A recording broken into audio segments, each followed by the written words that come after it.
Good morning. Hello, Dur. Hello, Dracus. Hello, Sleep. Hello, chat. How are we today? Happy Saturday. The weekend is finally here.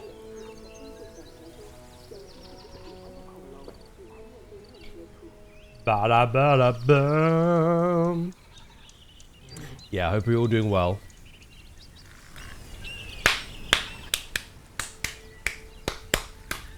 I'm doing good, thank you. I'm feeling lively for a morning. Some mornings are not like that at all. I think we can all relate to that. Mayor, work. Chat, point and go,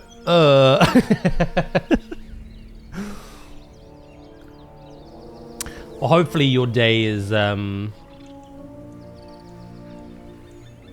straightforward. Hopefully there's no accidents today, you know? What happened with that anyway? You said it was good enough to drive back, right? Has anything else happened?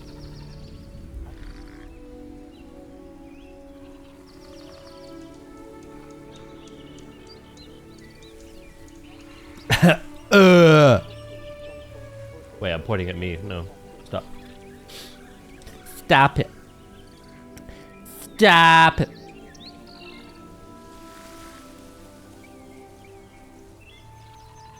Oh, by the way, I'll give you three the early scoop, alright? You know before anyone else. Because I literally just found out.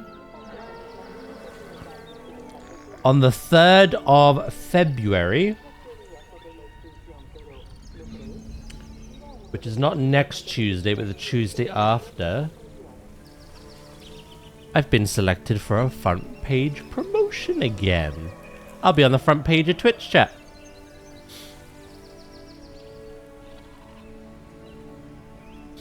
I would love to have you there.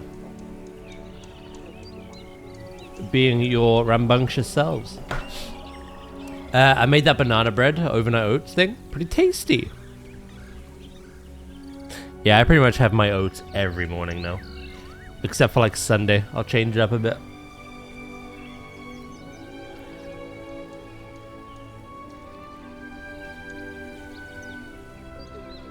Yeah, it would be nice. It's going to the garage soon. They didn't have a replacement ready. Okay. Congratulations. Thank you. We've had a few in the past, but it's been a long time since we've been approved for one. And I think we'll play some of this, to be honest. We'll do a big carnivore build.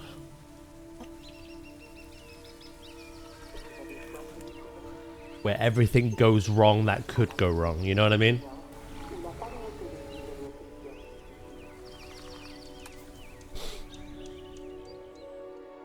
Yeah, I'll let everyone in the Discord later about it.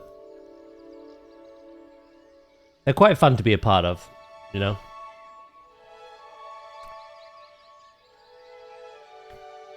No DK Country 2 for the front page?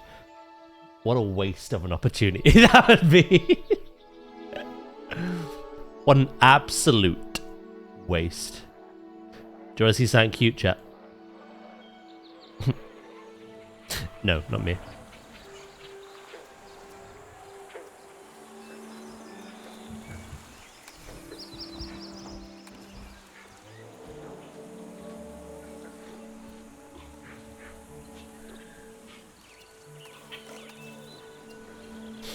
As for work, just hang out near the garage and point to the blind people where they're supposed to go.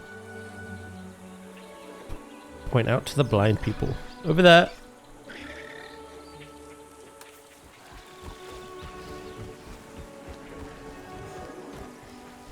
I love them so much, chat.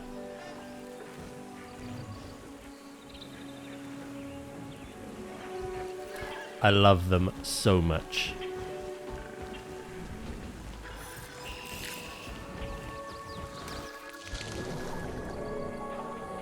We need to detail that today. You're having more? It's not so. Oh, these are... I love these as well. Look. These little goobers as well.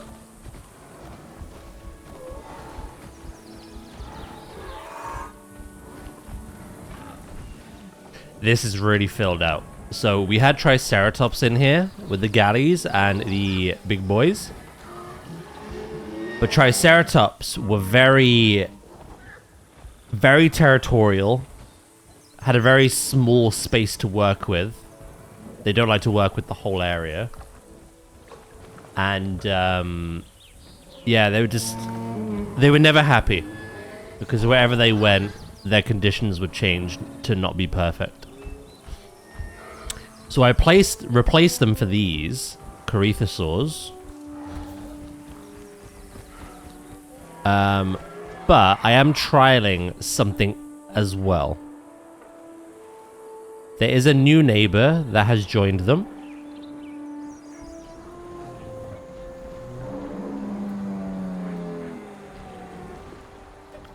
Question is where they've gone.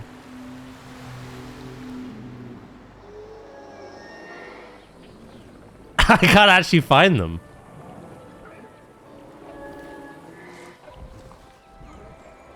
What the hell?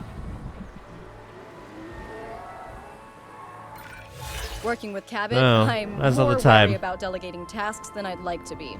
However, I trust you with this one. Please don't make me regret that. Ah, here they are.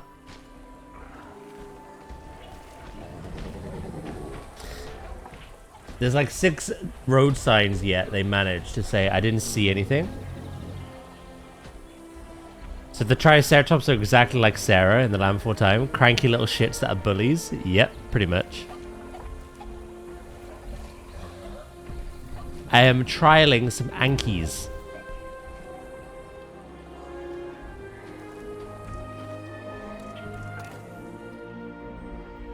However, I'm worried about them because of their territory.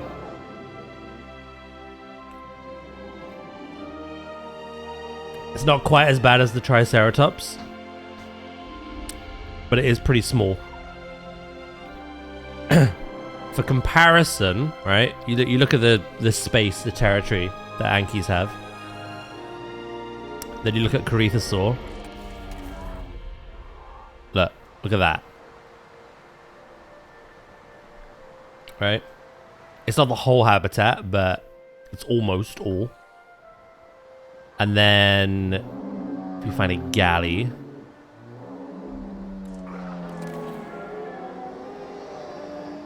Look at that one. And then little shit over here. Look at that one. You know what I mean? So those 3 are perfect because I don't have to change. Like, I can design this how I want. I don't have to change things again. It just works. With the Triceratops, I was constantly having to undo things and change things. Because they'd walk around as a group. But then what they had over here, they didn't have as much of over here. They'd kick off. They'd start fighting each other. They'd get ill because their needs aren't met. It was a big faff, I'll be honest. But the Yankees are fitting in at the moment. I've not seen a baby Yankee yet either.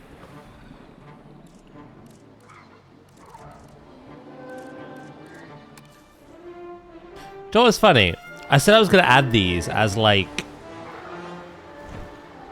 They were going to add a big contrast, right? You have the smaller herd animals. You have tons of them. Right? And then in the background you have these giants. I wasn't going to have many, but they don't stop.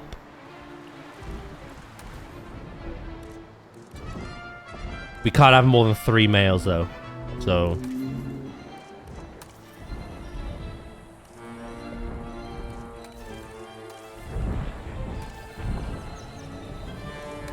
We have 1, 2, 3, 4, 5.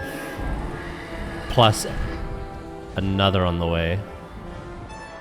Is it just the one? It is. I had to build a nest for these.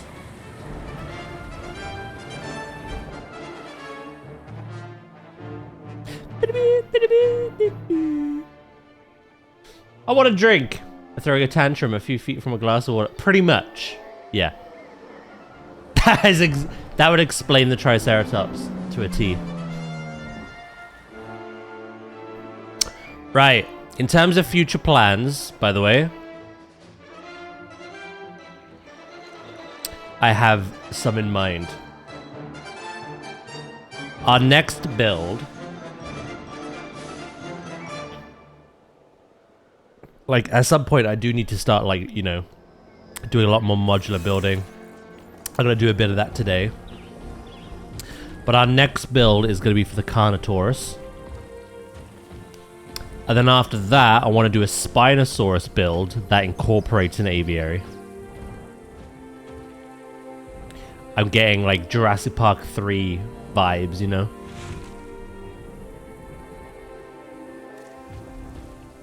I'll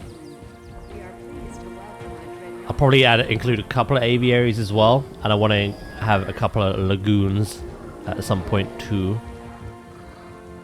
Yeah, no. Big carnivores next. Well, medium carnivore, then big carnivore.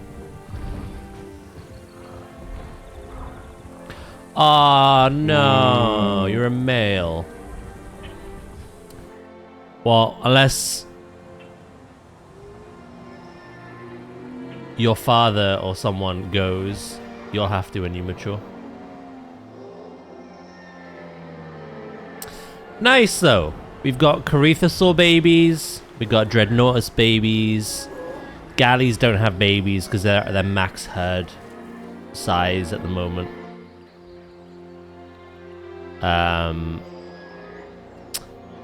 Colonel Sanders did die of old age, but are there any that are still...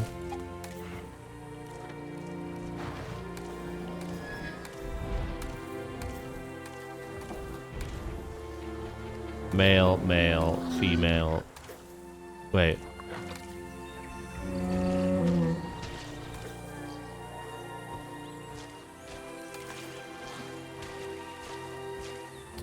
Three and 5. Female, female, female. Okay, so we got 2 males and 3 females that could still breed, but again, they won't. I need the Ankies to have babies.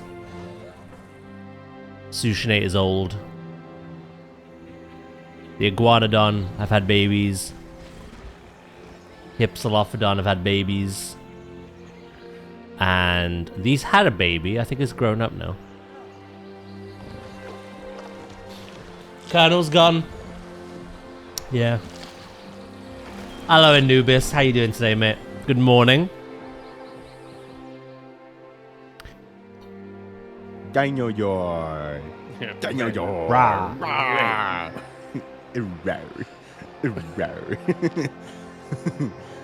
You're good? Hell yeah, mate. Glad to hear it. 4 more hours till home time. Nice. The day will fly by, mate. Trust. Yeah, no. We were discussing it. I think it was the day... It wasn't yesterday, I don't think. It wasn't Sonic. I think it was Planet Zoo Day. With Planet Zoo, we have been playing it for 6 years now. But we're at that point where in our build, we're disabling death through aging. Because certain animals have a very short lifespan and there weren't enough players playing the game to like constantly, you know, add new ones. So our animals that were named in Zoo at the moment will not die of old age. If you name it, it's there for good. I asked if people wanted that for this game as well, and unanimously chat said no. People like the recycling. Name something, it lives a long ass time, it moves on, a new one is added. So that is what we're doing. So unfortunately Colonel Sanders did die.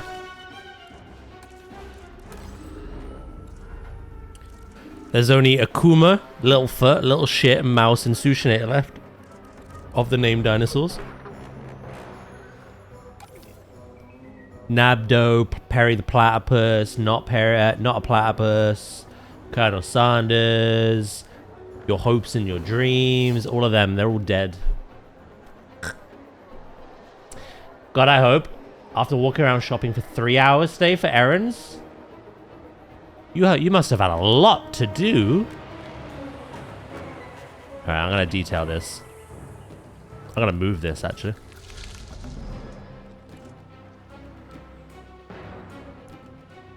I do have Ankies, and they're all unnamed, so you can name one if you want. Burger King. Any preference, male or female?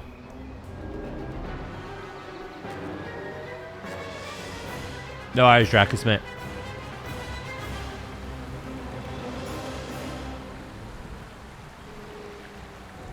You want our male. The male stands out from our females. Finding it's another matter.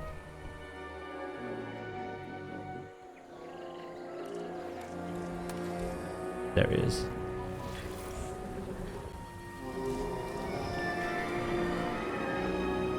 Burger King. There you go.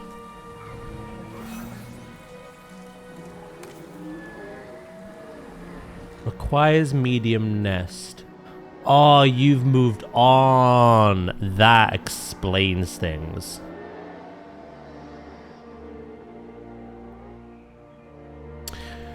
So this medium nesting area, the galleys initially used. They moved away from it over time. The Corythosaurs used it. And now the galleys are back, even though they can't use it. These ones, nothing is in range of anymore. So that's a little bit of a problem. Which means, if we want Burger King to dish up some little burgers,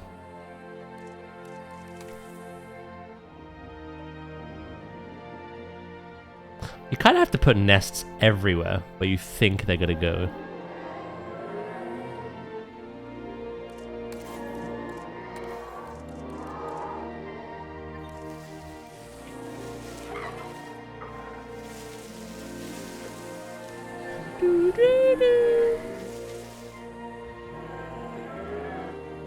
I can't believe you told chat our hopes and dreams are dead. They are, mate. They got old and perished, to be exact.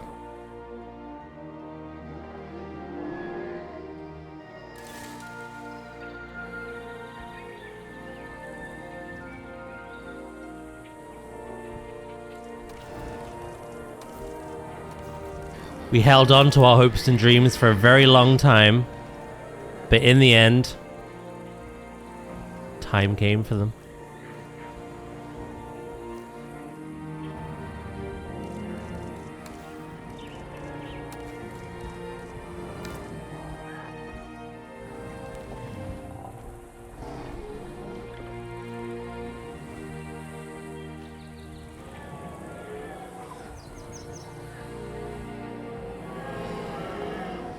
Alright, maybe they'll use that now.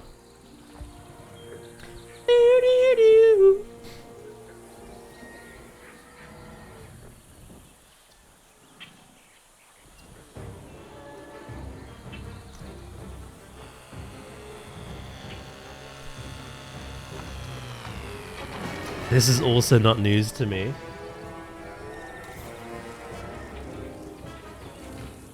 Look. Can't remember who named that, but they knew what they were doing.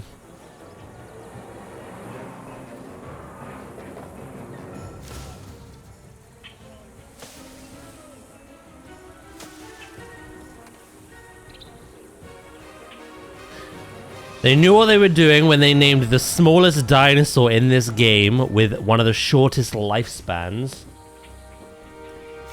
Our hopes and dreams.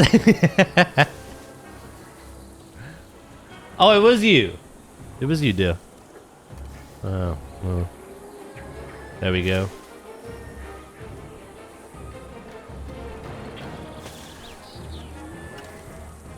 Says a lot, doesn't it?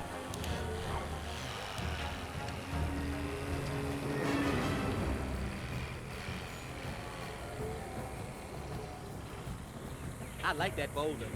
That is a Thank you! Pixie, honestly, I want to thank you for the years of just complimenting my rocks.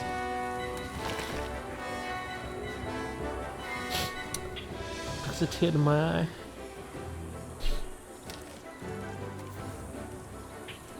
They are nice rocks.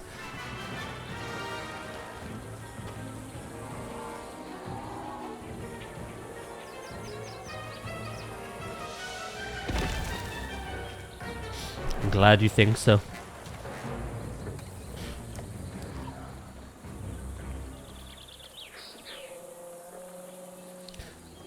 Rock in your eyes. This rock formation is perfect.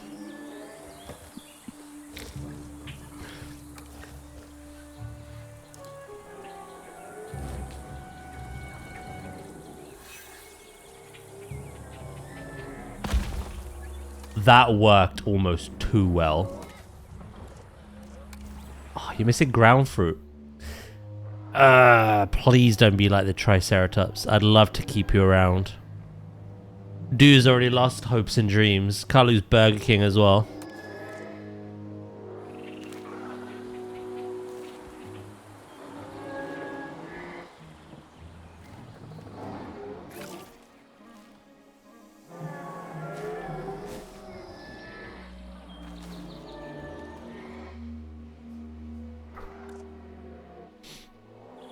Hello, chemist. How you doing today?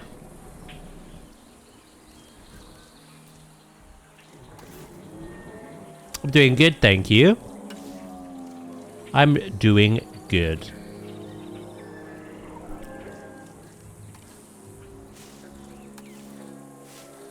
I think I found the perfect plants that I like to make nests from.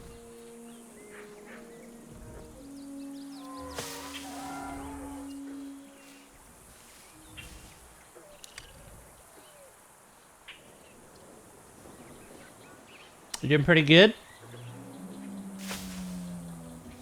Good, I'm glad to hear it.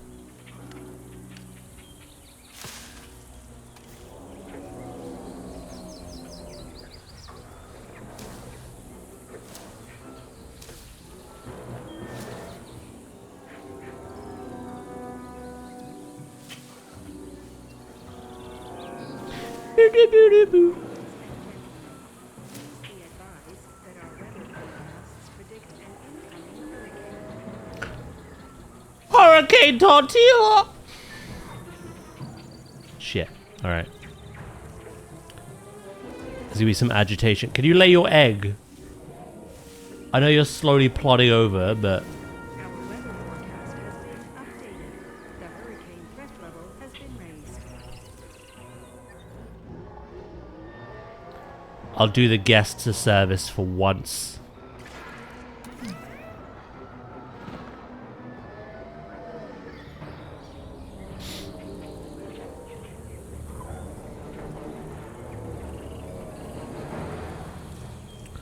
Bada bada bada.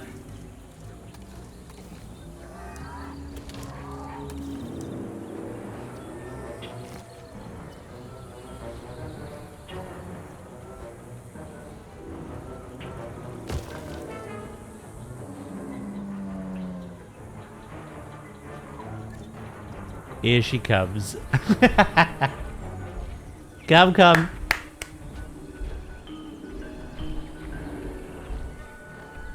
Slowly does it.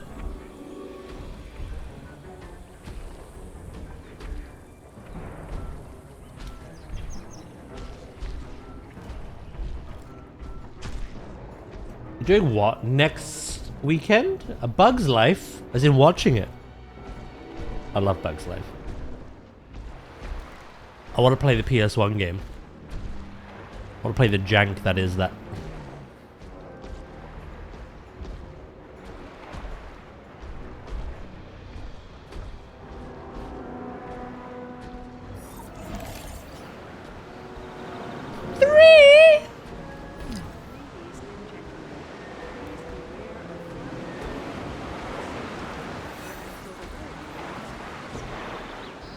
Aang 2 has formed a lifelong partner bond to Burger King and will only mate with them from now on.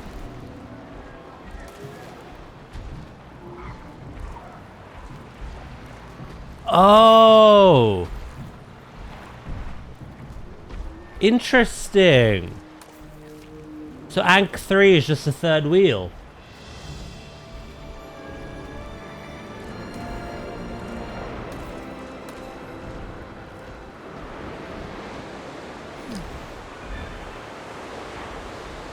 Tempted to name the mate Wendy. Oh shit.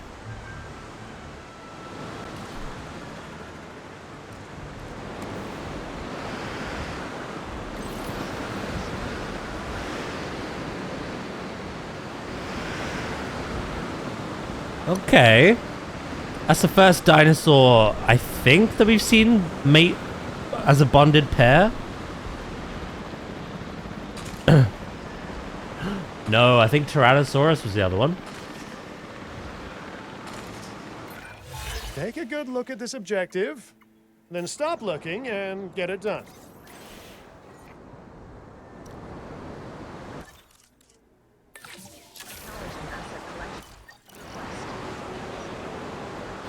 Never ending story.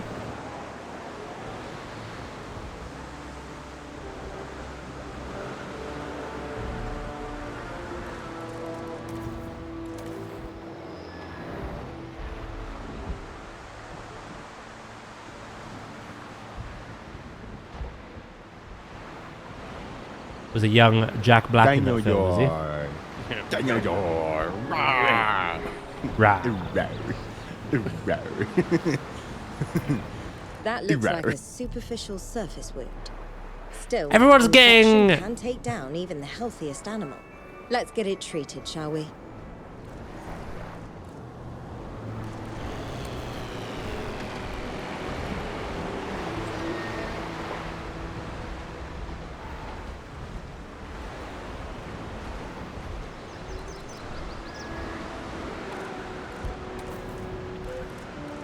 It's only a bit of bad weather. Come on, guys.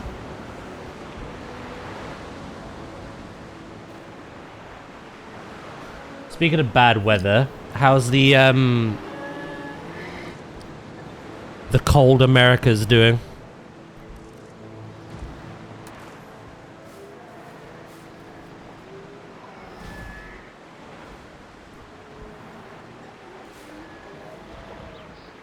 Asset delivery confirmed.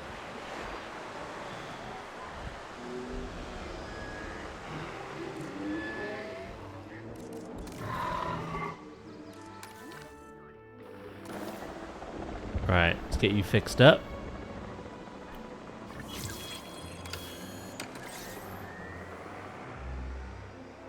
Collecting asset. You have surface wounds. Heals on its own, but can become infected. Monitor animal closely. And you've got a minor fracture. Drain stamina, increases chance of gaining a major one. Heals on its own, but weakens the dinosaur in the meantime. Okay. I don't really need to intervene with them. What I will do, though...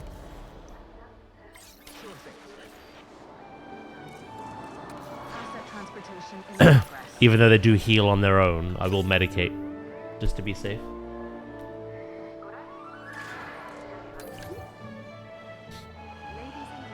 Down to the single digits here.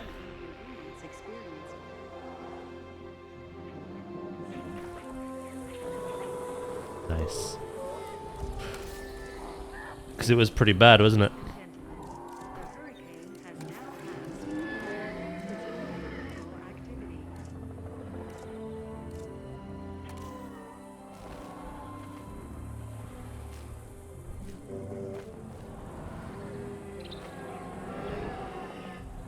Asset delivery confirmed.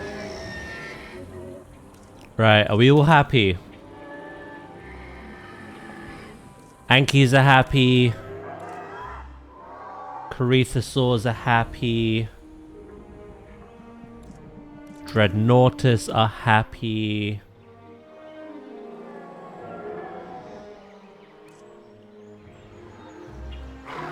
Galleys are happy but old. They're in their prime. Dinokairos are happy barely. You got so much space to explore still, and yet you're choosing not to.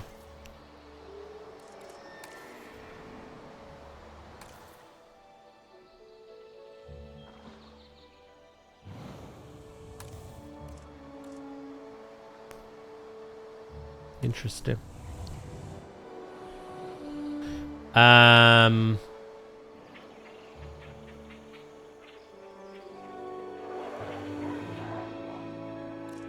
Hypsilophodon are happy. I think they just had some babies as well, didn't they? And the Iguanodon are happy with their little babies. Oh my god, they're adorable! I'm excited for Leia. Terraria is getting a video premiere for the 1.4.5 update. The bigger and bolder update. Boulder Rock? Ladies and gentlemen, we are pleased to welcome an Ankylosaurus to the park. Look at them!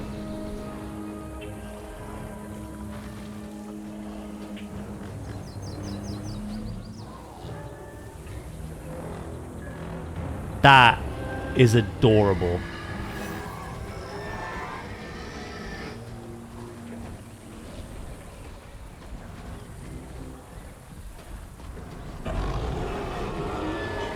Tank puppies!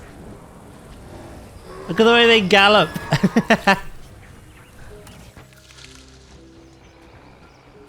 Alright, we've got some more Hypsilophodon in those.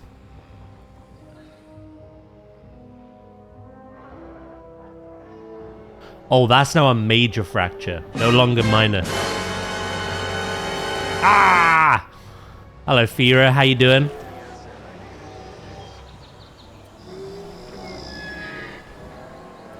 The little bulldogs. Prehistoric bulldogs.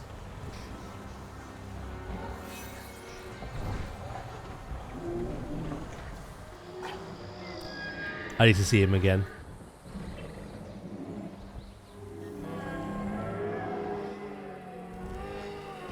Oh my god, I love him. My little pugs, my little bulldogs, my little...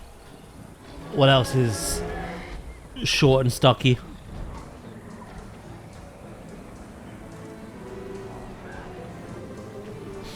Doing fine, how are you? I'm doing great, thank you.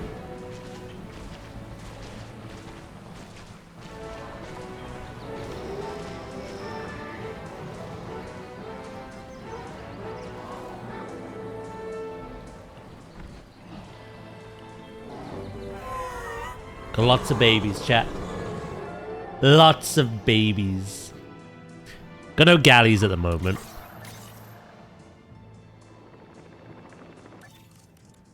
En route to collect the asset.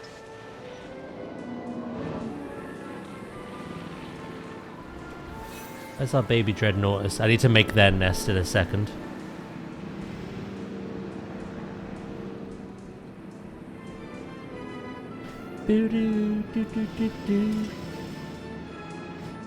Where is your baby?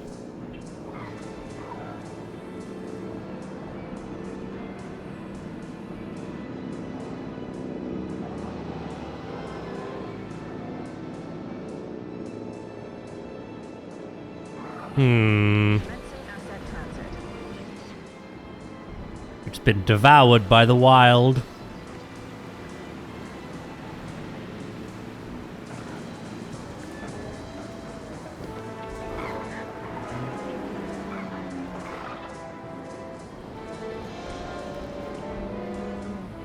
We're missing an adult as well. Aha! And the baby's with you.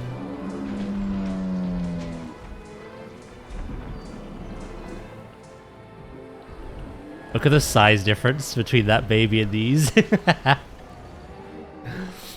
Right.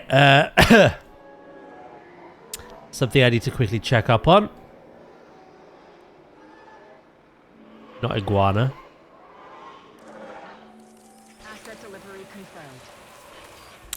Max herd population has now been reached.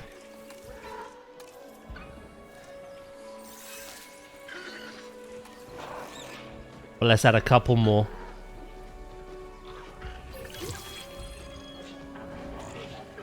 Couple more little tiny Gentlemen, we are pleased to welcome a Hypsilophodon to the park. babies. Yeah, no, I need to go check something. Let's just get you quickly back home. I must put you in there. That would have been awkward. Oh, look at this now. Look how thriving it is. They're all down here, which is actually really nice for the river cruise. But they've got all that if they want to as well.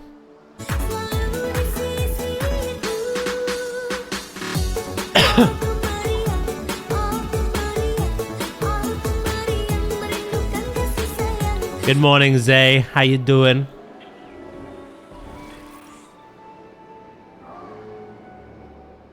Right, what was I doing? Hypsilophodon.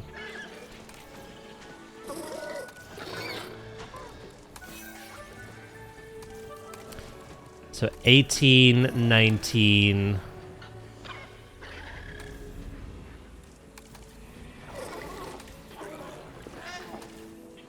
Commencing asset transit.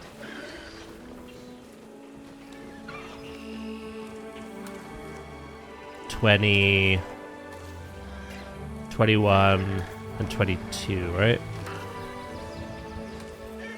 20, 21, 22.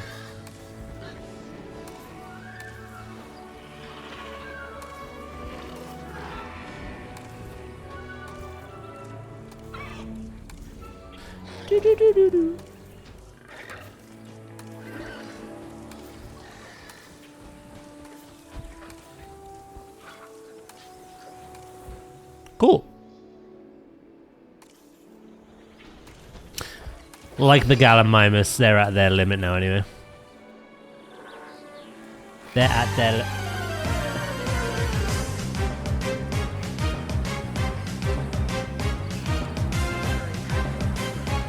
Grim with the 1 month tier 1 sub. To Moaning Wood to Final Fantasy. Thank you, mate. Thank you so much for the gifty, bro. Appreciate that. Guess what I found while shopping? Nando sauce. They sell that now, do they? Guess what? I guess I have to make some chicken this weekend. It'd be rude not to. You know what I mean?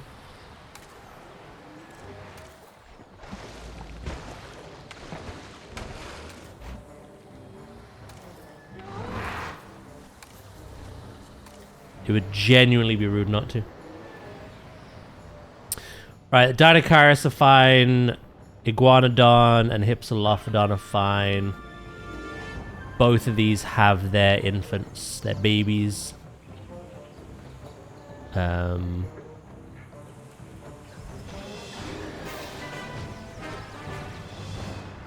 then everything up here is fine as well.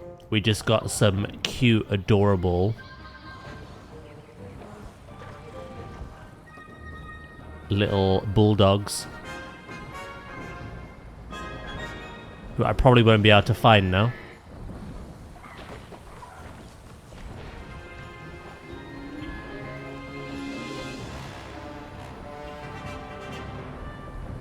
Come on. Oh, there's one.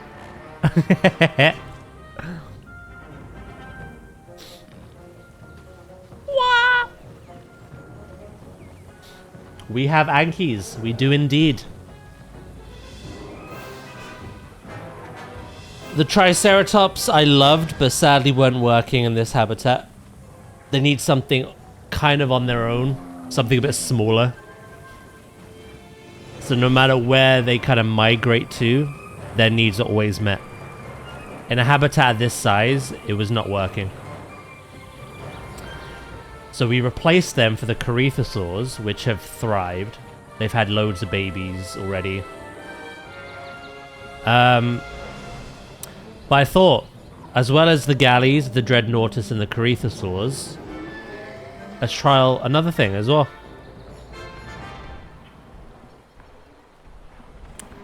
And our male and female Anki just had 3 babies. I added 2 female Ankis, but I just found out they mate for life. They're a bonded pair. So this one's basically a 3rd wheel. So yeah, we've got 4 different species in here now. All thriving. Gallimimus down here. Corythosaurs and their babies. All over the place, to be honest. As you see, the galleys and the Corythosaurs are just all over where the river is. And then the Ankis are all upriver, as are the Dreadnoughtus.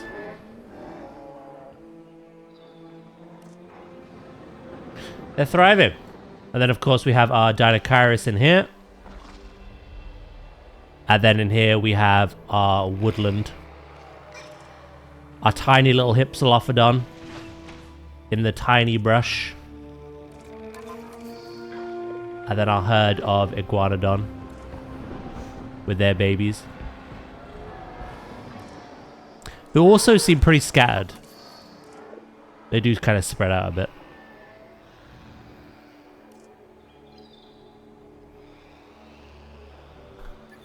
I still got some detailing to do today, but I've decided the next animal, the next dinosaur, is going to be the Carnotaurus. Medium-sized dino. Carnivore. I need to bust out the deep fryer again. What's the max for diversity? I'll have a look, actually. Hello, Wabaho. How you doing? How are you today, mate?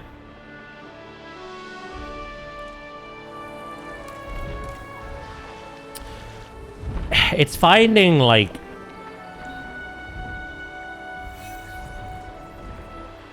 the cohabitation likes, right? So sauropods, this sauropod in particular as well, like ornithomimids, aka the Gallimimus, ceratopsids, aka the Triceratops, ankylosaurids, hadrosaurs, Corythosaurs, pachycephalosaurids, and stegosaurids. These are quite a diverse dinosaur. They like a lot. But then you got to look at the hadrosaurs. They like less. Sauropods, ornithomimids, ceratopsids, ankylosaurids, and stegosaurids.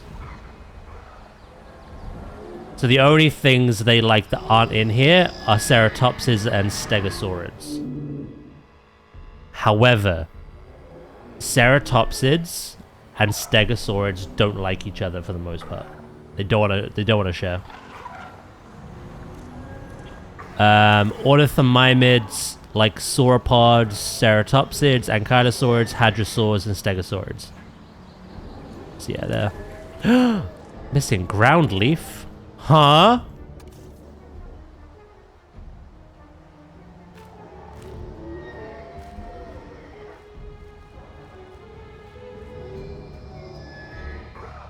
Unheard of.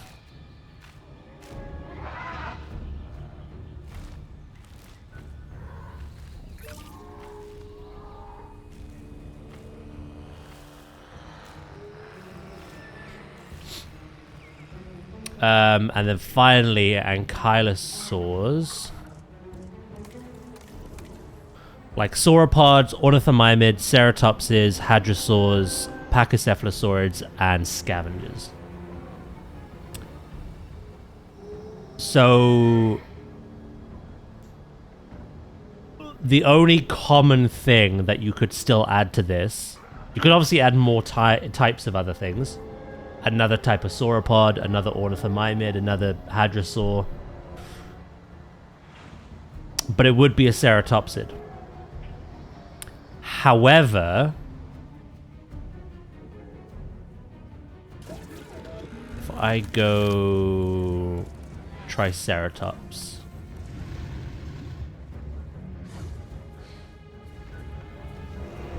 Hadrosaur we have, Ankylosaur we have, Ornithomimid we have.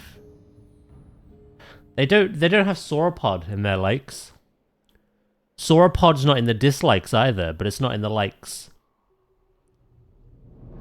So I was curious if having these with the Dreadnoughtus was causing conflict or not in territory. I'm not sure. But anyway, the 4 things that we have in there together love being together. So I think it's perfect. You're fantastic. You're over the sickness and the new water heater is installed. Hell yeah. Good news all around then, mate. Glad to hear it. Yeah, no, the plan today is I want to finish up this habitat. I want to do a bit of modular building.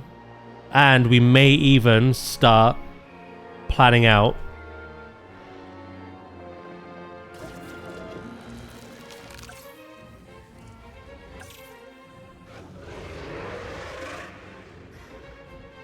this build.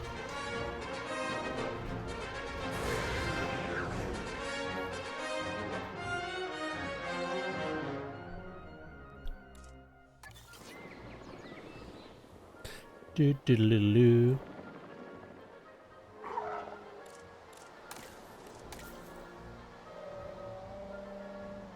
Like how many different dinos are allowed in a habitat?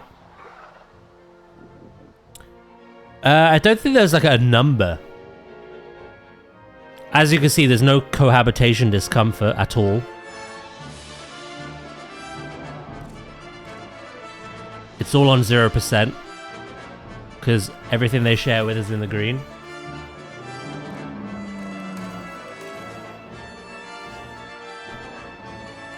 How many dinosaurs you can have depends on how much space you have. It's pretty much that. But every dinosaur does have its own ideal group size.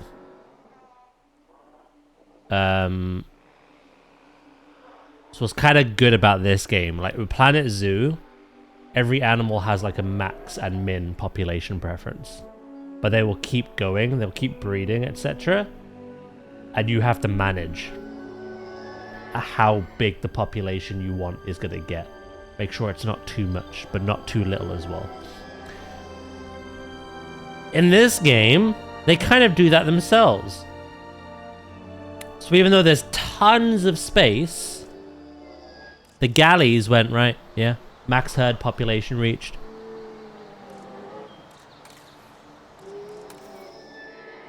They went, yeah, we've got enough, to be honest.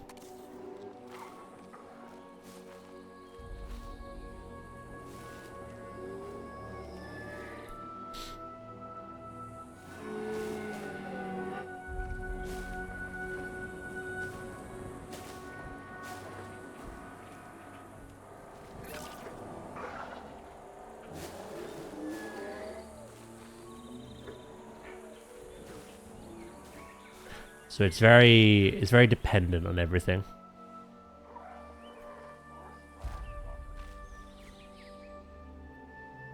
The game is very dynamic in that sense. Everything is just different. But we could have more dinosaurs in here. For sure.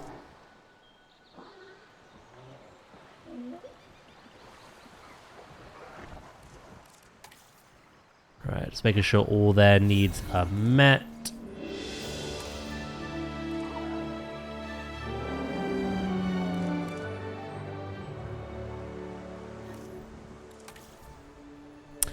Good. And I believe the Corythosaurs have just...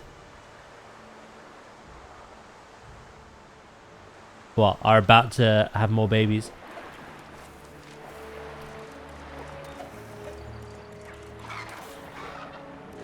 What are we all up to today? Anyway. Answer the question, how's your morning, Woods? Whoa, Grim. That wasn't a question.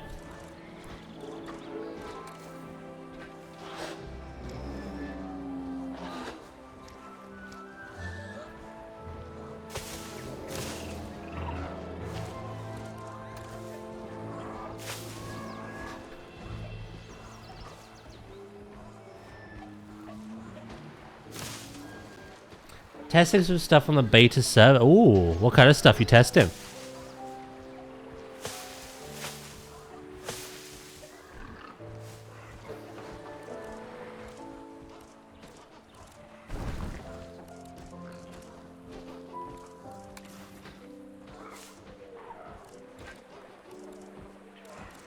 What kinds of things?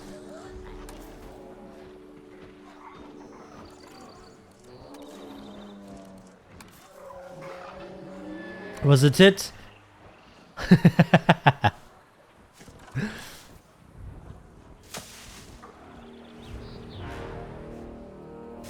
I'd like to speak to my lawyer.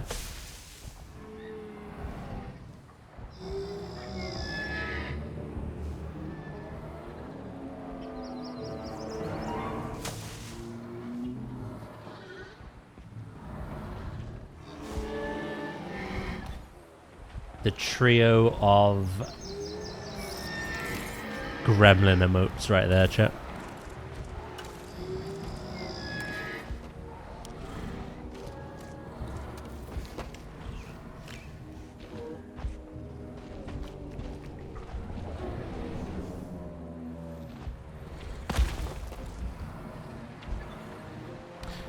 We have 4 Coryphosaurs on the way.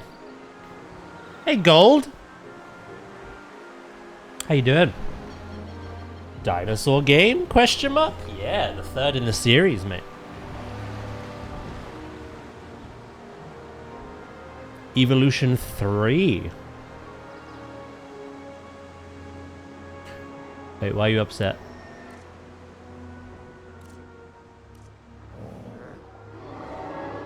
Have you isolated yourself by mistake?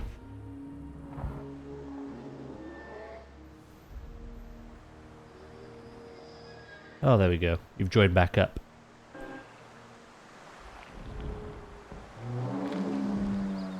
This is your lawyer here. You'd be a very chaotic lawyer to have.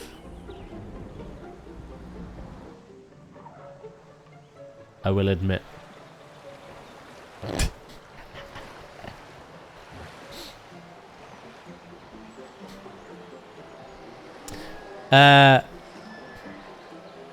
Doing good. I moved it to a bigger house last month. This last month, sorry. So that's cool. Hell yeah. Very nice. More Cyberpunk. About to start smashing out the Mine NCPD side quests. Side quests. Alright. That's one nest done. We gotta do the big one now.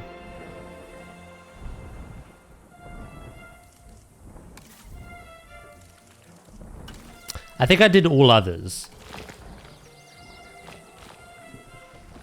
Luckily, these don't really seem to move that far. But all the other animals migrate quite often. That's why I have so many medium nests just scattered about the place.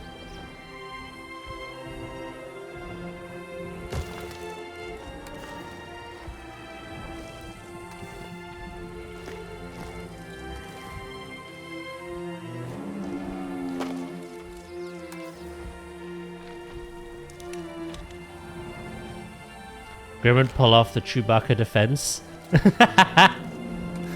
Just rip their arm off.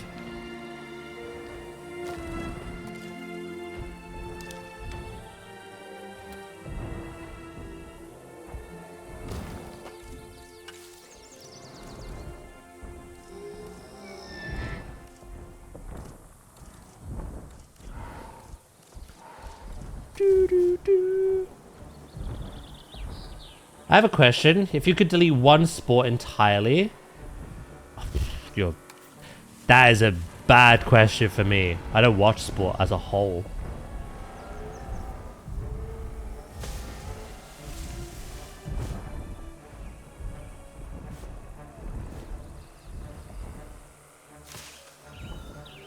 I've got one.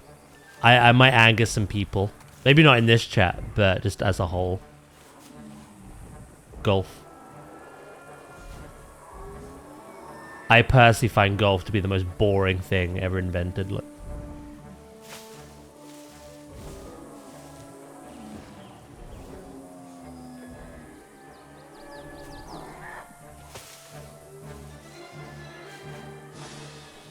That's my answer. The nerve! How dare you!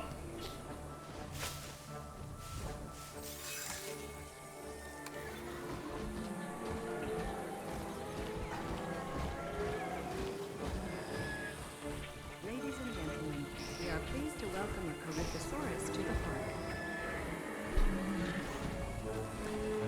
But then what about mini golf?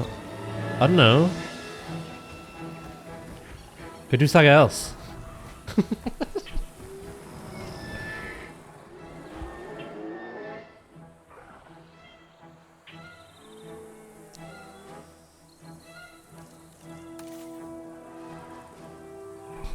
I don't think... Maybe this is a polarizing opinion. I don't think mini golf is as fun as people make out. I think it's the situation that leads to mini golf that makes it better. Usually when people play mini golf, they're drunk. Or they're with a group of friends and they're taking the piss. And the whole like combination of those things make it incredibly fun. You would not go and play mini golf by yourself. Unless you do. For which I apologize.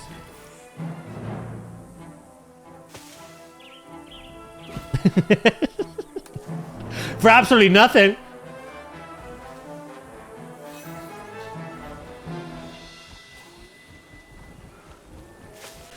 Usually when people go play mini golf, it's on a night out or after a night out. You've had some beverages. You're with a group of mates. You're not taking anything seriously, and it makes the whole ordeal just quite lighthearted and fun. It has nothing to do with the game at all. You could literally replace mini golf with any other sport in that situation. In my opinion. But then again, I'm not a sport enthusiast, as I said. So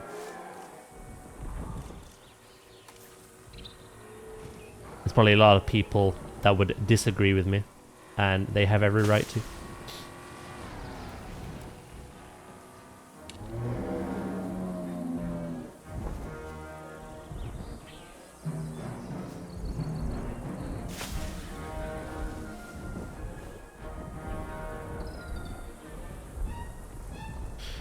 One thing I do find entertaining is watching professional golfers play mini golf. They can never keep it together.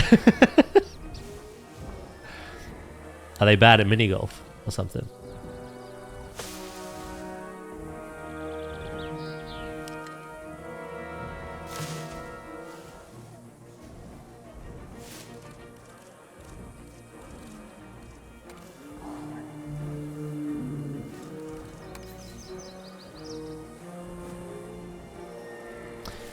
You know, it's a difficult question to answer because everyone has their own passions.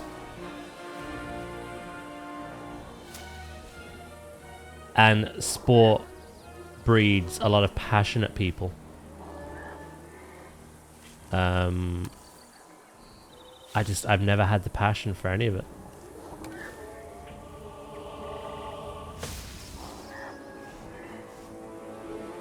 Even esports, I don't really give a damn about.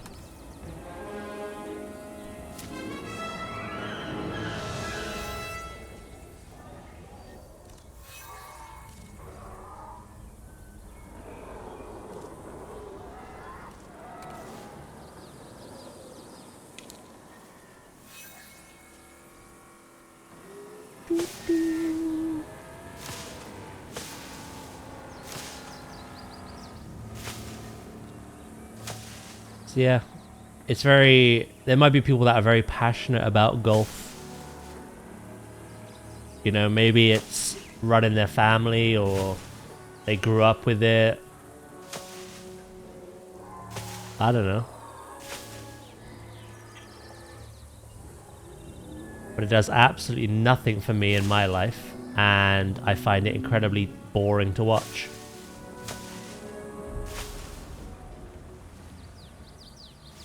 So that'd be my answer.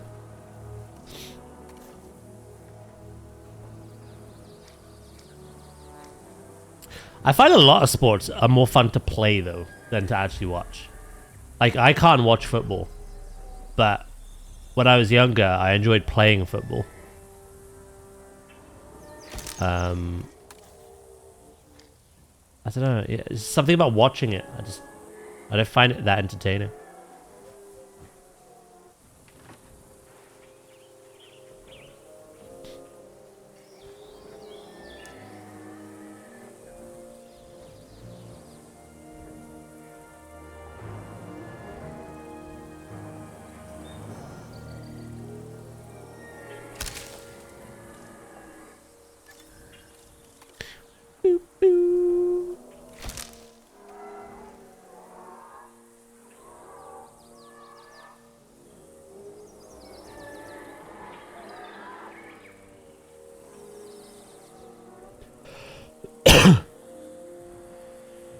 Absolutely. After playing American football, I can't watch it. Again, though, like anything in the world, you did ask me the question, and I gave you my answer. But like anything in the world, it's all preference. And the world would be a boring place if we all liked the same thing and all disliked the same thing. So.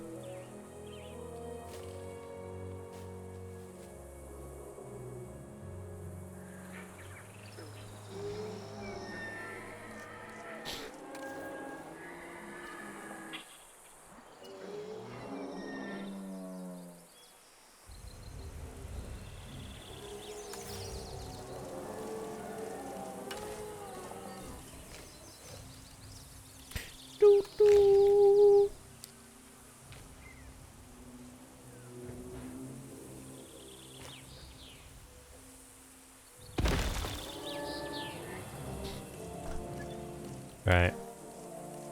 Let's tidy this up a little bit more.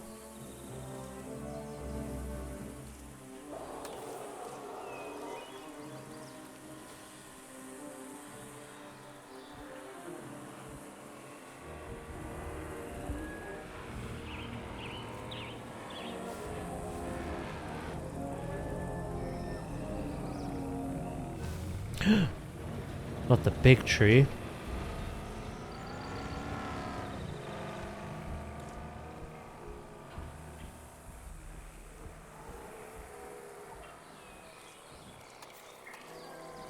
I wonder what makes the camera reset. I've noticed it does that.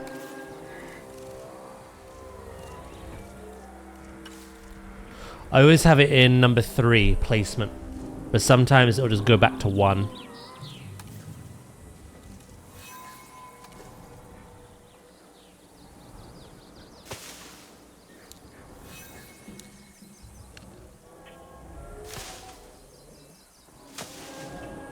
Right, I think almost all of the iguanodon have matured.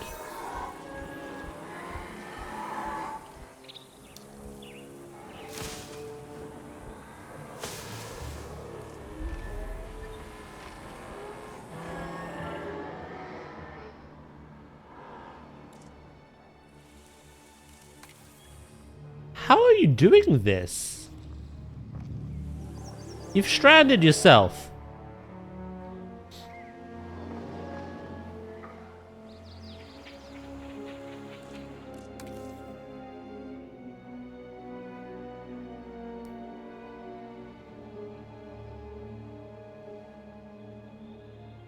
I'm weirdly finding that territories are like shrinking.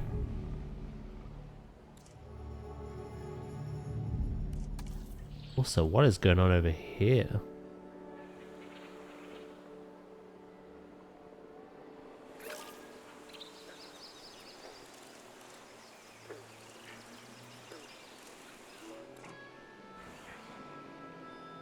Do do do do do do.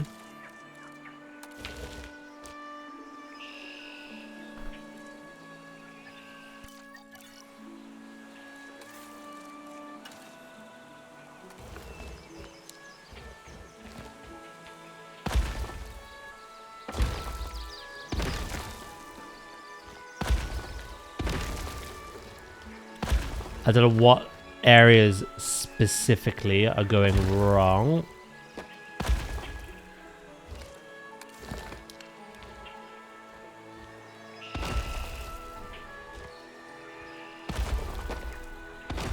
But when they start forming the territory outside of the area I've built for them, that's a little bit of a problem.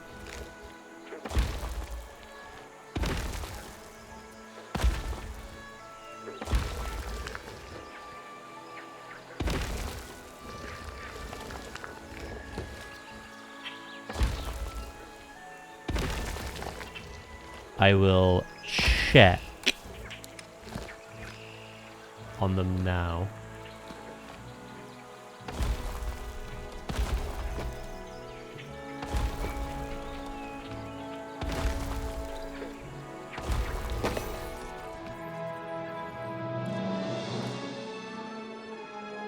There we go, that's better. And they appear happy again. So 13, 14, and 15.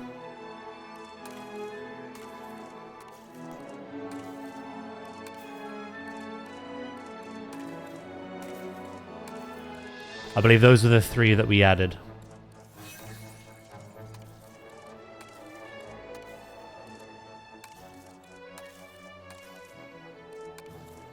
Oh shit, wrong one.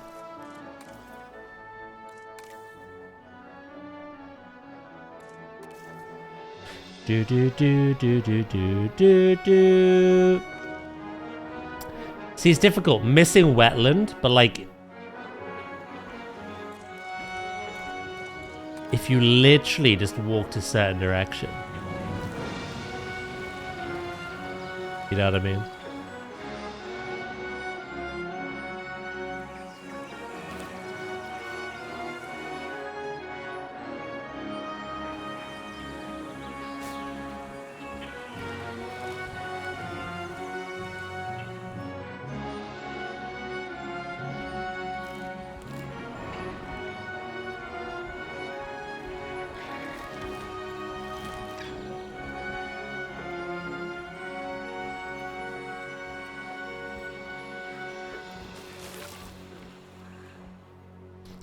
Right, they're 100% happy again. I don't... Oh, 2 seconds, chat.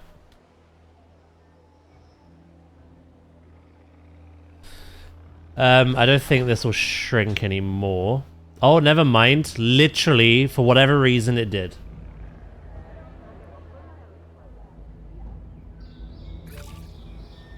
And now it's back up again.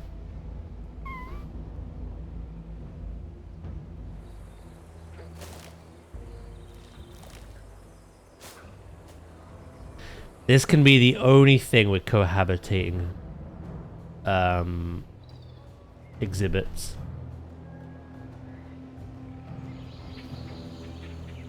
It's part of the fun of a management game, but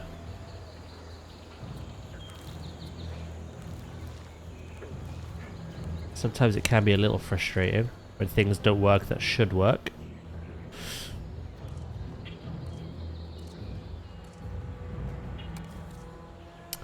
My worry is, I hope I don't piss off the Hypsilophodon.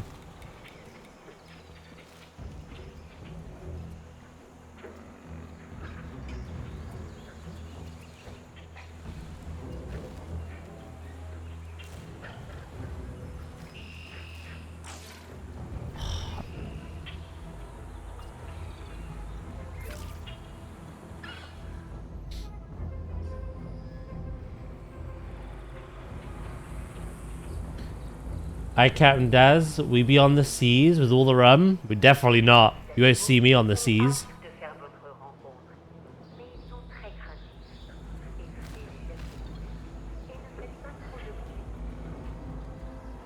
No, thank you.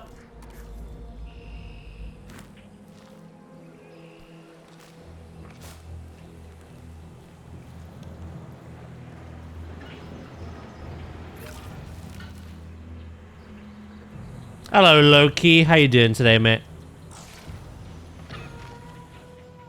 That literally went to 100% and then dropped down to 98.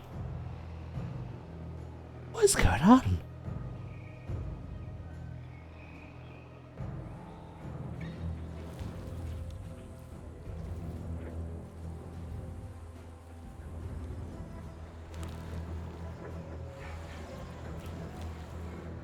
How many iguanodon do we have?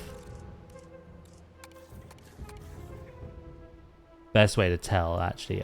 Actually, would it be in there? I'll do it here.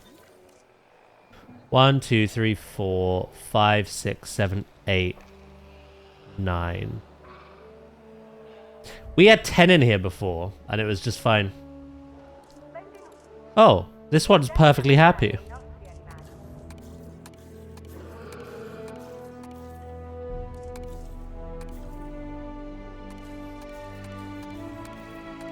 Tricky buggers.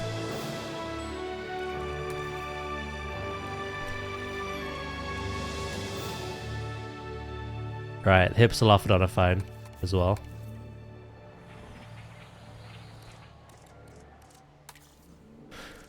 Right, I don't think we can have any more iguanodon for the time being then. We're gonna have to cap them out at 9. Getting them to cohabitate. Quite tricky. But we'll stick with 9 adults. For sure. I'm doing great, mate. Doing great. No complaints, bro. Corythosaurs have matured. The Didachirus are doing good at the moment. Some are getting elderly, though. Our Ankies are still looking good. Got our little babies over here. Corythosaurs. All looking good as well. Multiple have matured. We do have some babies still.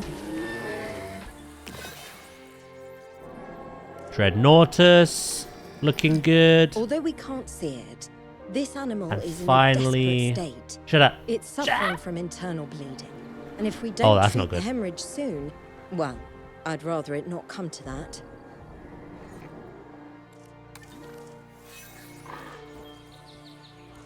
The galleys are doing good as well. Again, we just got a lot of elderly ones. Who's got a hemorrhaging internal bleeding? Oh, shit. Okay.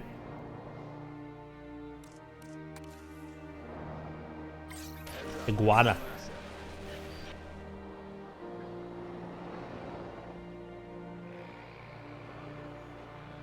To be fair, I was going with the Cretaceous forest. That was the inspiration for that. I then found out that iguanodon like a lot of wetland.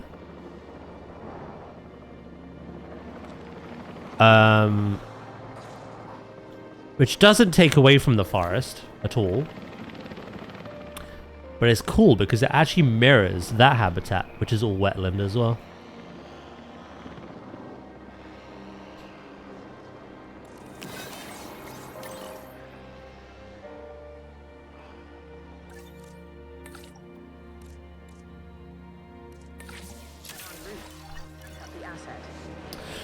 Right. Back to business.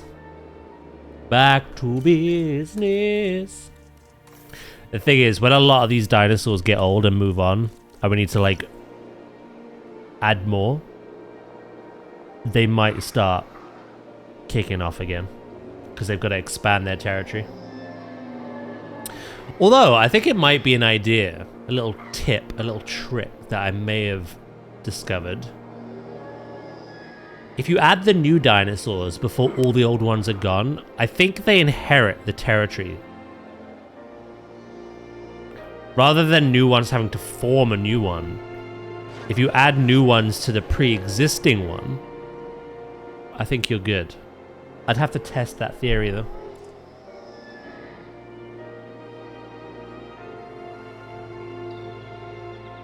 Right. So we have our medium nest over here that the Ankies and the Corythosaur like to use. We have our big nest over here for the Dreadnoughtus.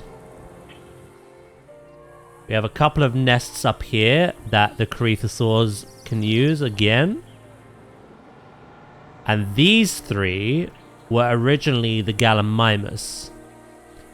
But currently they're out of everyone's territory. No one's at these. That's 1, 2, 3, 4, 5, 6 medium nests shared between 3 dinosaur species. The Dreadnoughtus don't move very far, so they're fine with the one. Transportation complete. I had to add a second Deinocheirus nest because they kept wandering away from that one. I had to move the Iguanodon nests. Where did I put them, actually? Ah, they're here now. The Iguanodon nests. Again, they kept moving out of the way of them. And the Hypsilophodon nest. The little tiny thing, is it back here? That's still good. That's still good.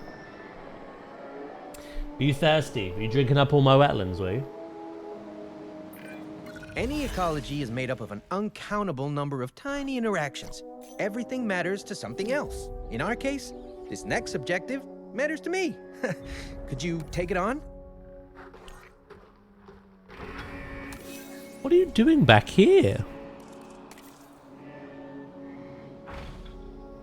I'm noticing certain dinosaurs keep like wandering away.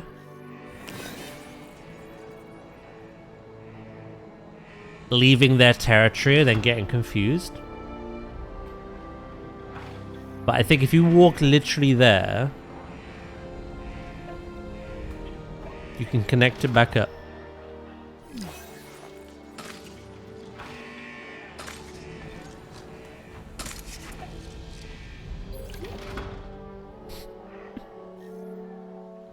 Asset transportation complete.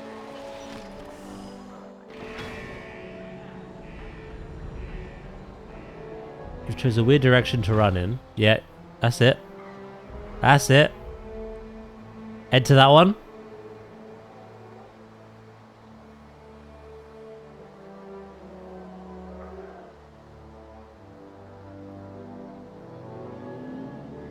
Okay, you've still not connected up to your... You know what, you'll be fine. You'll find your way home. Right. So that's all of the nests done. The rock work I was pretty happy with. Ah, nice. We're gonna have another Deinocheirus baby.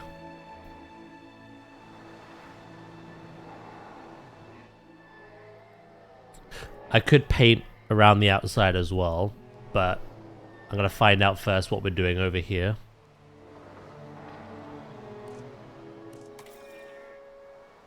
You really are struggling, aren't you?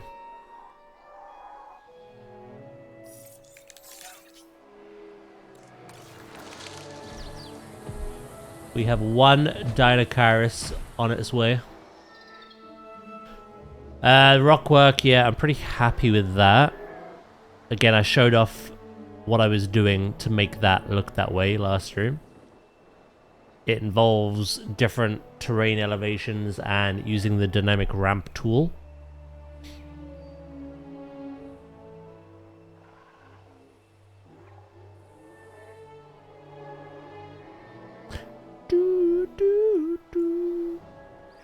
I might detail the water a little bit more. There's not really too much we can add, but there's little areas like this that we could clean up. I'm happy with our river that we have going on.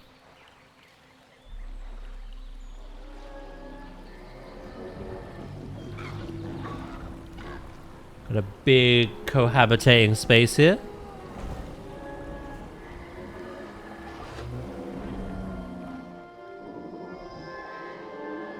The waterfall area we did last stream.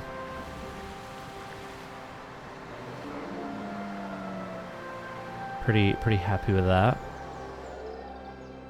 I do have to do like guest barrier. I don't know if they will. Guests are very lazy in this. But this would be the view. Walking around the park.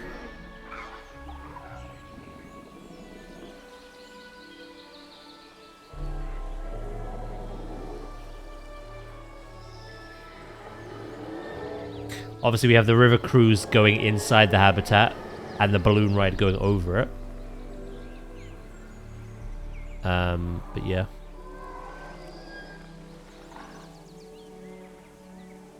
I may have to add a hyperloop for the guests. I don't see them walking down this.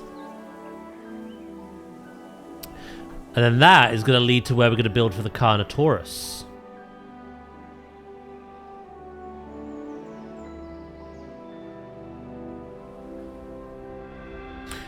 You have to put... Yeah, I do that anyway. See, look. I built my own fence for the Iguanodon. Ugh, hold on. Ugh, brother. Ugh.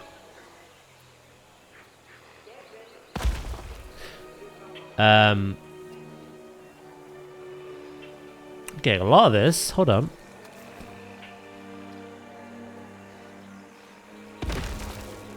Little post-build blemishes that I'm seeing.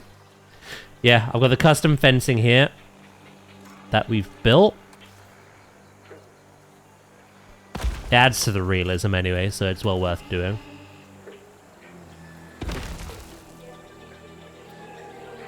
Who's that Pokemon? It's Pikachu! PJ Ray! It's Clefairy! Thank you so much for the follow. I appreciate that. Hold on. I think life's about to find a way. Little fluffy duck. Little floofer.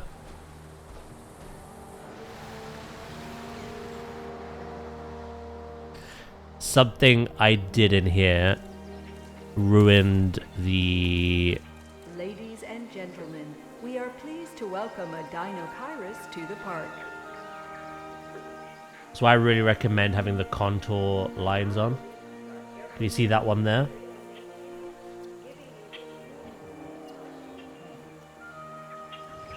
Ah, little too intense. There we go. Just making sure they go up to the edge of the path, but not over it. That one is over. That's fine.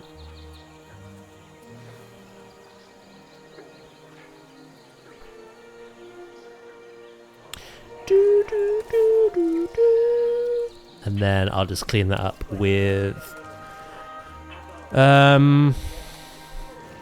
rock.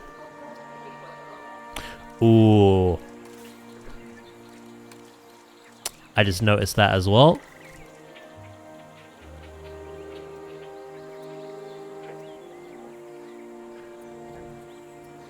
There we go.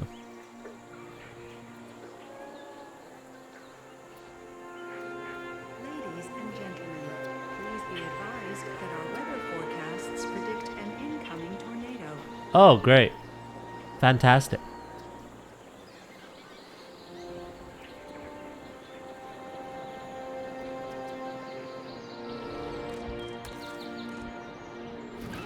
Ladies and gentlemen, our weather forecast has been updated.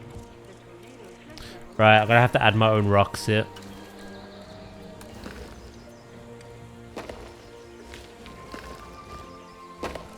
And I think it's best if...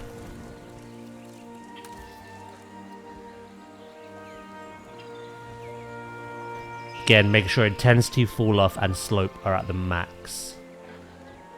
Just makes him... I won't go all the way to the fence, because I'll undo what I just did.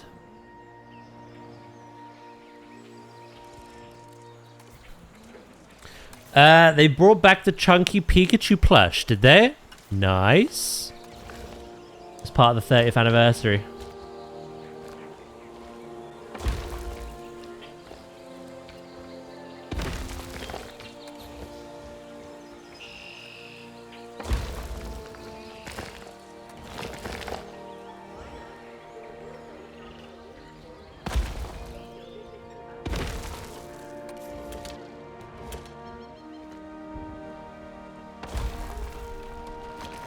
I think I still have the old one somewhere in the loft, probably. The original one.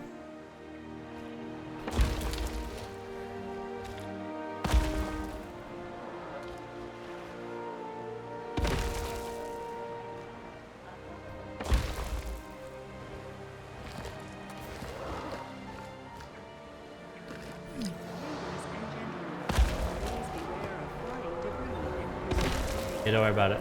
Don't worry about falling debris.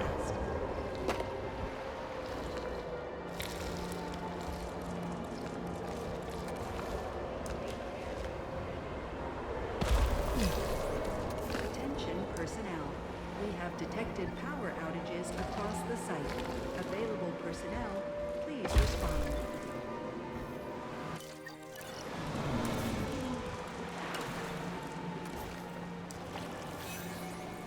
Sometimes I lose my cursor entirely when placing. I don't know what that is. It's a weird bug.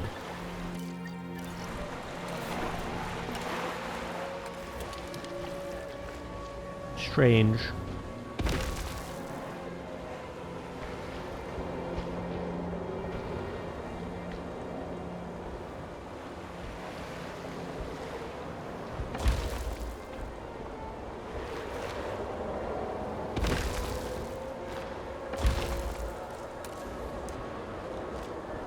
I'll be honest, what I'm doing is way more important than a tornado. People just have to suck it up. It's part of the experience. It's what you pay money for.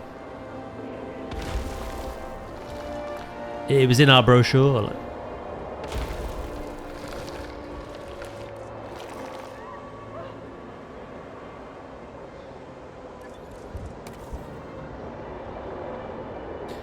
Right, it can't get out. Territory's not leaked outside of the habitat. Although it very much wants to here.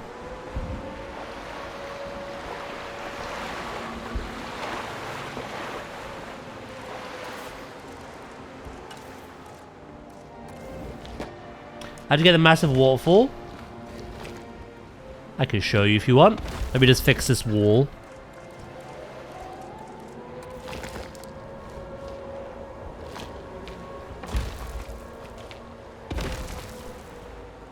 Wait. I think something's gone.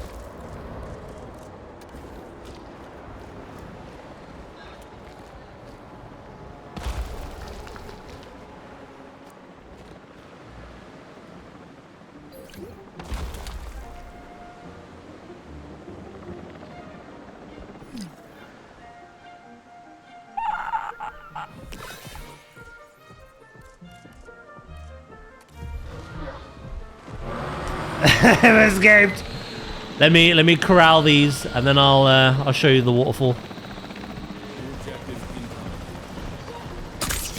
Oh my god, he stopped. He knew what I was up to.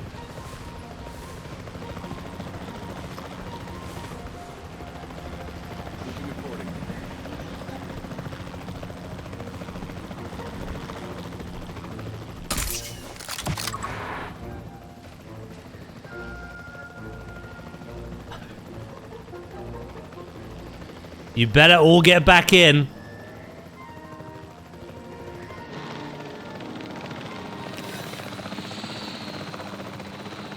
Yeah, you better.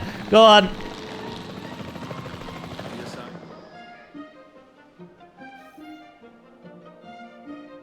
Right.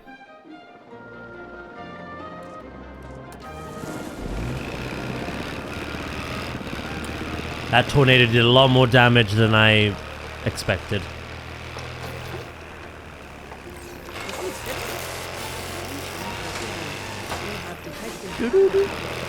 Ads? Yeah, don't worry about it.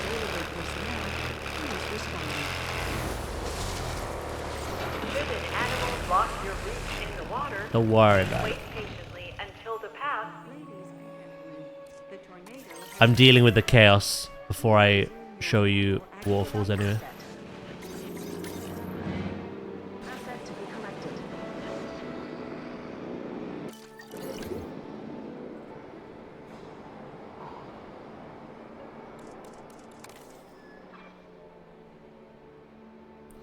Right, there we go.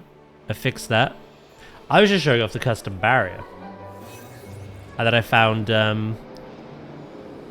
problems. I've got a double barrier here. Similar fencing to what I've used over there. And then like a bigger one. To keep the Dinocaris in. So yeah, we'll have to do one for the big herdy animals. The big herdy animals. They can't get out now. Okay. I'm gonna save the game. We've recovered from terribleness.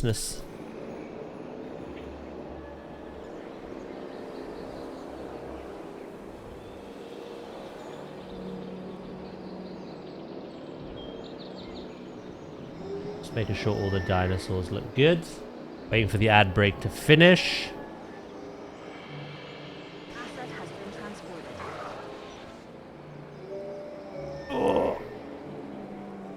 And we're back. Are you out of the ads, Enamel?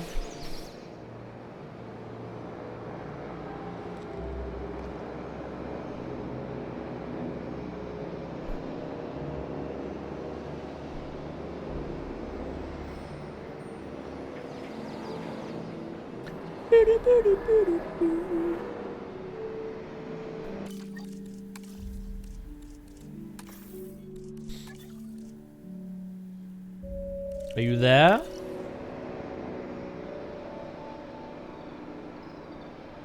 The ad break is over.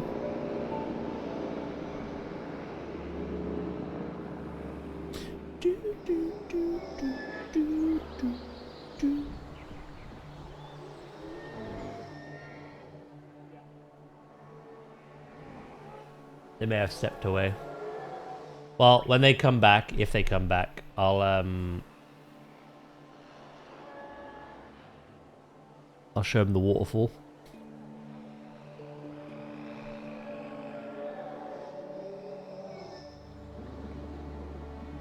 Right, until then,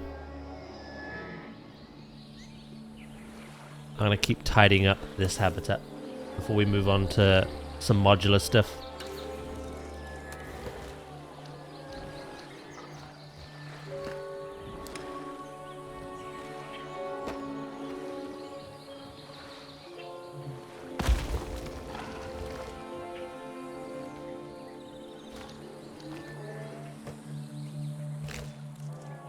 Beauty, beauty, boo, boo.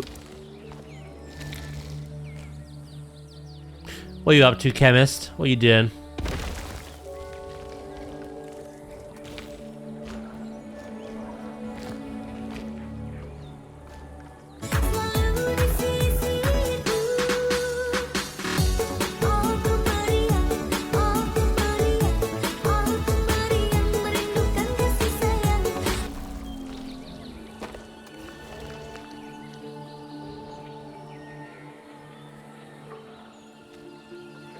Yeah, I think Enamel may have disappeared.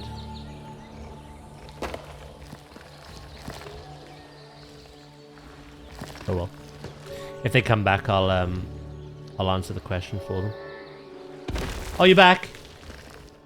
Nice. The ad break ended. I wondered if you stuck around or not. What is it you want to know? Waterfalls. What's the issue you're having? I can only get a flat looking one. Oh, do you mean like a river?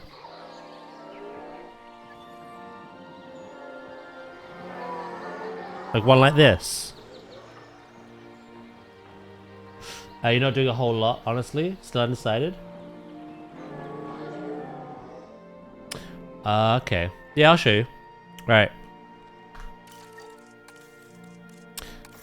It's quite easy actually. I will show you how. What you need to do first is have obviously 2 lots of elevation, right? And if you want sharp and sheer drop waterfalls, you have to have slope, fall off, and intensity all the way up. All the way to the max. Right. So let's just raise some terrain, then let's grab the very top and flatten it. Like so. Let's create some space like that.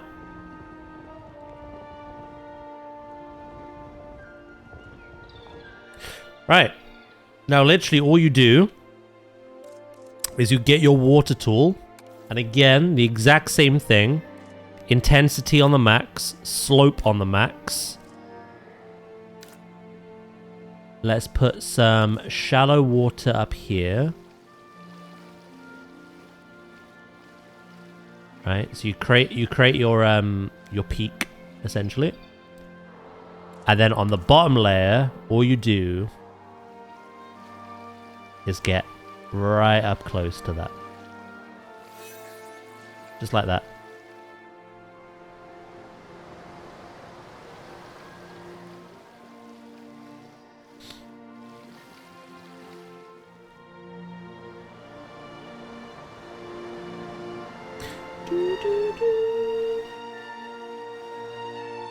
And if for whatever reason you don't like the way it's like generated it,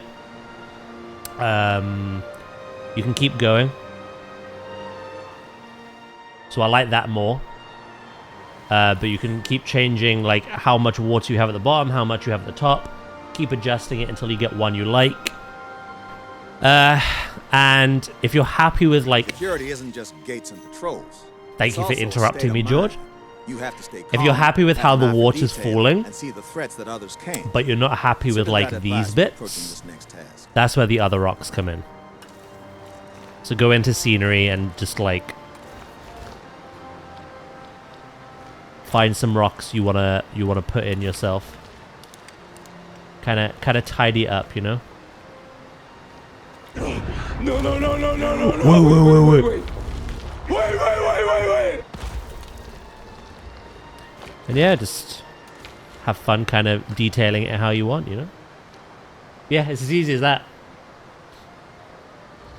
Just make sure that when you're doing the raised terrain, flattened terrain, adding either shallow or deep water, that you have every property except for radius, because that's, you know, completely up to you.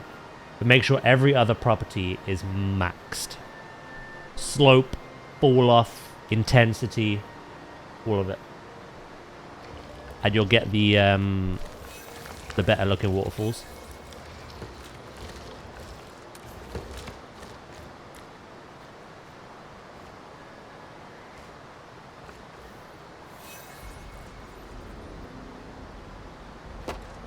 Yeah, well, what you can also do then is, if you don't want any of the grass, just get the terrain paint tool and I think you can even use the boulder wastes. It does kind of look random. I'd recommend adding your own rocks than using this, to be honest.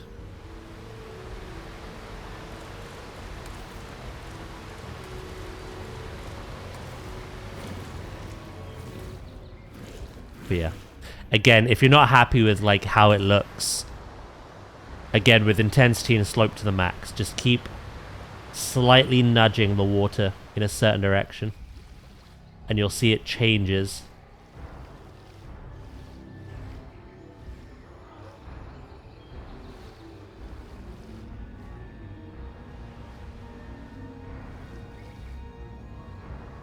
And then you could do the same up here as well if you want to. Just nudge it to the edge like that. It'll dynamically change with you.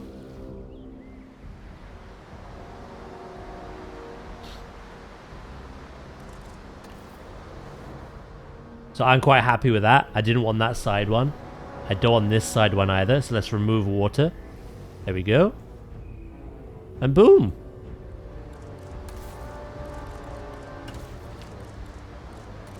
And then we can add some more rocks.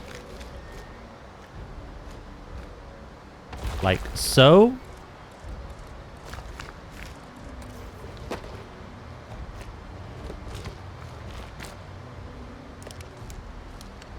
Scale some up and down. Do that.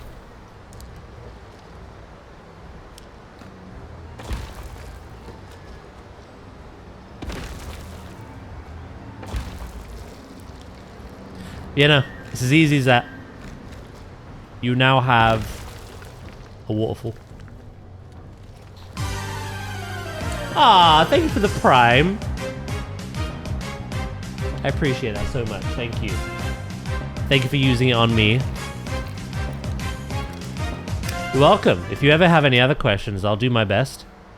I was showing chat last stream how to make clean rockwork in multiple ways. So this is more of a hill. And this, again, is very similar to the waterfall, in a sense, with the rockwork. So yeah, no. If you have any questions, just let me know. Right, all our Ankies grew up. So I need to now make sure they're happy.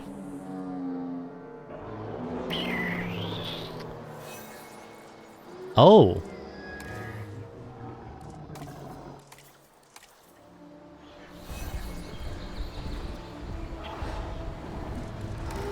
You're not happy.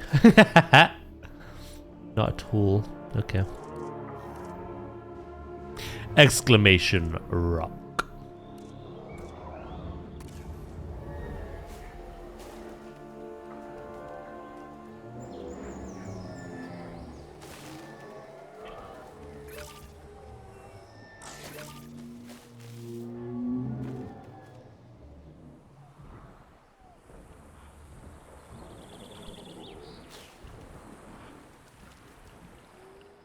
Right. Who have you bred with?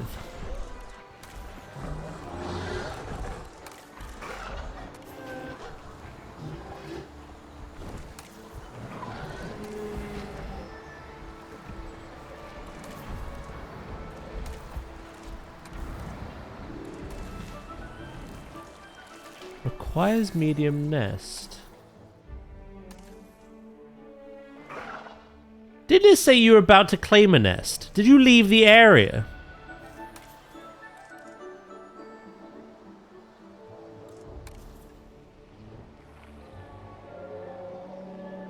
Oh my god, you can't even write that.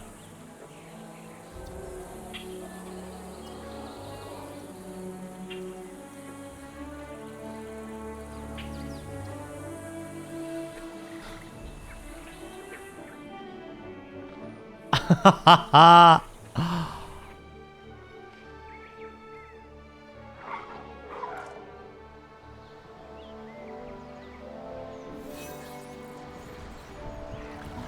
it's very busy down here, isn't it? Are you freaking serious, brother? Alright, what I might do now then is grab multi-select.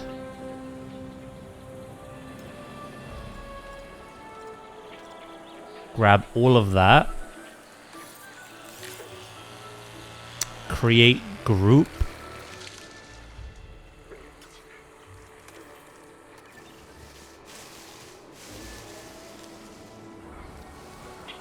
Honestly, I may have to put it like down here.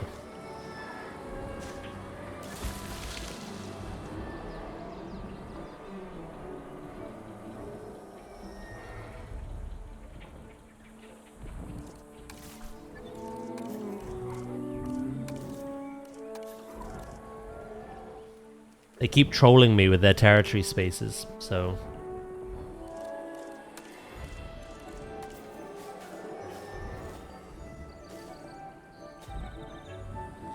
This seems like the only logical thing to do. And then we get their ground fruit again, just in case. They're being picky.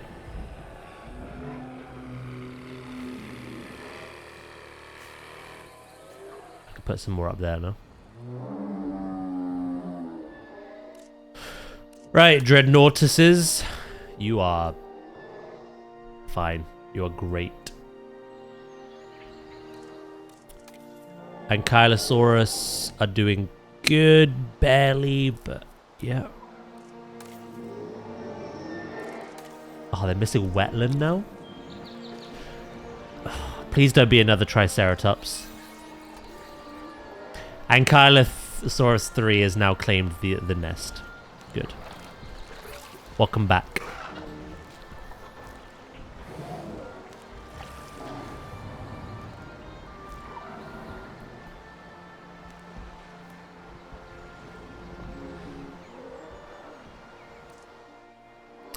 Right, they're happy. They've claimed the nest. The Corythosaurs are happy. The galleys... We're doing more ground leaf. Okay. Big builds like this are really fun. But this is the drawback that you get. If the area is larger than the territory that they need, the territory will move, so.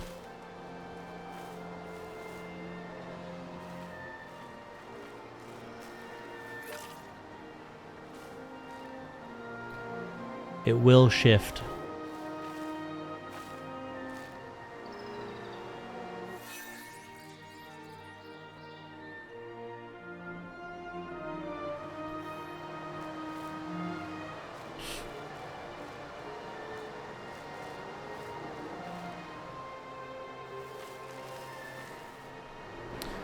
Right, they're happy again, I think.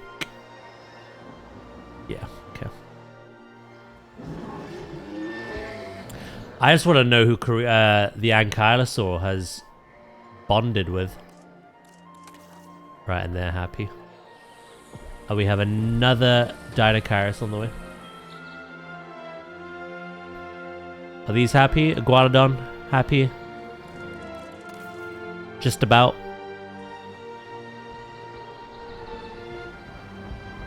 Hypsilophodon, you happy? Yeah.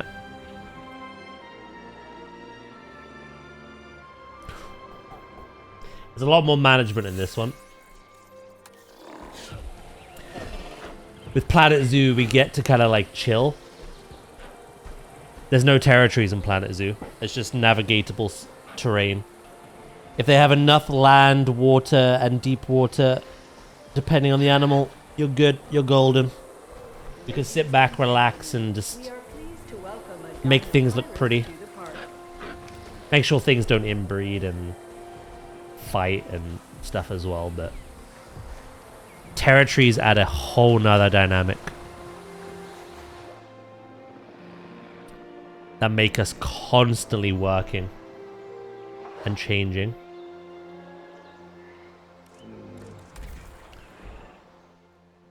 Are the Yankees going to be a problem? I love having the Yankees in here, though. Missing wetland and ground fruit, no? Missing ground leaf.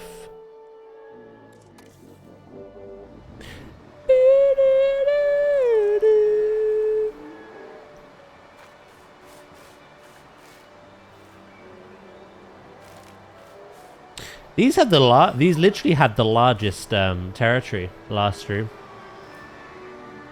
Something's happened. It's shrunk quite considerably.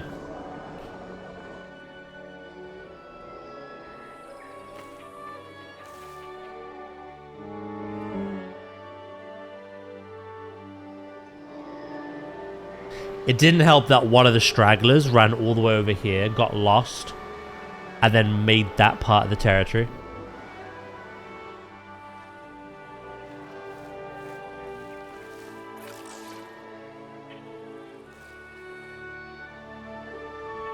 you kind of ruined it for everyone in your group. New dinosaur eggs have been found in medium nest. Okay, so Ankylosaur 3 is bonded with 5. They're not related, so that's good.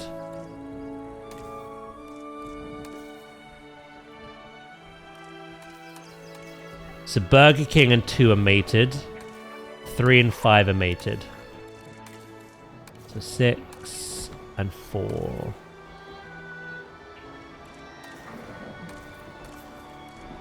We'll put contraceptives on.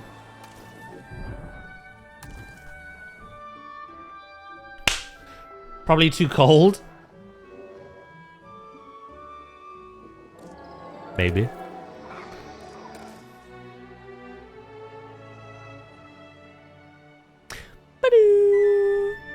Alright, come on. Let's get this. Actually, I know what's a good idea. Ankylosaurus are missing wet. Like, they've come just down here. They'll probably leave that nest soon. Right, wetland is down here and ground fruit is down here. This is where they've just established they want to be.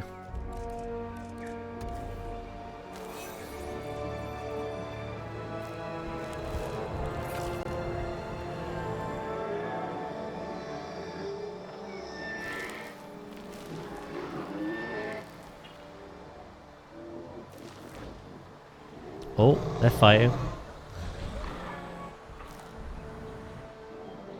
Right, ground fruit and ground leaf.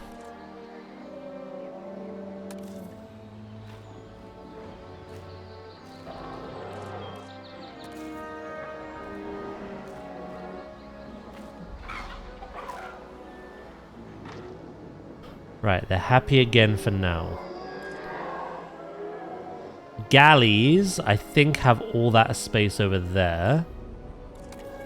Oh, they don't. Ooh. Ooh.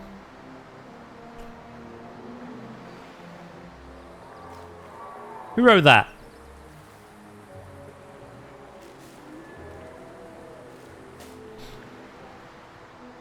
No, they don't. They're being very needy today. Like, even the galley habitat territory is shrunk. They've got all this that they used to have, and they've only just, like, they're congregating here. Which is amazing if you're on the river cruise, by the way. But they're, like, they're choosing to, like, isolate themselves.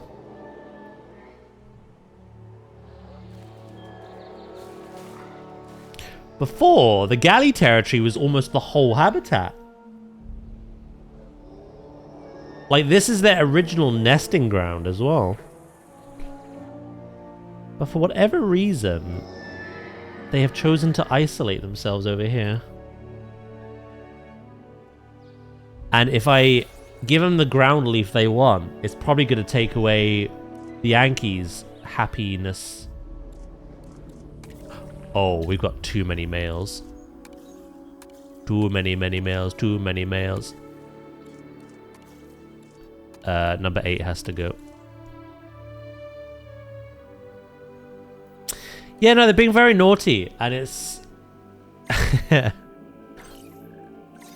It means I'm not getting as much done as I would like today. I want to do some modular building, and I want to plan out the Carnotaurus build. But I'm constantly having to babysit these dinosaurs today, which is unusual.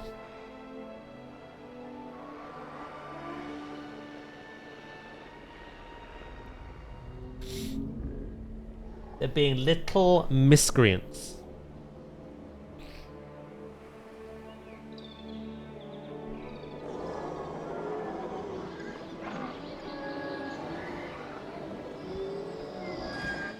I don't think there's any settings for territory either.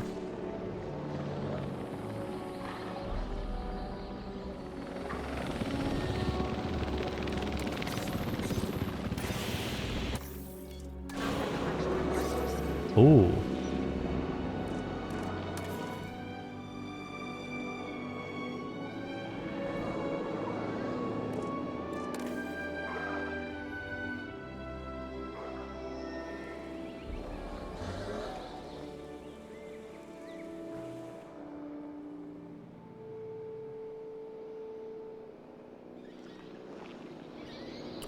To be fair, this is a problem of my own design.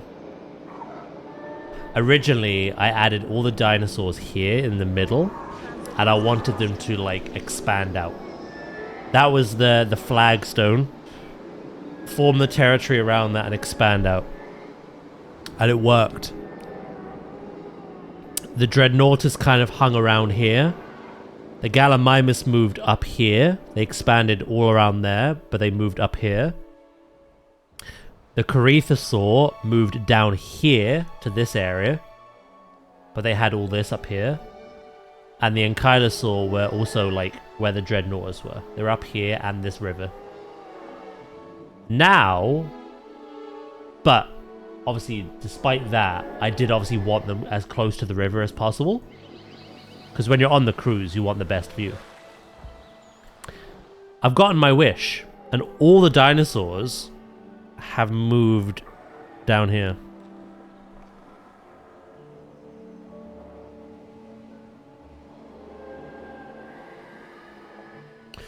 But that obviously comes with issues now.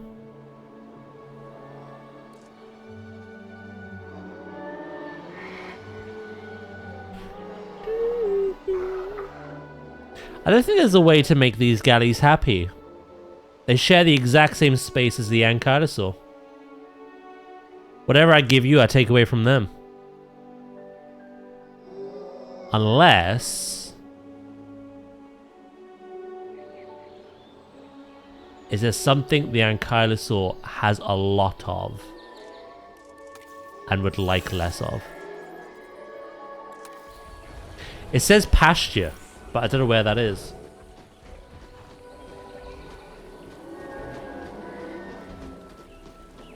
My little chunksters. Ladies and gentlemen, we are pleased to welcome an Ankylosaurus to the park. They're cute. I like them. They're adorable.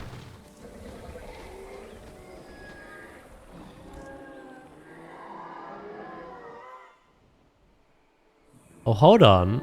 We have a rogue Gallimimus over here.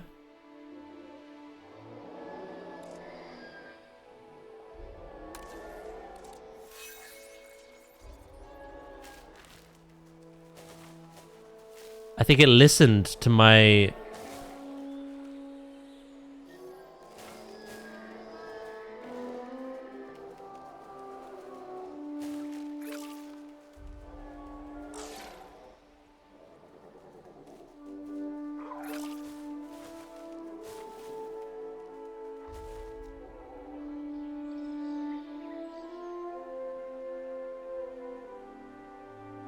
Inside agent. He was watching stream.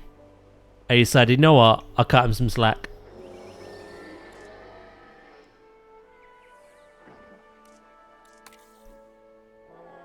Right, well for now, it will change, of course. But for now, all the dinosaurs are happy again. Right, we can go back to building.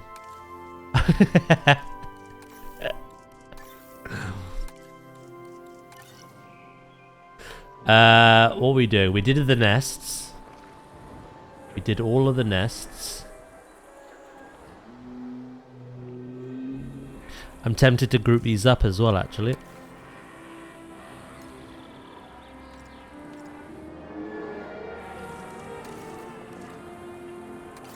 Create group. So that's now an object. That one's now an object. I don't think these ones are.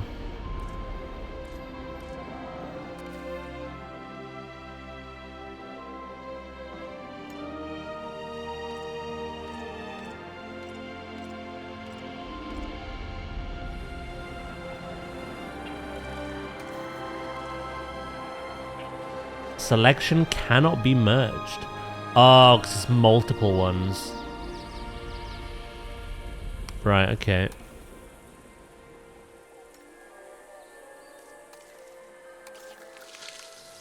Well, that one will create as a group.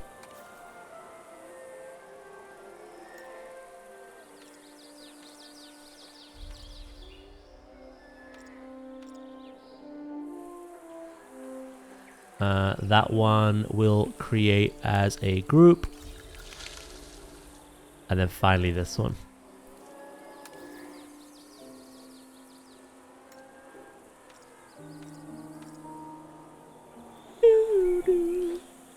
This is just so if we have to move things, we don't have to redesign them every time. We can just pick them up, move them, use the foliage brush around. Right, same will be said of these. Have I grouped these up? I've not.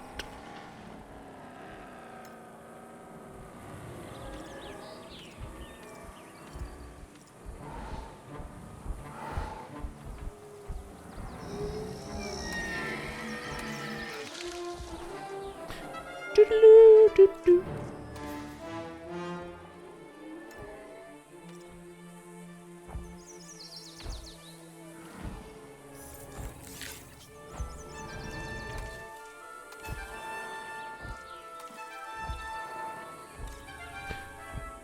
Wait, that didn't work. Am I at my limit for groups?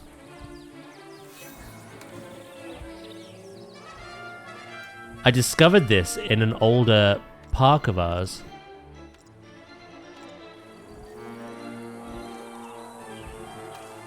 Create group. Oh, no, it let me that time. Ah, a concussion. Any Ah, trauma can be dangerous. A concussion. Even if the animal's behavior remains the same. We should deal with this immediately. There's 2 Dreadnoughtus babies on the... Oh my god, okay.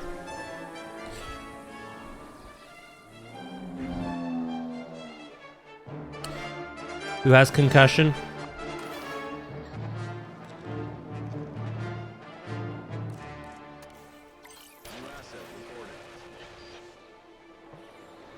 Right, that I know for a fact is one group. I can check as well, yeah. That's a group, that's a group.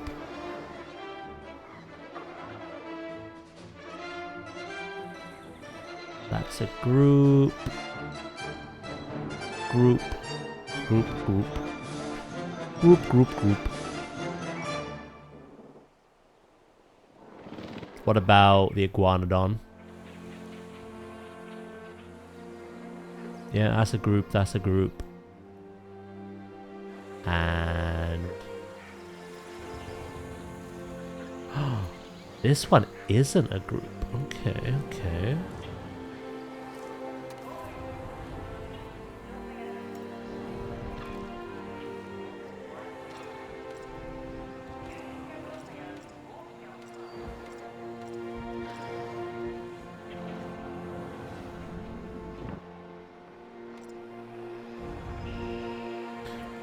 Again, I feel it's important to do this.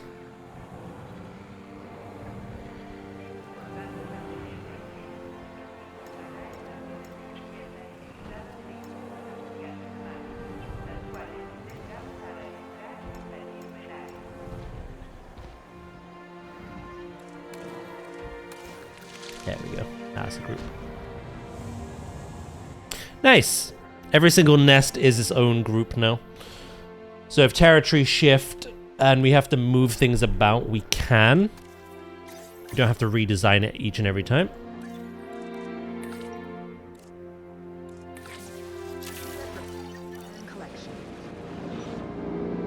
Right, I was working on this, wasn't I?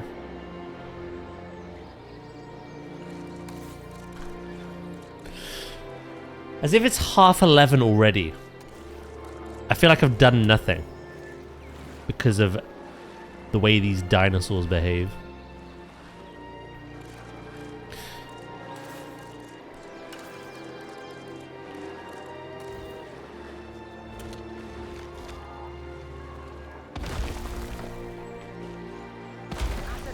The way they treat me for real.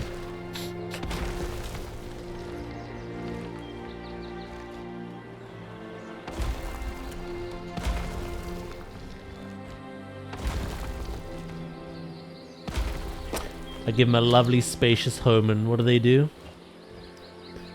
Spit in my eye. Just spit in my eye.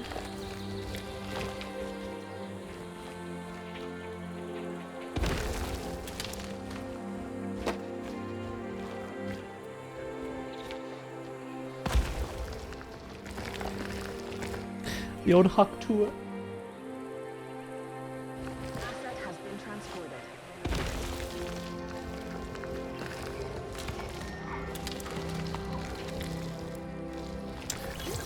Oh, that was quick.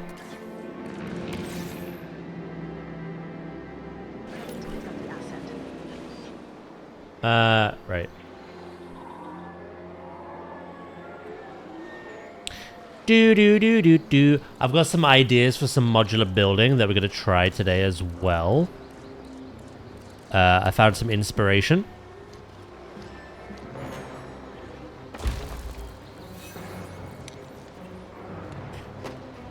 It's weird, right?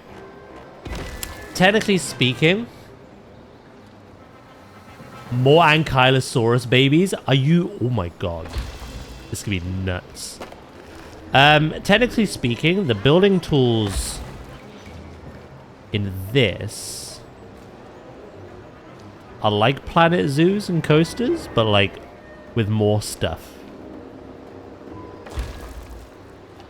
But I don't know, weirdly, I'm way more comfortable building structures on Zoo than I am this.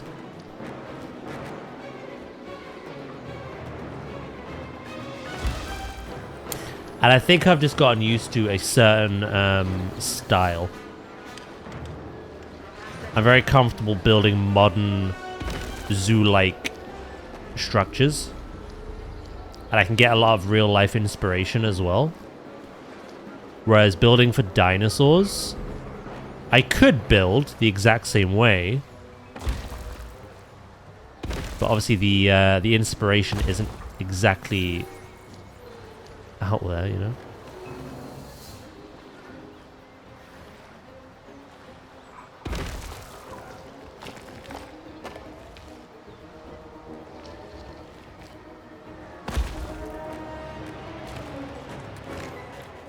So I want to try something today.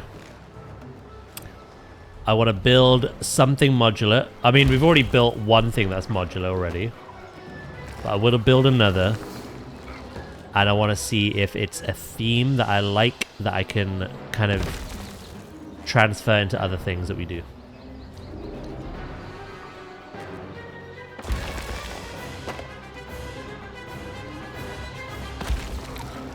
Because that would be the best case scenario. Ah! No! Old age has taken you.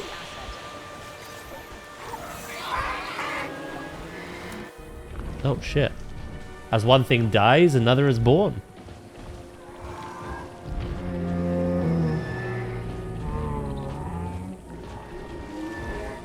They reincarnated. They went, I'm not happy being a little chicken. Let me be that thing.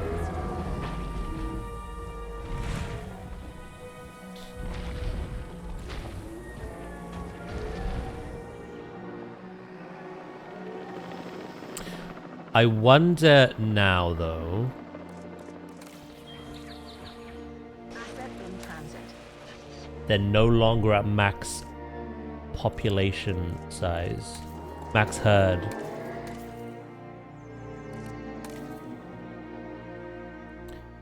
If they really wanted to, they could breed again.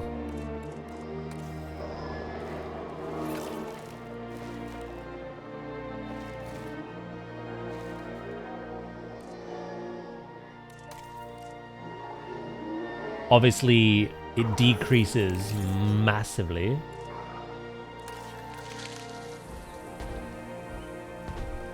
Ah. And the most popular nest is occupied. Gallimimus need multiple nests together. Like it's a big social thing. The Corythosaur won't because there's too many dinosaurs in the territory.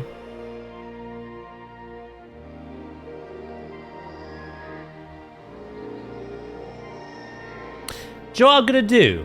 I've had an idea.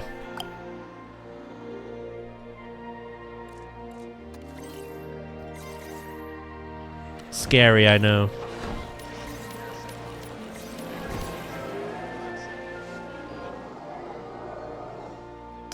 Bear with me, chat, as this mad science takes hold.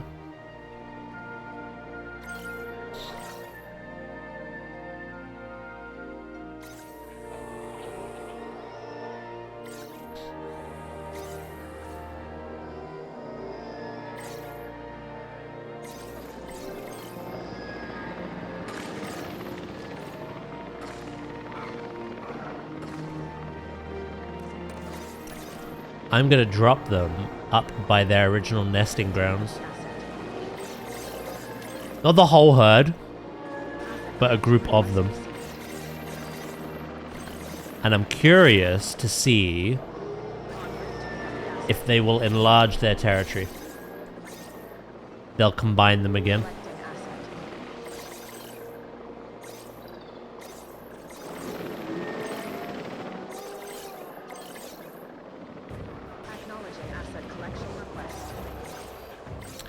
Because if they're gonna have more babies, they have to be up there.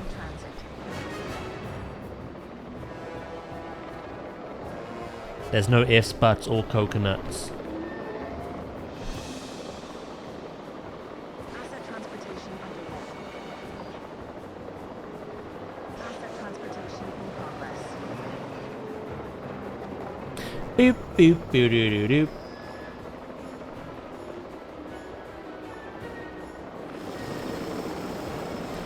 Sending our soldiers.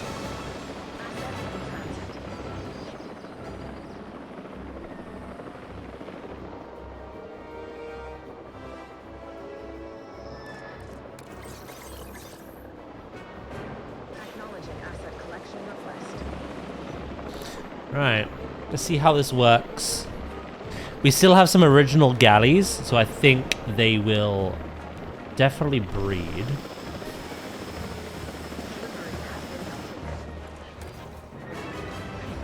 But obviously this has kind of reset their territory. But only this 5. If they connect up with the others...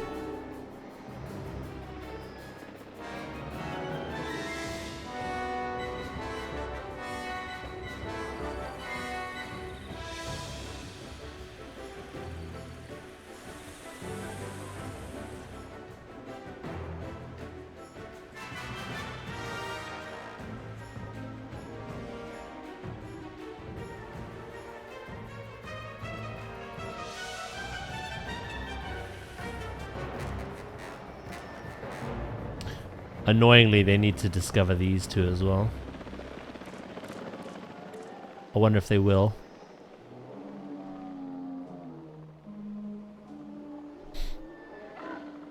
It's quite interesting.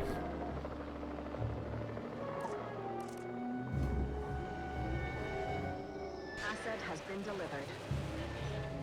Oh?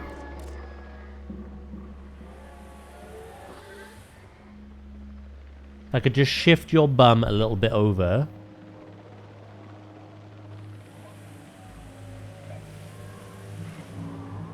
Just like a smidge, please. Just please. Tiny smidge.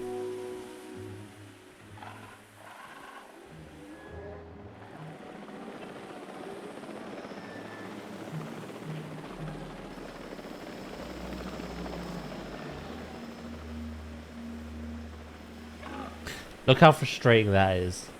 That one nest just out. Delivery has been completed. I may have to drop a lad behind enemy lines, you know.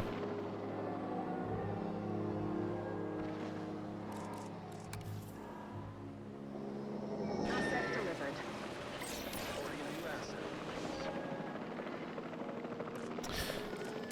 But We are eagerly awaiting some territory expansion, which they are doing. One just ran to the water now. But I don't know if that's gonna combine.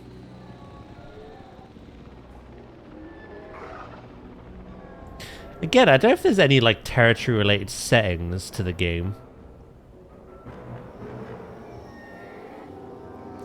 I don't want to break territories like we did accidentally with the T-Rex that one time.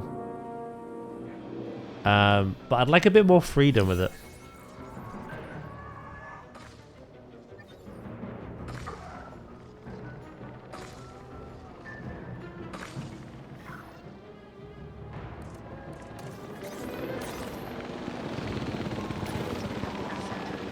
Alright, that should fix that issue.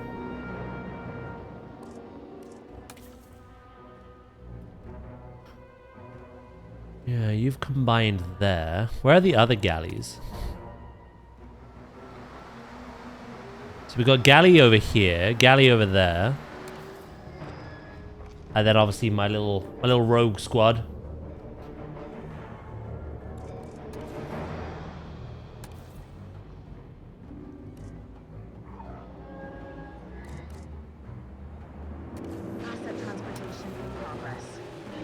Oh, they've connected up.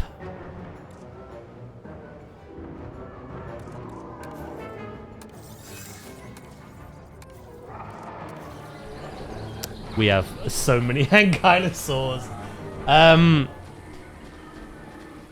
Okay. I didn't know these were a big herdy animal.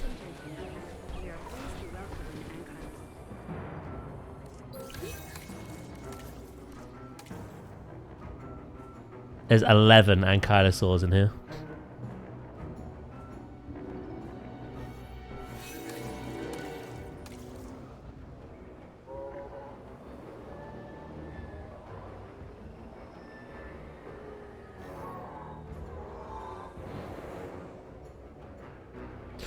What happened to...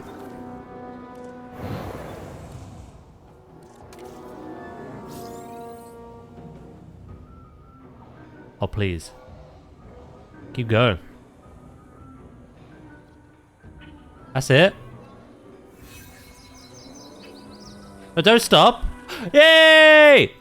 There we go. Life found a frickin' way, chat.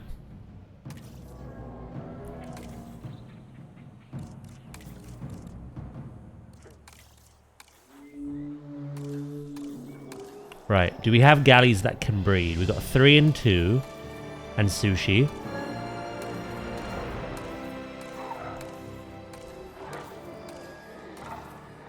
And galley 6 and 5. Right. They can indeed breed still. They're getting to the point where they can't though. They're getting old.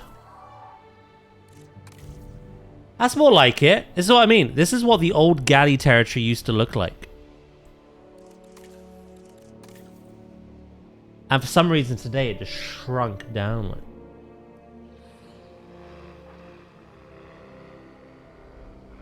Right. So the galleys have these nests. The Corythosaurs have these nests. The Dreadnoughtus has that nest. And the Ankylosaurs have that nest. No! A Hypsilophodon is gone.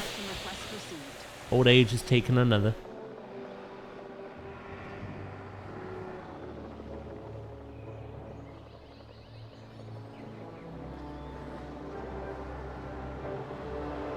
Right, I think we are once again in a good spot. I can't get over how many Ankylosaurs we have. That's a good thing though. With more of them, there should be more territory. Less complaining. It does look a lot bigger. Transporting asset.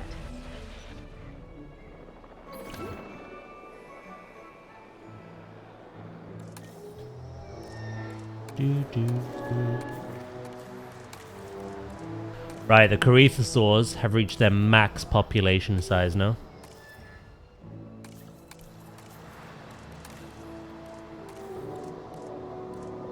So we got 1, 2, 3, 4.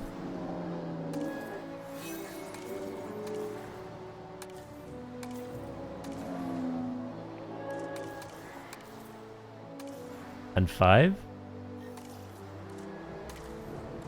1, 2, 3, 4, 5. So everything else we can put contraceptives on, chat.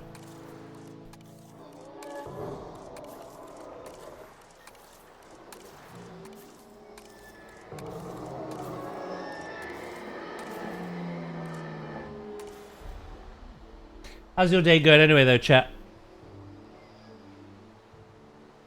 How are we? Hey, Isabel! How you doing?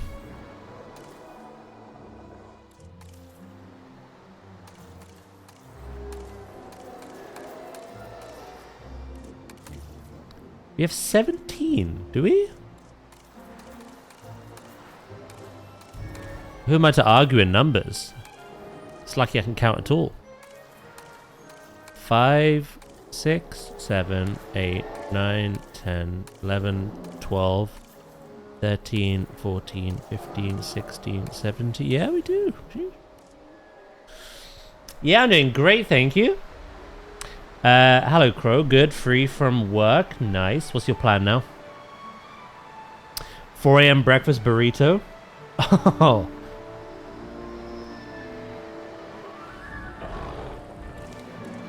Nice. Right, so we have 17 Corythosaurs. They're at their max population. We have 11 Ankylosaurs. Our breeding pairs are 3 and 5. 2 and 1. Or Burger King.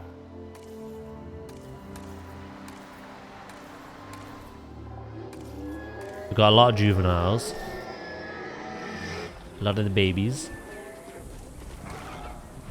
Okay, so they're good. So I'm just managing my herd at the moment before I crack on with what we need to do. I'm working on a large herd build. Hello, right? Yeah, it's very cool, but it comes with problems.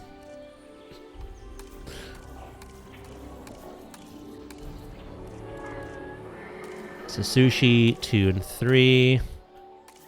They can't breed. 5 and 6. And they can't breed. Okay. I have 17 Gallimimus, but they can have more now. I brought them back home. Over here. And what about our Dreddy boys? We got original female, original male.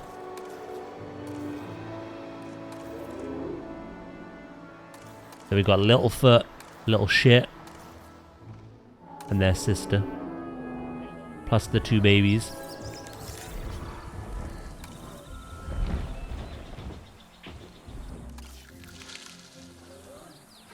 Hey, Gallimimus babies. There we go. Yeah, no, what we're working on. So this is what we've done so far. So build number 1 was this Dino Kyrus river cruise attraction, essentially. So I got some little baby Dino Kyrus.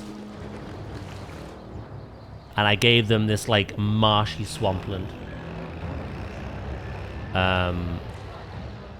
What are they on? There's 8 of these at the moment.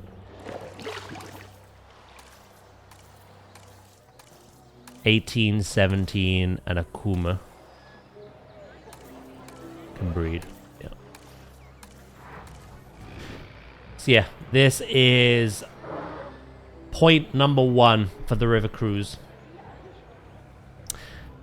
Adjacent to these, I wanted a habitat that wasn't on the river cruise, but still fits within the Cretaceous theme. because Cretaceous is how I'm basically going. Hello, Len, by the way, mate. Hope you're doing well. I finally did my last exam of the winter semester, so I can watch your stream peacefully. Hey, very nice, mate. Glad you're finished with that. Oh, I just hit that. Yeah, I wanted something adjacent, match the Cretaceous theme, but wasn't on the river cruise. So I built this forest, which has a combination of Iguanodon as like the main species, right? There's quite a few. There's like, I think there's 9. Yeah, there's 9. But as part of the Wetlands DLC, they included, I think, the smallest dinosaur in the game.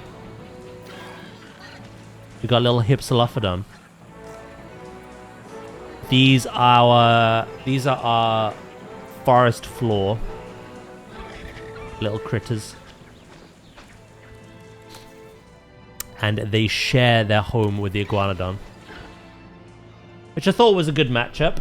It's a little bit tight for space, but it's a good matchup because both of their fossils were found in England, and they're both from the early Cretaceous period. So I imagine they would have lived together.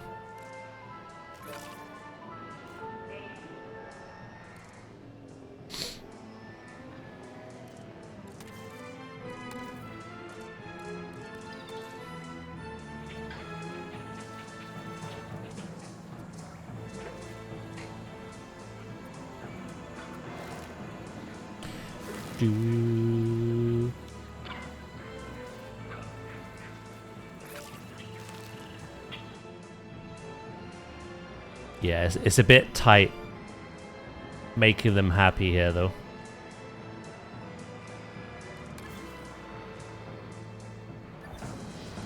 But I think we've achieved it. Barely. Territories keep forming and shifting.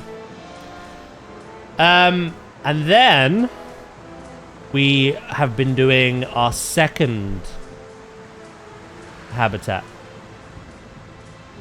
which is our mixed herd. This is our second stop on the river cruise. In here we have Dreadnoughtus, Ankylosaurus, I spend a lot of time Corythosaurus, and observing the Gallimimus. dinosaurs and making notes on their behavior. I lose hours like that, and that's time lost on my tasks too. Could you help with this one? So that is what we've been working on. I know what my next dinosaur is going to be. We're going to work on the Carnotaurus. But there's still, as you can see, a lot of modular building I want to do in the park itself. It's just the dinosaurs keep me so busy that I don't really have the time.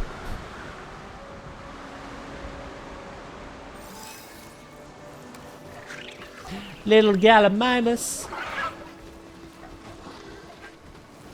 Ladies and gentlemen, we are pleased to welcome Gallimimus to the park. So no, we've got what? 1, 2, 3, 4, 5, 6. We've got 7 species at the moment. All of these dinosaurs were found in the late Cretaceous, and their fossils were found like in the Americas. These are also late Cretaceous dinosaurs, and these are both early Cretaceous dinosaurs found in England. So Cretaceous is kind of the theme we're going with. And the whole park operates on this river cruise, but we also have a balloon tour as well, going around. So I want to build Carnotaurus next. After the Carnotaurus, we're going to build for the Spinosaurus. That'll be interesting with the river cruise. I'm going to have some kind of fencing there, because people will get nommed. But with the Spinosaurus, I want to build an aviary attached. Jurassic Park 3 is kind of my inspiration for that. And yeah, other lagoons and aviaries. But we're definitely going to move into carnivores now. I've built for a lot of herbivores. Which I think should be your entrance dinosaurs, to be honest.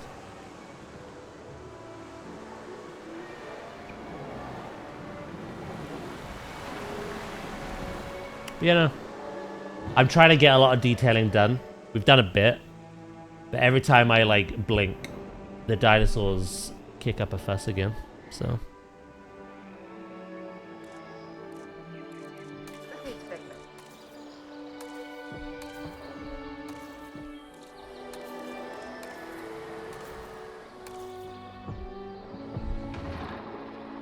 yeah, it's going well. I want to build a custom fence as well, like I've done for the Iguanodon and the Deinocheirus. An implied practical way of keeping guests from jumping in. So I need to build something along here. Even though the guests don't really come along here, I still need something, you know? But you know, I'm happy with how it's turning out. What I've discovered is building large mixed herd habitats is very fun. It looks cool to see that kind of ecosystem develop.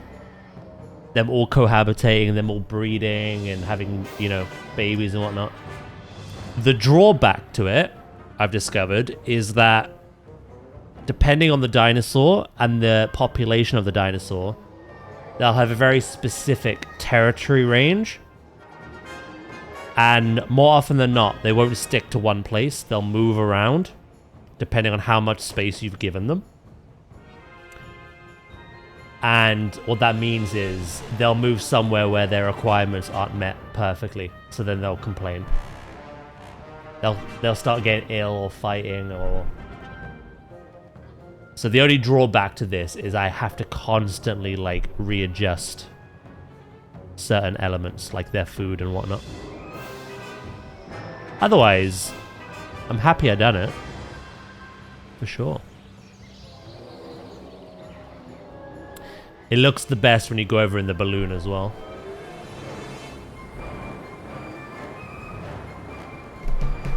Right, we have an ad break starting, so I'm going to go pee, chat, and then I'm going to get on the treadmill as well, okay?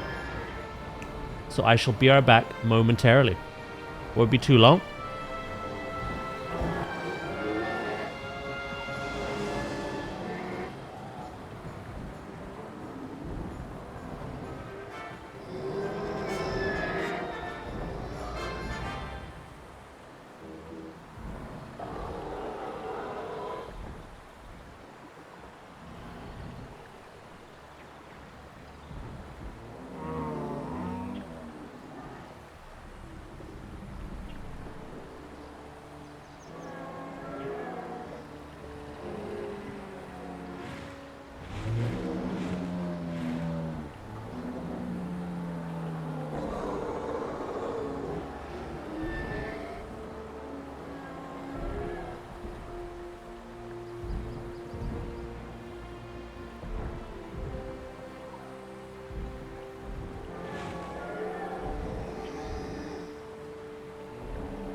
something amazing is a job made of 100 smaller tasks.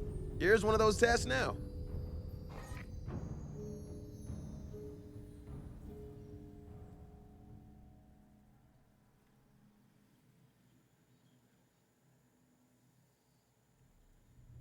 I'm back. I am back, chat.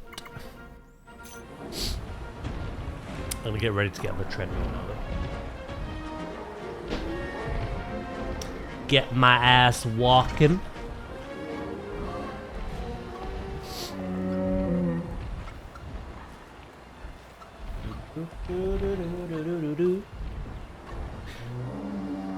What are you up to, right, mate? What are you up to today?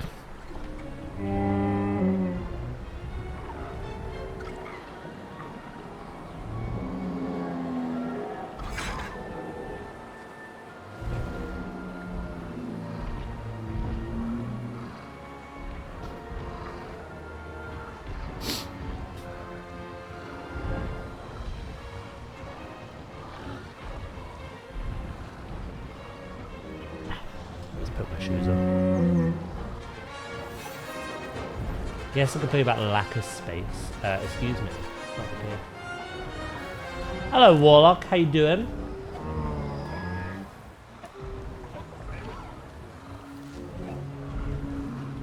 You're dying? Under workload, or are you ill?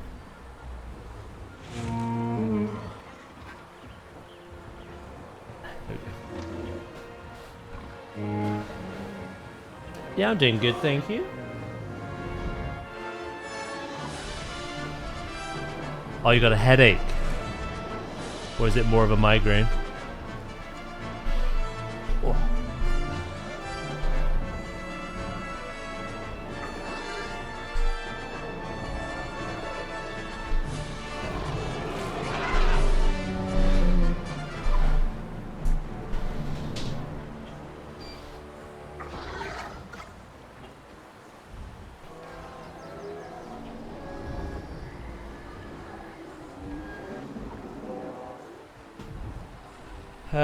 Likely turn into a migraine.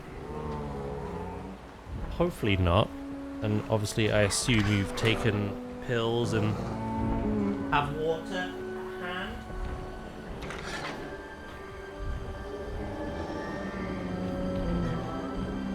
Nah, you've not taken pills? I'll take the meds if it gets really bad. Oh, okay. I do the opposite. When I feel one coming on, I take the meds. 9 times out of 10, that prevents it happening or getting worse.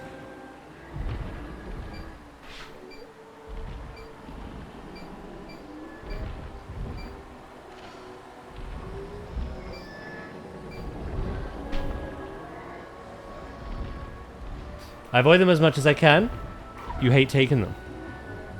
Fair enough. We're all different, of course.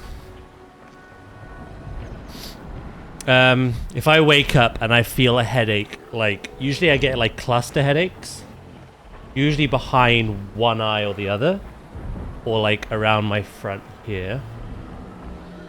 But if I wake up, because I usually have headaches when I wake up if I have one, if I feel it forming, I know it won't just disappear on its own most of the time. So I'll take a couple of pills, chug a ton of water, and it disappears 9 times out of 10.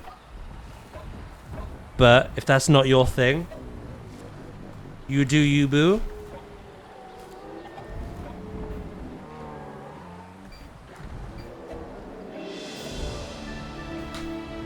Hopefully it doesn't get worse. How are the dinos? Dinos are doing good. Actually, they're being little fusspots today. I've been trying to do some designing, some detailing, but they keep whinging and crying.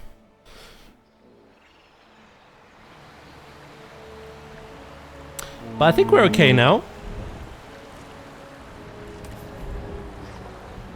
The Dreadnoughtas have more than enough of what they need.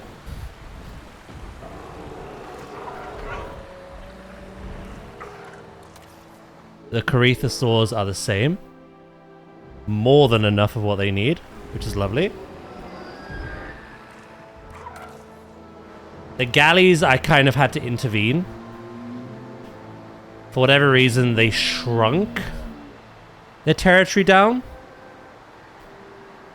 So I had to like trank a load of them, move them over, and then let the two groups combine again to like expand the territory. But they're fine now. And then we've had a lot of Anks today as well. We've been breeding like mad. But yeah, no, they're doing good. So this is in a very good spot at the moment. Will it last? Probably not. The Dinocaris is still harassing the cruise goers. Our kayakers. And the dinosaurs in here are doing good as well. I hope. I think. Barely. Their parameters are on the edge. The Iguanodon and the Hypsilophodon, yeah. They're happy though. I can't have any more. So yeah, I want to do some detailing. I want to do some modular building. Haven't really had an opportunity to this morning. Look, some people suck corporate ass to get more money. True. I suck yours. Also true.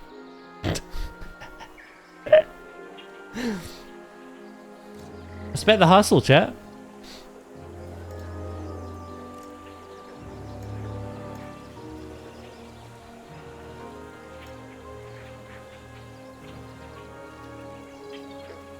Respect the hustle.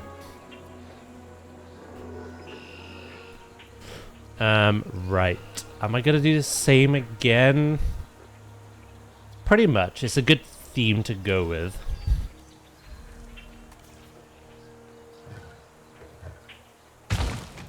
And then I can grab these. Split from group.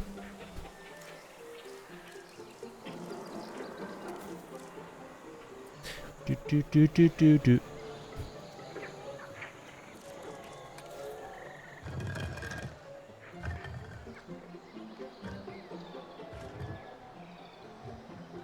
We're gonna need a lot of this though, if we're gonna go all the way around. Holy Jeebus. That's all I say.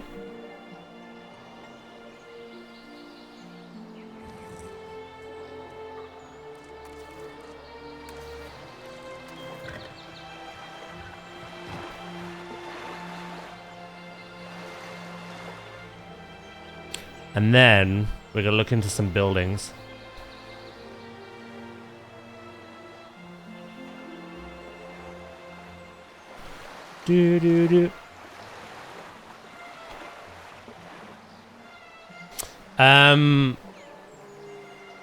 Yeah, I'm undecided what to do. This is our second and last Jurassic stream this week. It's our last stream of the week. Sunday is obviously my day off. And as I've been doing, I alternate how much of Zoo and Jurassic we do each week. So one week we'll do 2 streams of Zoo, 1 stream of Jurassic. The next week I'll do 2 streams of Jurassic, 1 stream of Zoo, which is what we've done this week. So next week, if I keep going by this rule, this rhythm that I've put in place, we'll do 1 stream of this and 2 of Zoo. And then the week after, back to 2 of this. That is the week of the front page. And I think that'll be a very fun stream to build for a carnivore. Specifically the Carnotaurus. Spino's going after it though.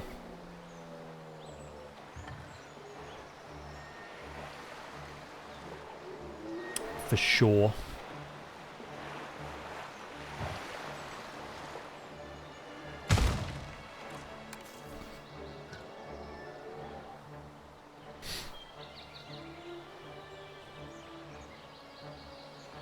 For sure, for sure.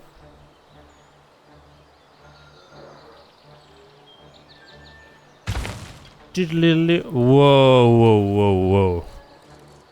No random rotation on this. Thank you.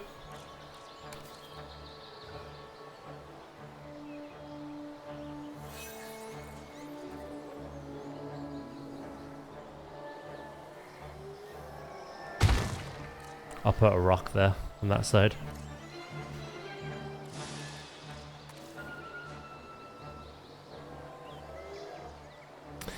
You know what I would like? It's a bit difficult to do in this game and in Zoo.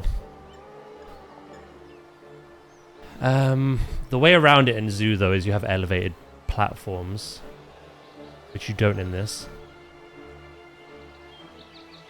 I could build one, implied. But what I'd like to do is I'd love to bring the habitat edges to the edge of the paths as well.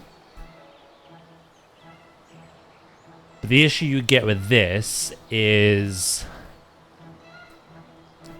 the different problems.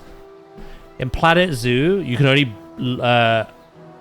modify the terrain to a certain distance from the path. And usually that distance you have to cover up with something, whether it's concrete you lay down, plaster, rock work. But what it means is you're not on the path looking straight down into the habitat. There's like a distance of like rock or plaster or whatever you've added, which does kind of obscure the view a little bit. In this game, you don't get the same problem, but you also do.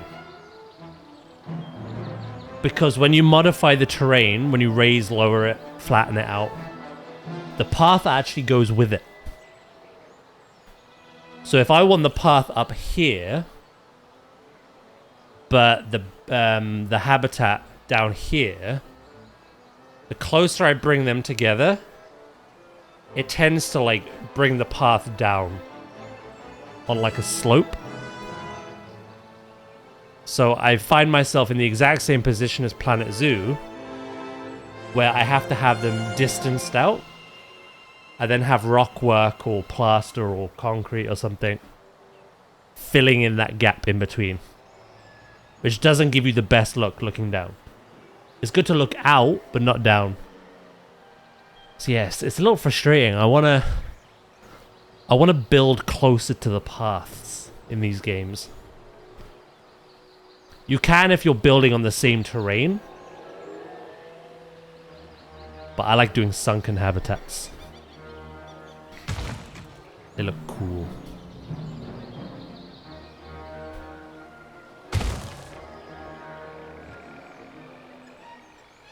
Yeah, some restrictions there. Oh, that's not good.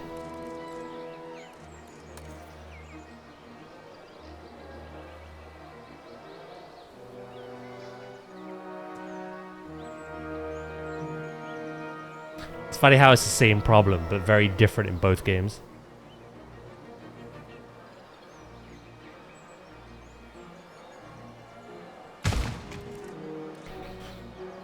Or, I just need to find a better technique of dealing with it.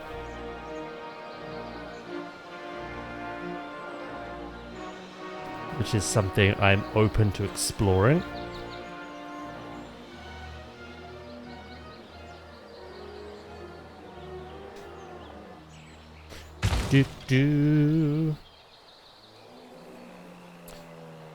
Yeah, like right now, if I'm standing at this fence, I can look out and see the dinosaurs, but like in my immediate vicinity, I have a giant rock in my face.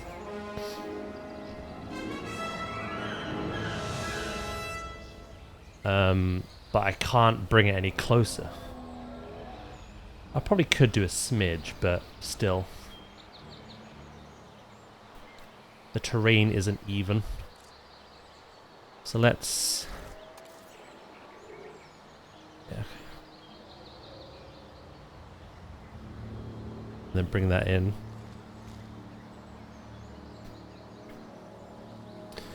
you get a lot of this happening. Just lower that. Let's grab that. Let's bring that in.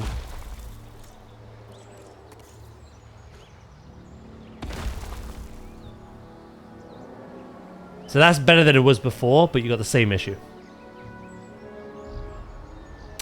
Same issue.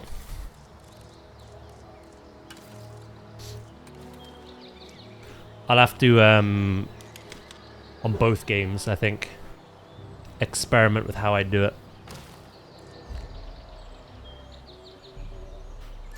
For sure.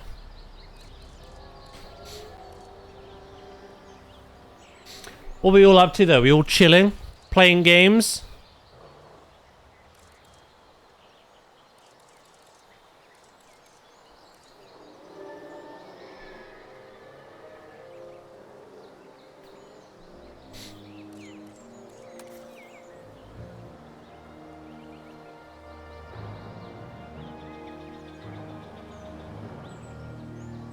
The Saturday EPs have got you.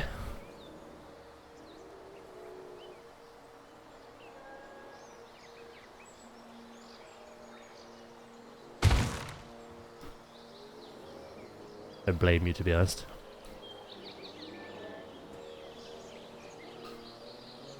Saturdays are for doing nothing.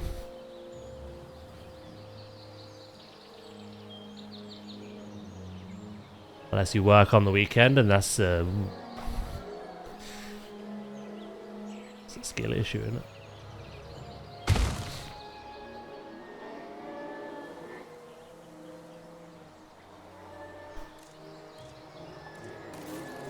Do do do do do.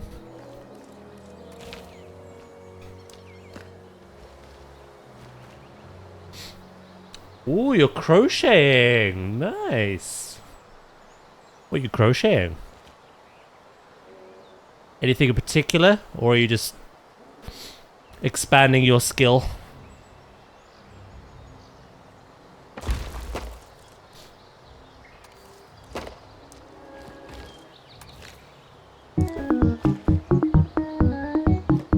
Sleep stick bugging. Boop boop boop. A temperature blanket. Oh, very nice. Very nice indeed. I've heard about them. I've never had one.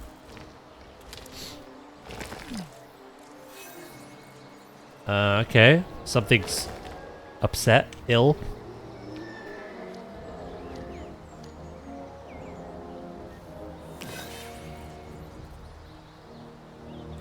Yeah, but the difference is, Drakis, I love my job.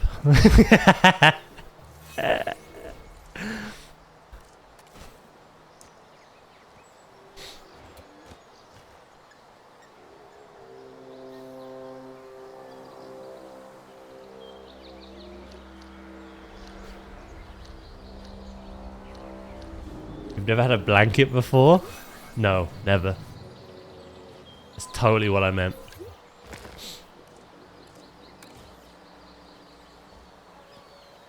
Totally, totally. Touché, sir.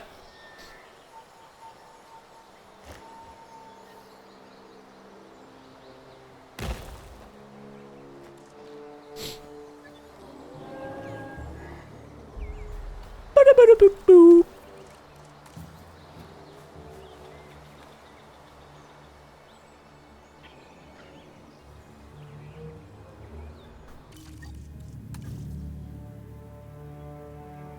Explains why you like rocks so much. You crawl under them for warmth, like a bug. That's what a weighted blanket is, right? Just a big rock.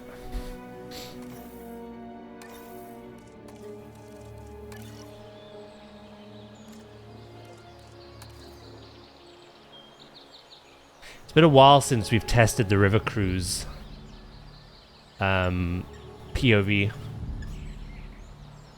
I think it should look better now that a lot of these dinosaurs in here have migrated down to the water's edge.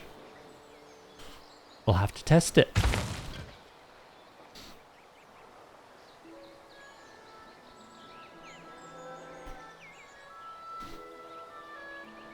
You know, I've never had a temperature blanket. Or a weighted blanket, for that matter. Never had one. I've had regular blankets, of course, but...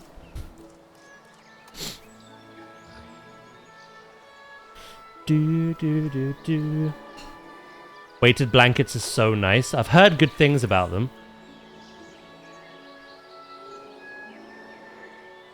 Just never got one.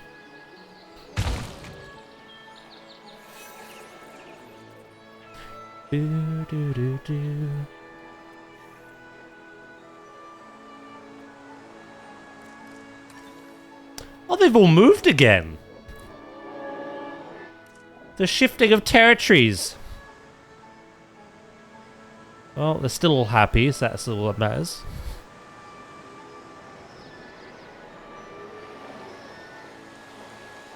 They're very comfy. They can just get a bit hot. Yeah, I'm someone who overheats a lot. I don't have my window wide open, but I have it on like a night lock. Even during the winter. Because if I have my window closed, I overheat.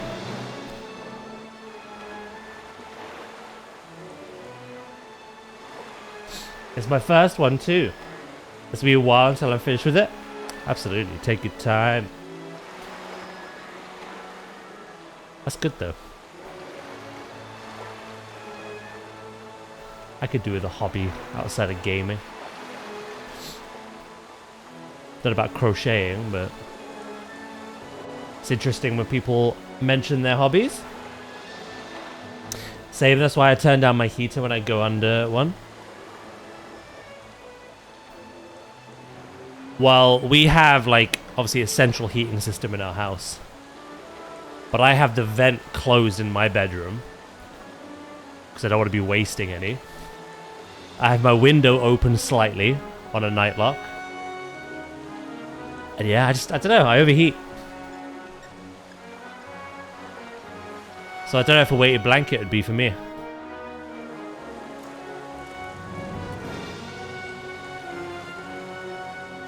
They sound really cozy.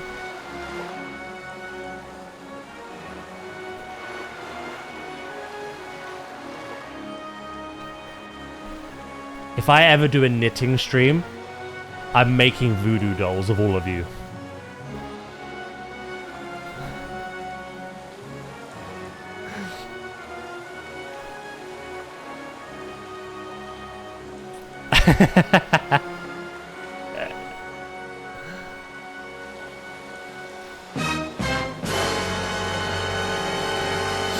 Hello, Fab, mate. How you doing today? How was the remainder of your birthday yesterday as well? This will be the first weekend I don't have my window open, but it's also going to be like -26. Yeah. There's a lot of extreme cold weather happening, especially towards the Americas.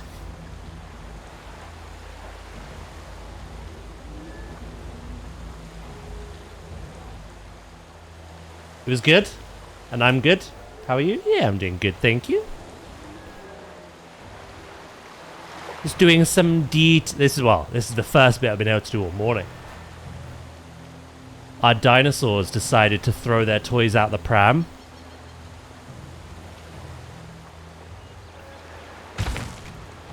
A good analogy that Duh came up with was the dinosaurs had a glass of water in front of them,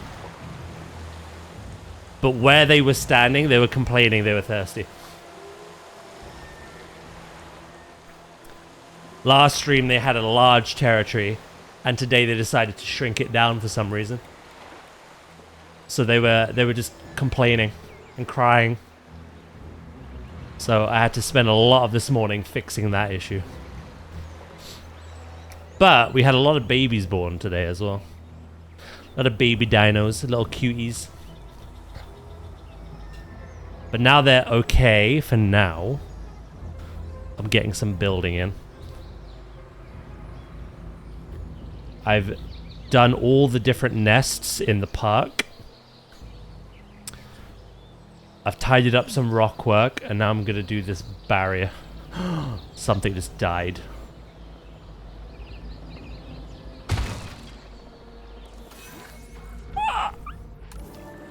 Galley, no! Don't look, little one.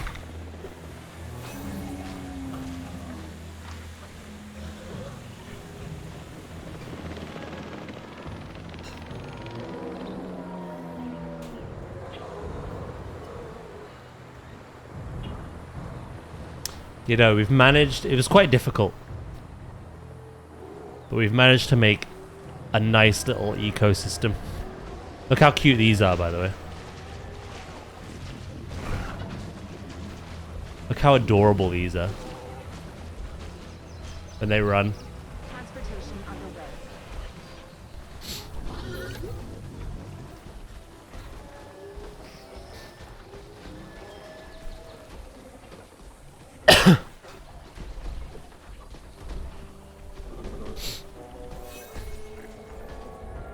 You know, we've made a nice little ecosystem.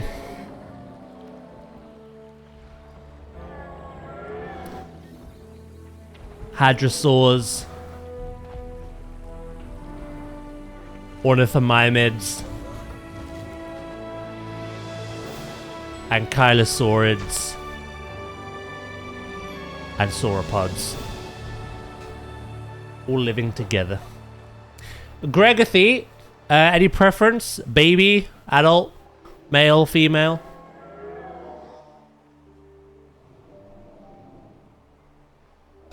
Did you want the baby I just showed?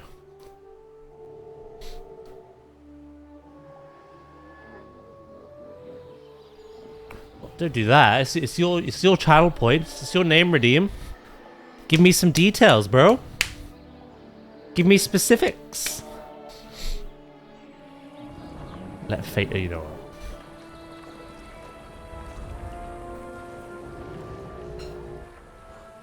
That's how you're gonna play this.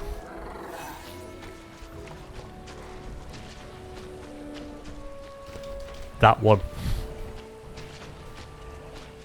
Gregothy.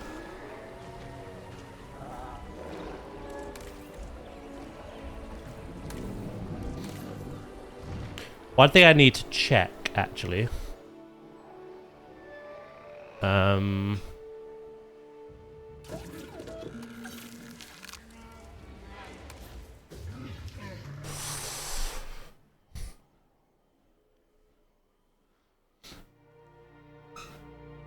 Wait, that can't be right.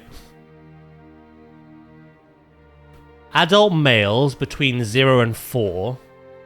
Adult females between 0 and 4. Chat, we have more Ankylosaurus than that. Yeah, they're okay.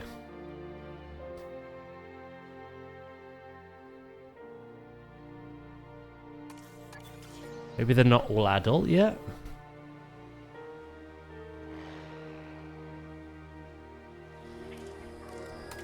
We have 11.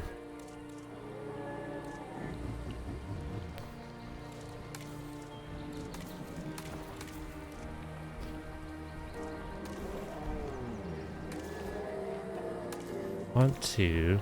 So we've got 3 males, 4 males.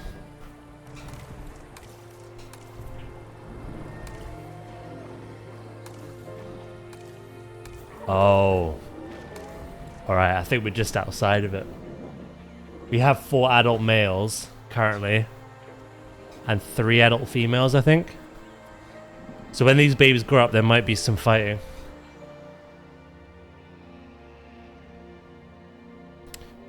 Oh, gotta keep an eye on that. Oh shit, look at our money! We've been doing well. Yeah, I thought we had more adults than babies, but apparently not.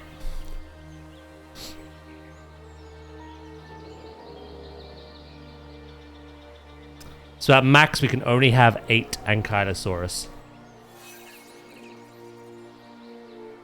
Uh-oh. Too many males. Too many males. Too many males.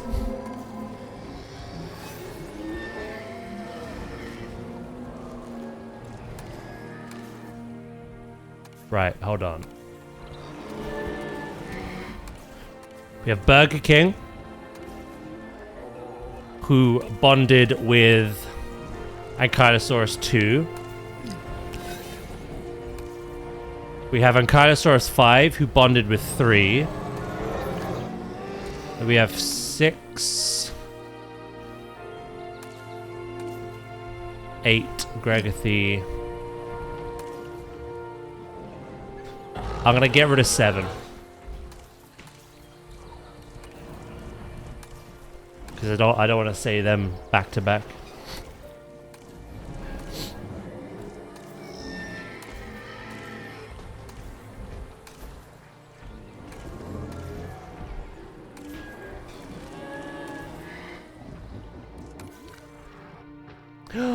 Died in a fight! Objective feels like a pretty formal word, but I think we should try and get this done. Ah! What the frick?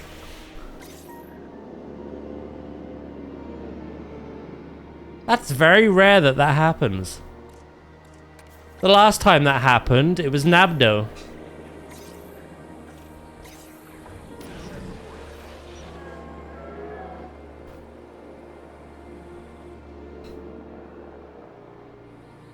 Oh no, what have you done?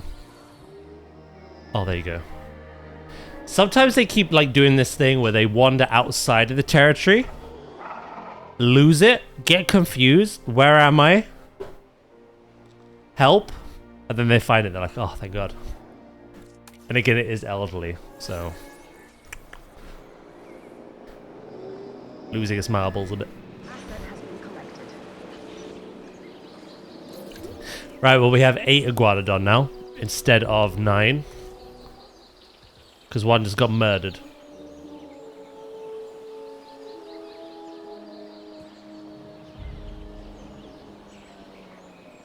Sometimes these dinosaurs just fight for fun. It's a little dominance thing. They never come out that bad. Sometimes the Dinochirus will give each other major fractures, though. But very rare do they kill each other. It's not like they have, like, bad needs, like unmet needs. They're 100% happy, but they just fight because it's in their nature to. But yeah, no, they've actually murdered, like, little fight club. What's going to be interesting is the next dinosaurs we're adding are Carnotaurus and Spinosaurus after that. I'd be interested to see how they deal with their groups.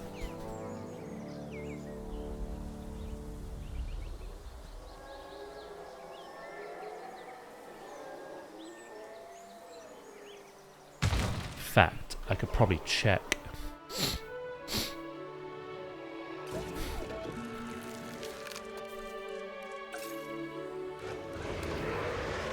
Carnotaurus only like one male. You can have as many females as you want, but only one. By the way, look at the male. Cool. It's got camo. Yeah, only one male, but any amount of females.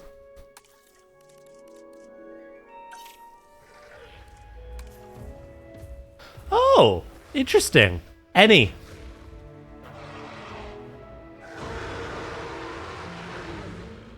Any males, any females.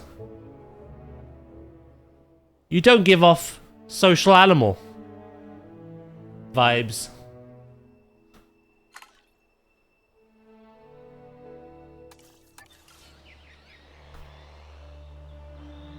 That's what I mean. The Spinosaurus might hold a fight club, you know what I mean?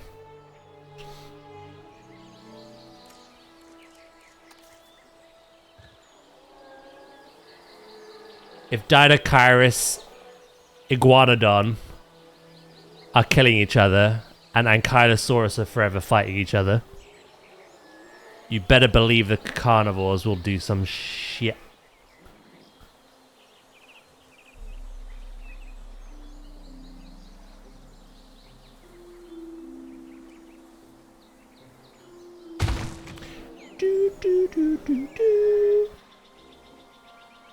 You know, it's going to be difficult. I've set this up perfectly, this like entrance plaza.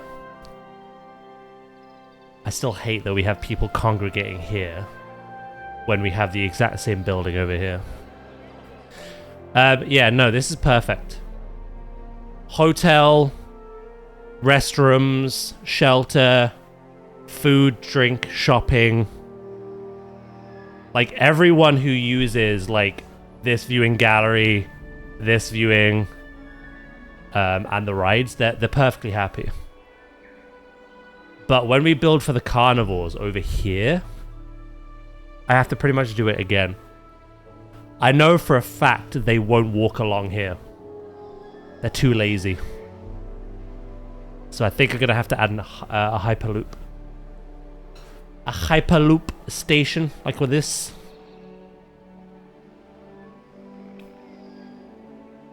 I just know they're not going to walk. Hotel Travago. It's going well, right? How are you, mate? What are you up to?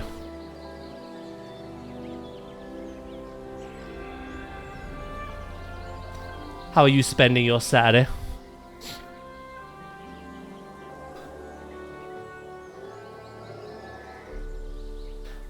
Yeah, you said hello when you joined the stream. I asked what you were up to, but I assumed you vanished. Disappeared to the winds. You've been deep cleaning with the missus. Ooh, okay. It's a cleaning kind of day. Throwing out some old stuff, are you?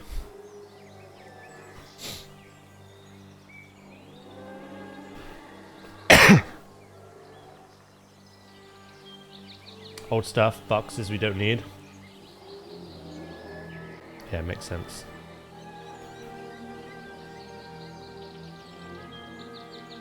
It pays to do that every now and then.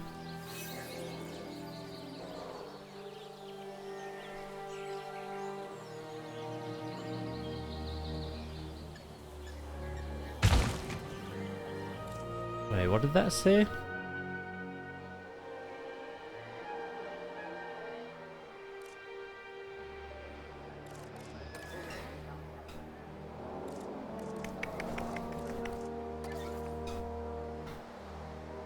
Yeah, I didn't really think about that.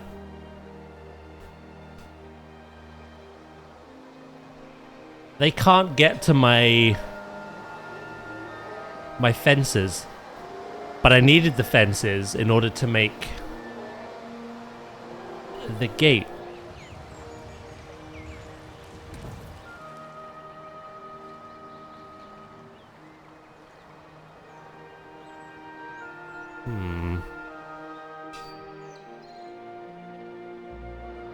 Nah, I coughed. But thank you. Can't reach destination. Yeah, I didn't think about that. Dinosaur. Dinosaur. I'll have to rethink my approach.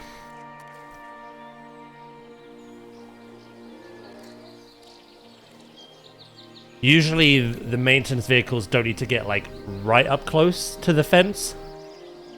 You're good to have a bit of distance.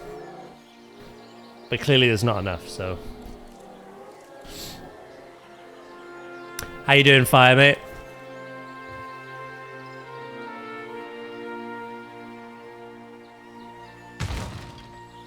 How are you what the hell? Oh yeah, I forgot about you.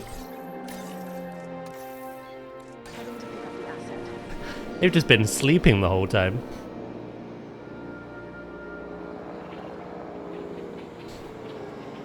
I'm Gucci. Now I'm just playing some Battlefield before I head out for food. Ooh, nice. We also had the windows open from 9 till now to clean out the dust. And it's a chilly 9 degrees in my office. I bet your house is smelling fresh though.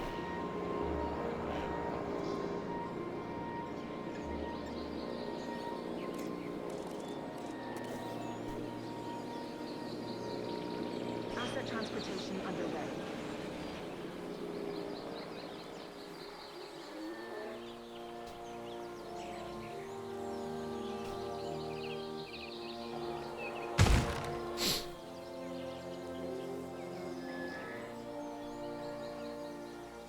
I'll turn my heater off actually. I don't need it when I'm on this. My body temperature warms me up enough.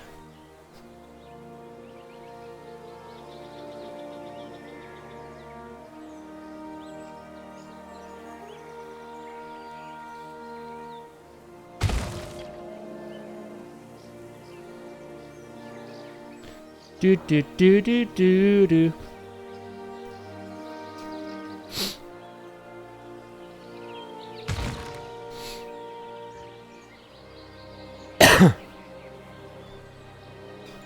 Keep coughing.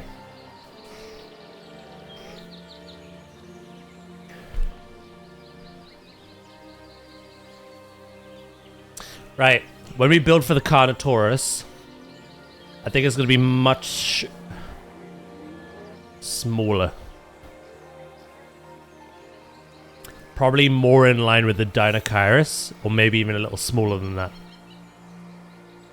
The Deinocheirus are one animal, but we have a decent sized group of them. And the Iguanodon are cohabitating with another. And obviously this one is a large herd. So the Carnotaurus obviously needs some territory. But I don't think we need to build nearly as big as these. Spinosaurus, yeah. It's a big boy. It's gonna need the room.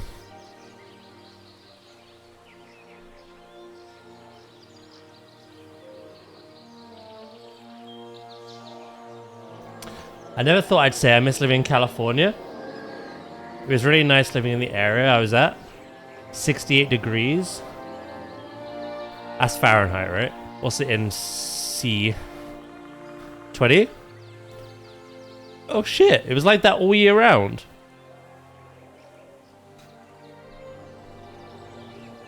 That does seem really nice.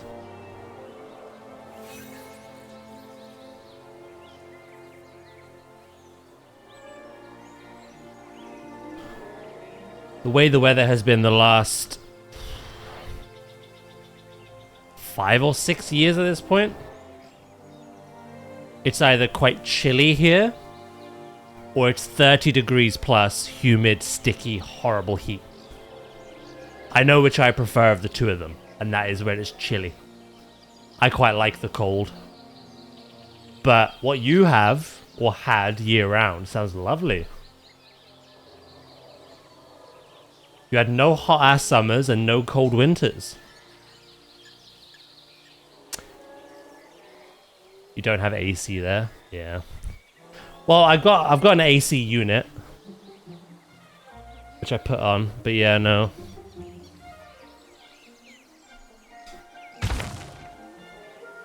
Our country is not built for heat. It's kind of alien to us, but it's become common. And our houses don't know how to deal with it.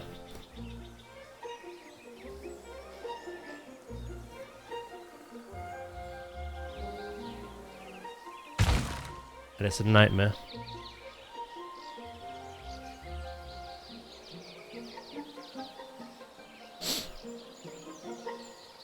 Yeah, we don't. We have central heating, but not central AC.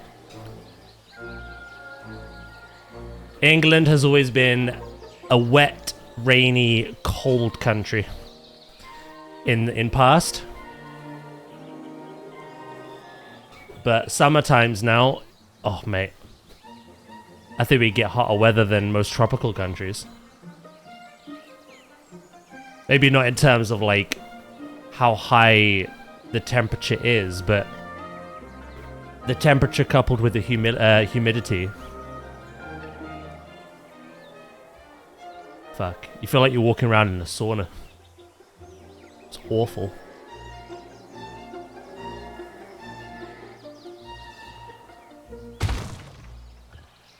It's not nice. Yeah. Slapped with a wet hand. And where I live isn't too far from an airport as well. And some of you might know what it's like near an airport. Or when you travel somewhere and you get off a plane. Holy shit. That's like 6 wet hands slapping you.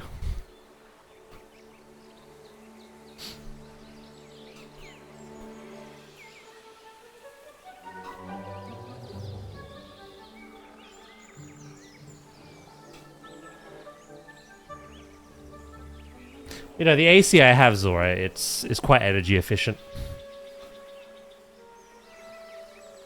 It's one of those. In the winter, you're spending more money on heating. In the summer, you're just spending a lot more energy. We do not have what you had, where it's just a comfortable, like, room temperature all year round. We either have to have the heating on, or we have to have a fan on. So yeah, it is what it is.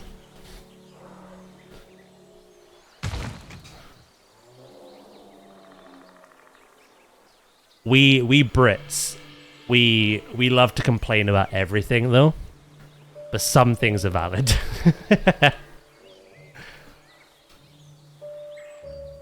I think when it comes to those heat waves in the summer, we're valid. Everything else, it's just in our blood. Like, we love to have a moan.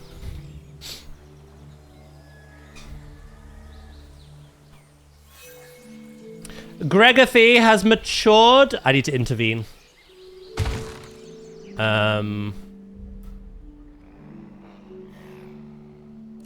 There's too many males again. Where is... Actually, where are the ankylosaurs? Here we are. Right, 8's gotta go. Number 11 is a female.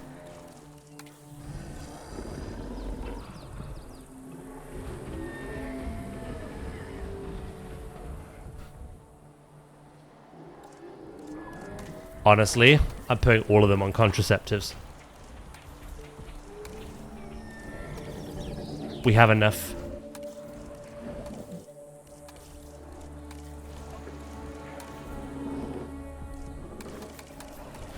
So we have Burger King. Number 2. Number 3.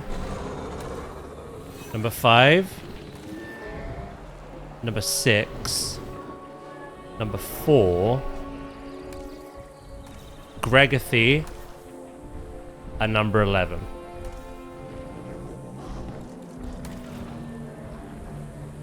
Right.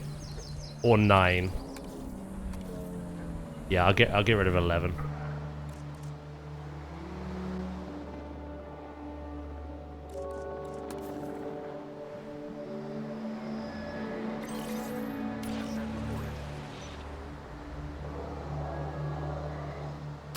And then we have 8 ankylosaurs.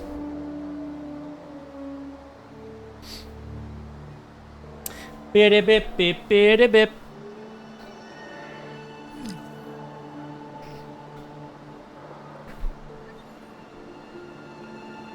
I wish you could actually sell dinosaurs. You actually have to pay to get rid of them in this game.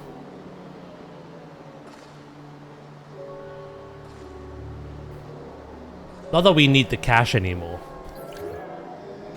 Our profits are like 1.3 million per minute.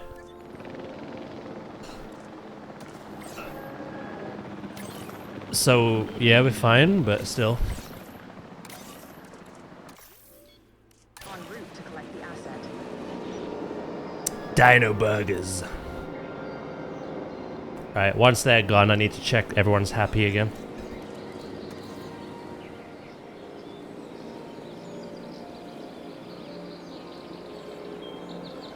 I do have dino burgers. I haven't got round to yet making any of the buildings.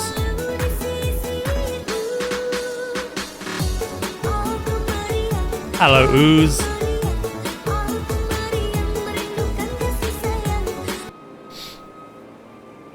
How are you today, mate?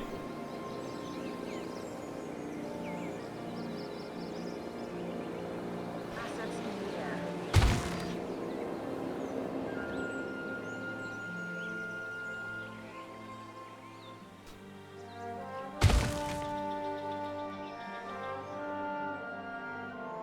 Right, Carythosaurs. Fantastic.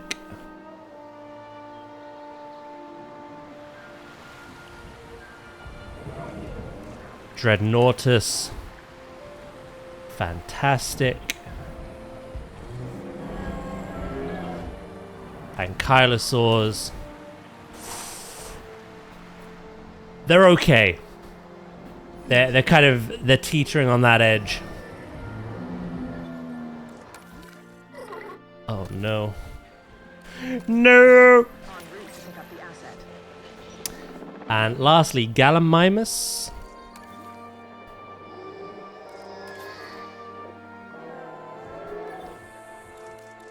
Yeah, they're fine as well. Cool.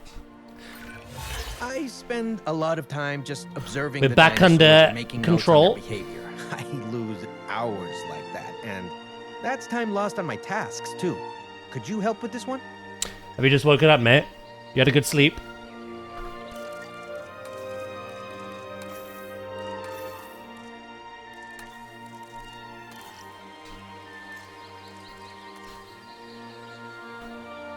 Damn right I did. Hell yeah. Everything go alright yesterday with the dentist? Transporting asset.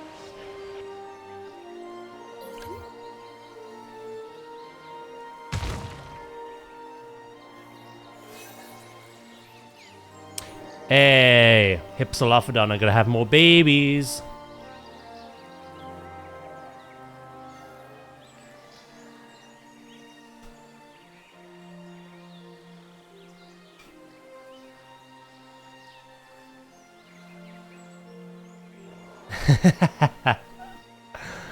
Yeah, that did amuse me. That did amuse me.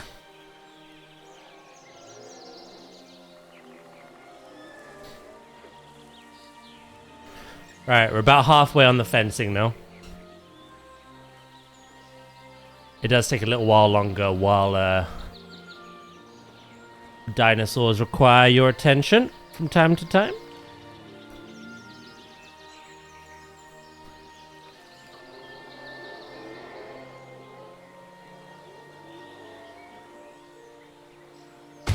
Oh, that was what I was going to say. I mentioned it at the start of stream, because I already found out this morning. I'm going to put an app message in the Discord later today. But I have been approved for another Twitch front page stream on February 3rd. Tuesday, February 3rd. So I'd love to have you there. As many of you as possible who want to jump in. We're going to be playing more of this. Building for a big carnivore. Yeah. It'd be quite nice. All eyes back on us again. It's been a while since we've done one. So, you know, it'd be lovely to have you. Show off my wonderful community to everyone on the front page.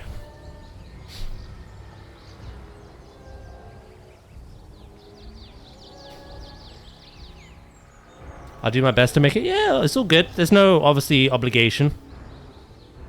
It is a Tuesday. You will be working.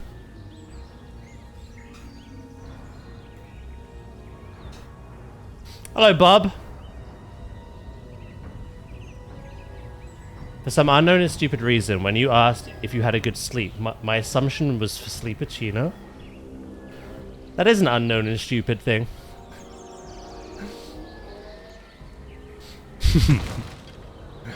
How are you, Bob?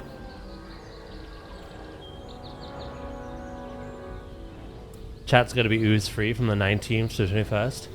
Oh, it's only 2 days. Well, are you off? You traveling with work or?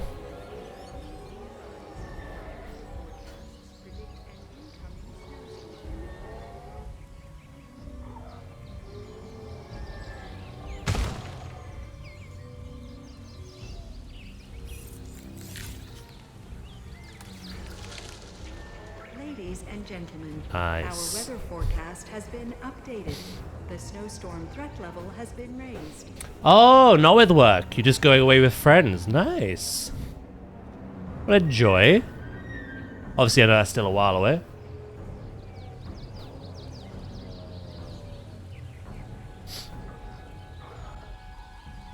Just under a month away.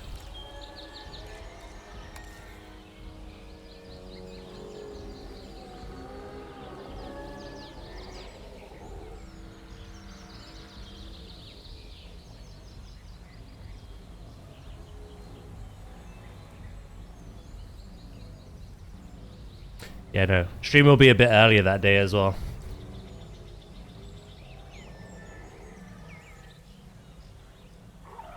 Usually I'm live between 9 and 9:30 a.m.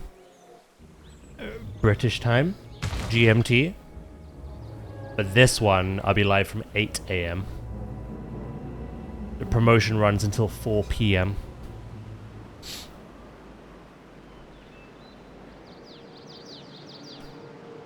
So I'll be starting early that day and finishing an hour early that day.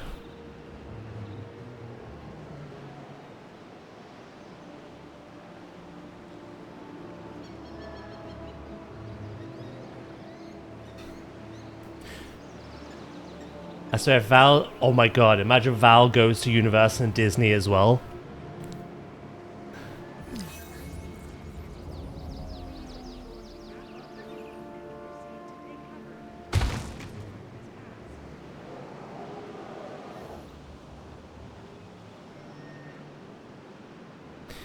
Do do do do do. Right, I've got another 1,300, no. 1,200 steps to do.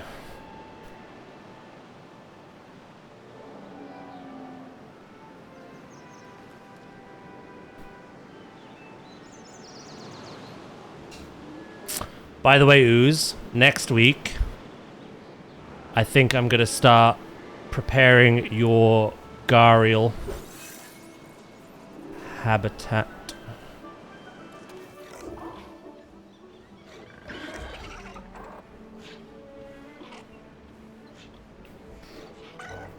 Ladies and gentlemen, we are pleased to welcome a Hypsilophodon to the park. Hypsilophodon.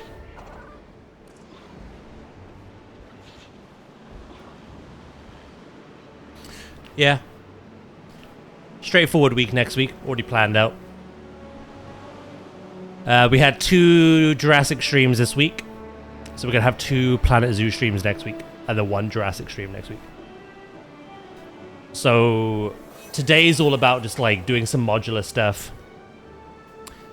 Getting that habitat finished because it wasn't finished. We ended last stream partway. Next week's Jurassic stream, we will continue with the modular stuff, but also start preparing the Carnotaurus build. And then the week after, when we do the front page stream, and that when we have 2 Jurassic streams that week, we'll actually like properly build Carnotaurus. And maybe even jump straight into the Spinosaurus. We'll see.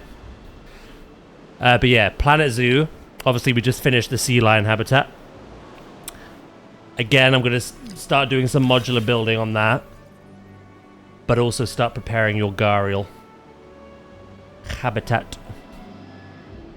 So that'll be next week's zoo streams. I'm going to do it probably another double bill of Avatar. And on Wednesday, I'm going to jump on WoW. Check out the pre-patch, pre-event stuff. Pre-patch event.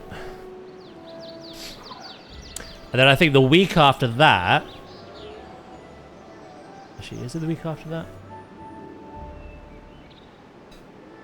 We'll see.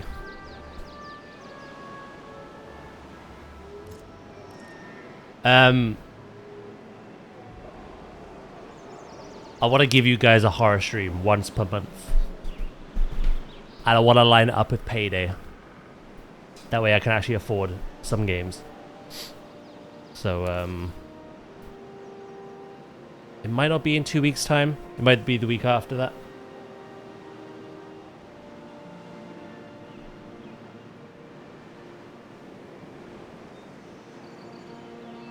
By the way, yeah, I was going to ask you that. Tails was a little disappointing. Tails literally just raced Sonic in all his levels that he was present for. The only thing I've seen different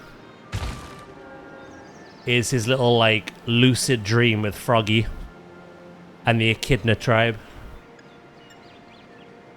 I was wondering if, like Knuckles hasn't been Masonic. Big the Cat hasn't been. Amy got kidnapped. Like, I thought in my head, surely they've got to have different stories. Whereas Tails is kind of like piggybacking off Sonic's story.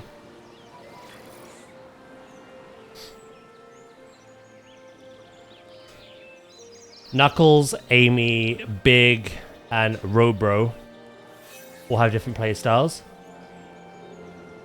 Cool. Yeah, I was a little disappointed by Tails.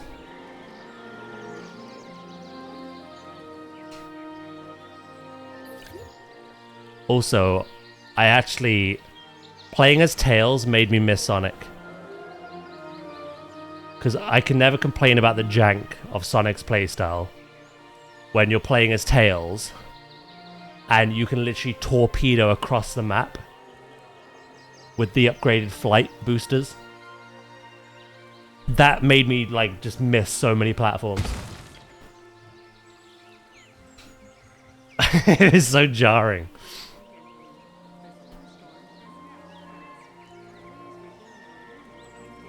Yeah, no, we won't be playing Sonic next week.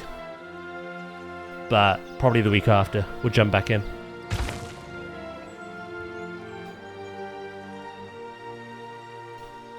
Do do.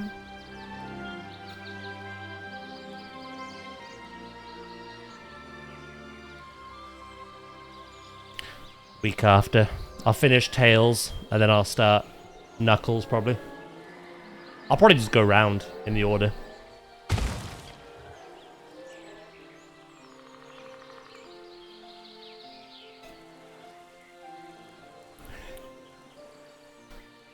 Well, what was weird, right, Ooze, is when you were literally just a baby and you had barely any points in anything, including stamina, level 0 stamina, you did very well. You know, you weren't the best by any means, but you did well. And then I started feeding you and feeding you and feeding you. I was getting your running up, your swimming, your power, stamina. We got there eventually. I got that up a couple of levels. And since then, you just kept, like, tripping and, like, falling asleep in the races. And whenever I came to the garden as Sonic or Tails, you were just always asleep.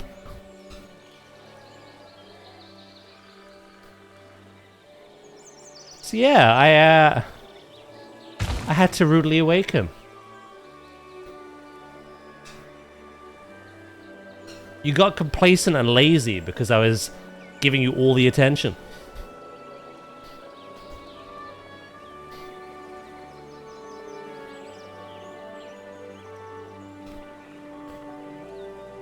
I don't know what I'm going to do with that, if anything, by the way.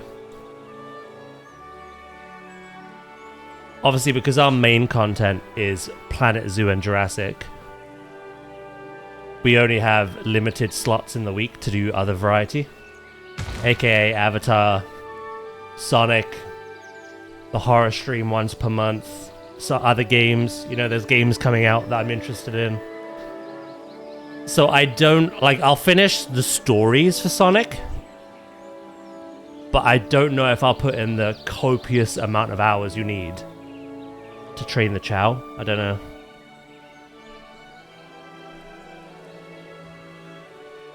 When I was younger, I was obsessed with it, but...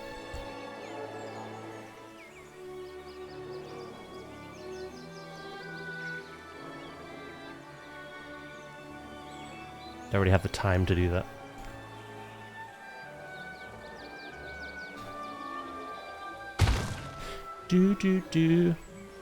Plus Midnight's coming out soonish. That's gonna be a lot of my time gone.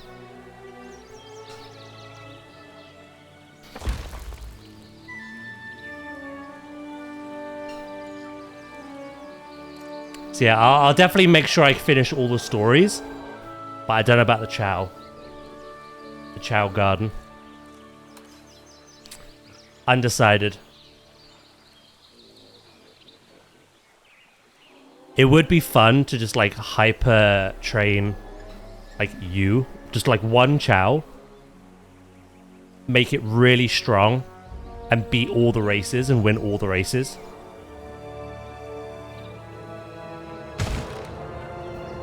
But yeah. Depends how long that would take.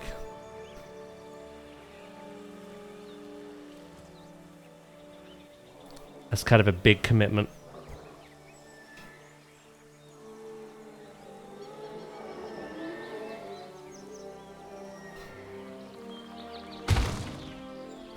Alright, we're almost there.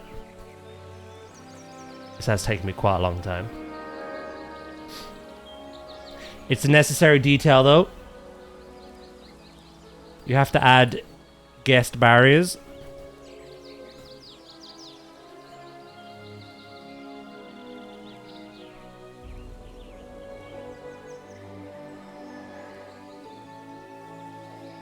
Consistency keeps you going. Hey, good morning, Taya. How you doing?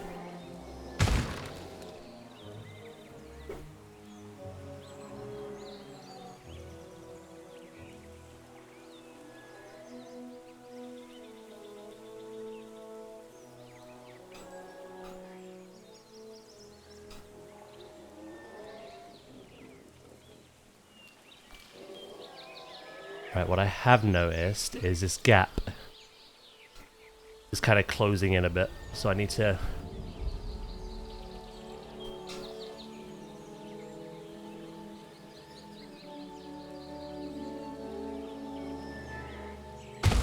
start arcing it out a little. Getting ready for a nasty storm. Is this related to the snow that everyone in like the Americas, etc. is getting? The weather coming from Canada.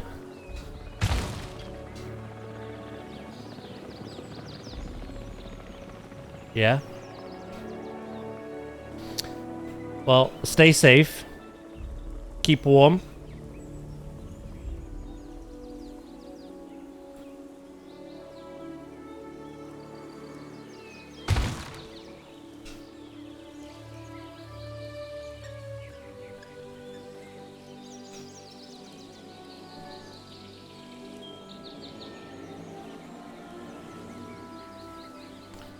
It's 3 right now. Luckily you don't get cold easily. That's one nice adaptation you have.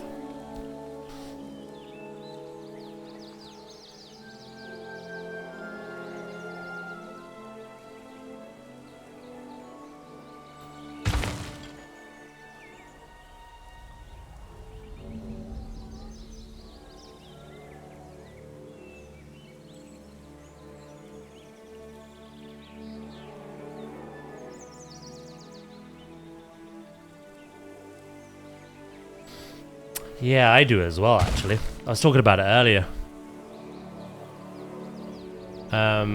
We were talking about blankets.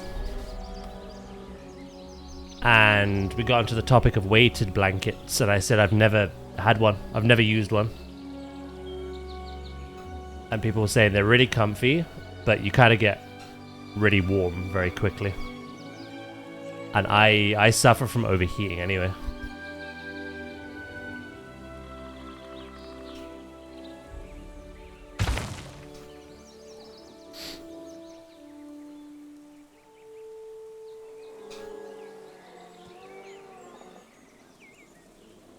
I'm going to be playing some Magic with my best friends.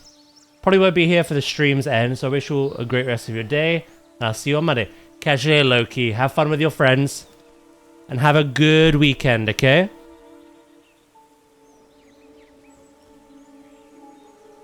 I'll see you on Monday, bro.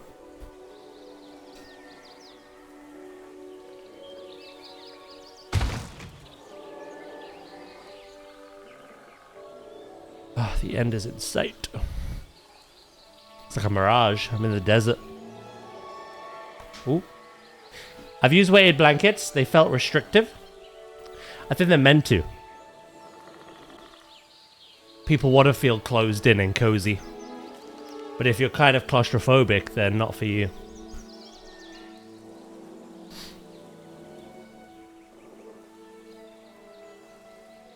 They're meant to help people sleep. But again, if you're claustrophobic in any way, you don't like being closed in, they're not the product for you. What on earth is that? Oh my god. It's just floating pebbles. Oh, right, I'm done.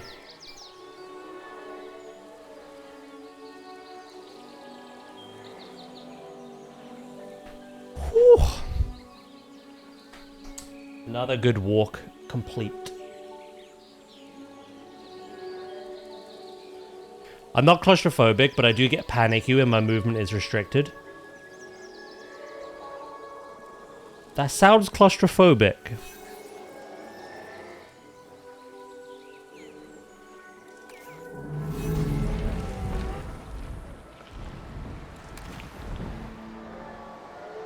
Alright, Dreadnoughtus 9.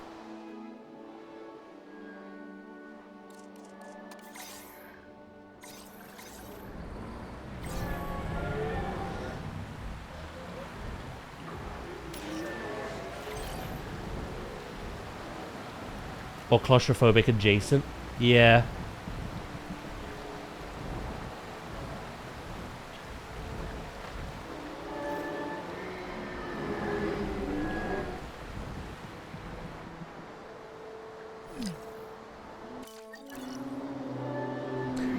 I'll put the treadmill away in a minute. I need to go pee as well.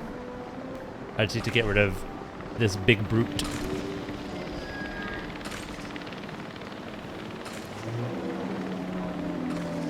God, it takes a lot to knock you out, doesn't it?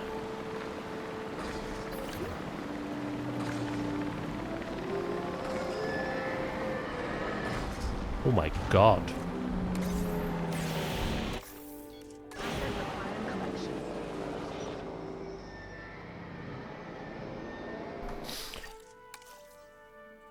I'm actually more agoraphobic. Big open areas.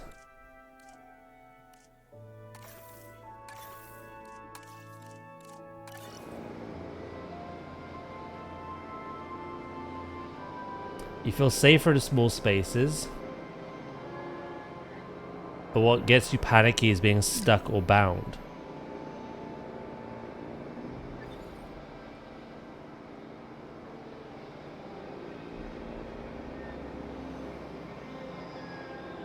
Yeah, no, it sounds like you've got a mix of the two.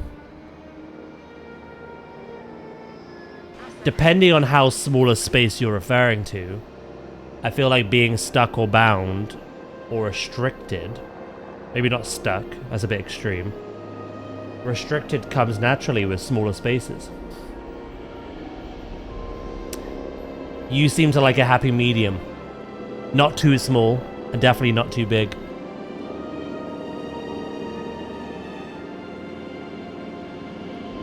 I think he may have traits of both. Quite honestly.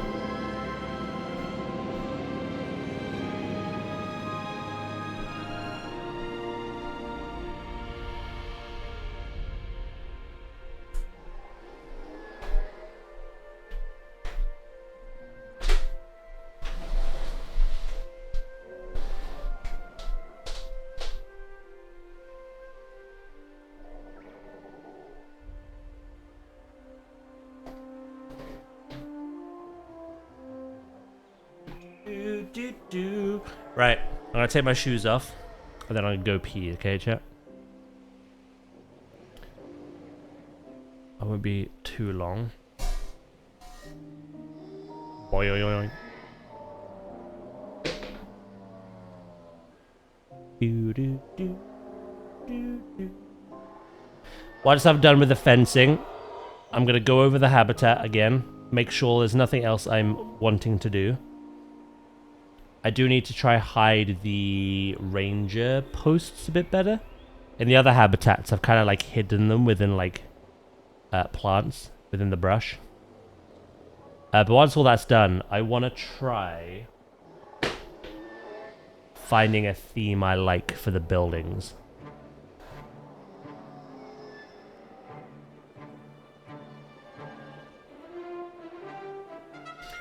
I'm talking like being tied up or cuffed. Okay. And you would equate a weighted blanket as the same thing.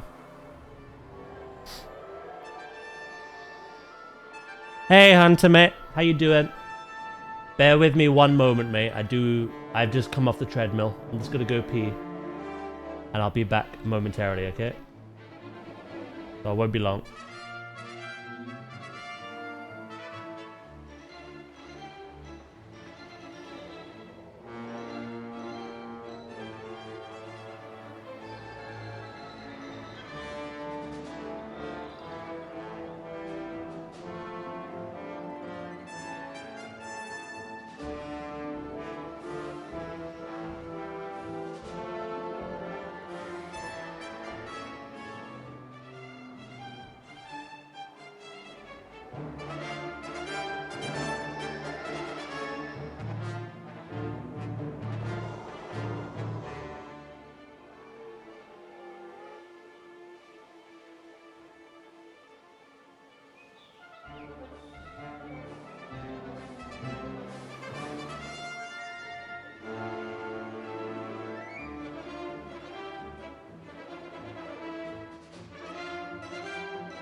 I've got a task for you, and as a treat, I'm gonna let you decide how to handle it. Thank me later. I'm back. And I'm doing good, Hunter, mate.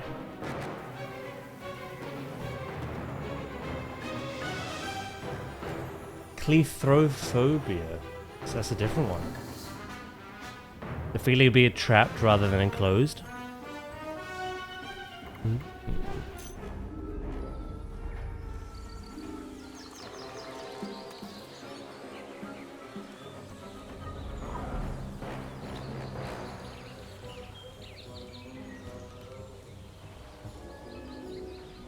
Bibbidi bibbidi boo.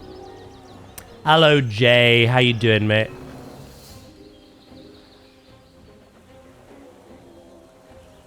How are you?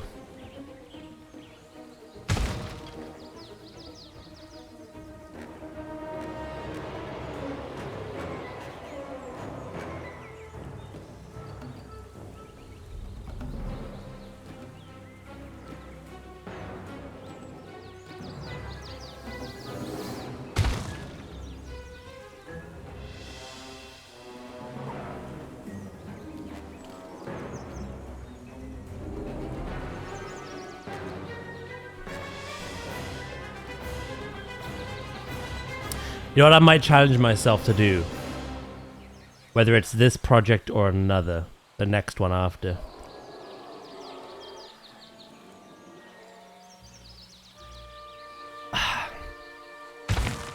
I might start building some symmetrical spaces. That way it's a lot easier for me to like make a certain structure or pattern and then duplicate it and like make some of these builds even quicker. Sometimes things shouldn't be symmetrical though. They look a lot more natural when they're not. But it never hurts.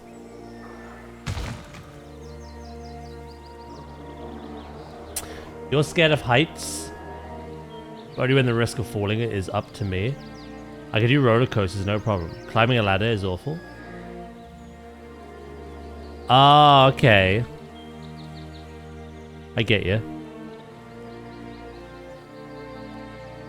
So with the roller coaster, there is a chance that obviously it breaks down and something horrible happens, right? But that's out of your control. So that doesn't frighten you. But falling off a ladder is something you control. Yeah, I understand that. Some people are just universally afraid of heights, regardless of whether they have control or not. Yeah, I get you.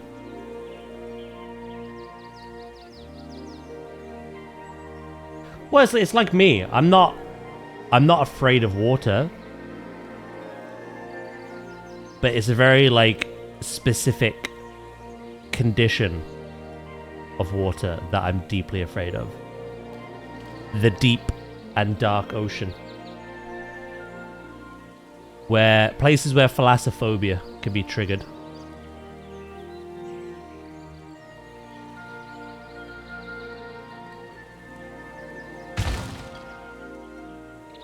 So even mine's not, like, an exact thing.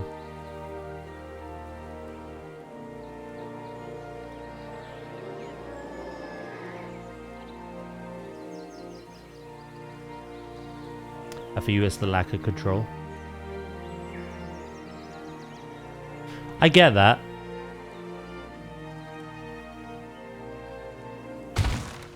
I'm kind of like that in some aspects. I like to have control. I don't really like being told what to do. Not as in like, you know, your parent tells you to clean up and you're like, fuck off. Like, not like that. But like stuff in my adult life, you know? I like to be in control of it. I like to be thinking about it, planning it, which I'm very, you know, meticulous about. I don't like an outside factor like intervening, trying to take over, trying to change. Do you get what I mean? I like to be in control of the things I want to have control of.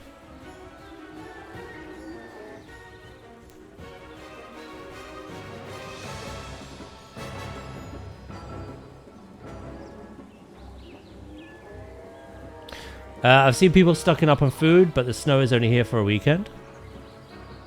Some people like to play it safe, don't they?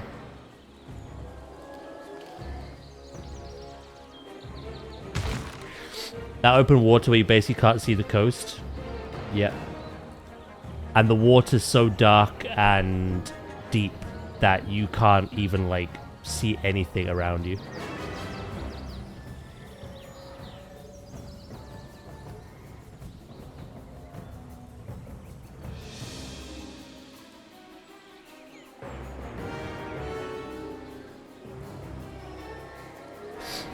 Again, that's kind of caused by a childhood incident, though.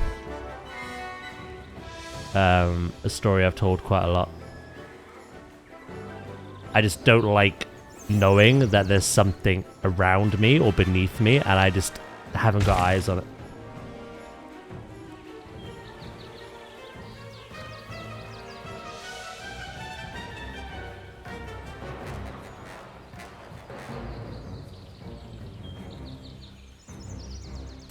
When I'm cooking, I don't like people being in the kitchen. It's not a fear, more of an irrational peeve. I get that.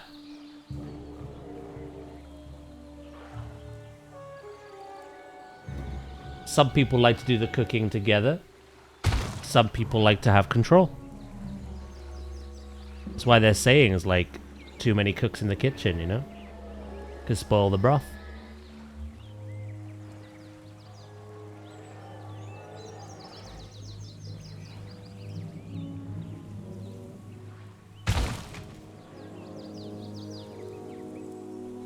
It depends how you delegate as well.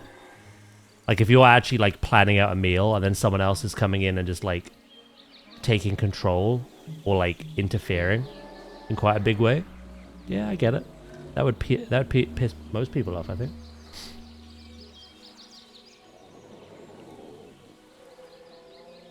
Whereas if you're still in control and you're like, right, I'm going to do this, I don't know, you cut the veg. Or you work on this. Like, are you still bad in that scenario, or?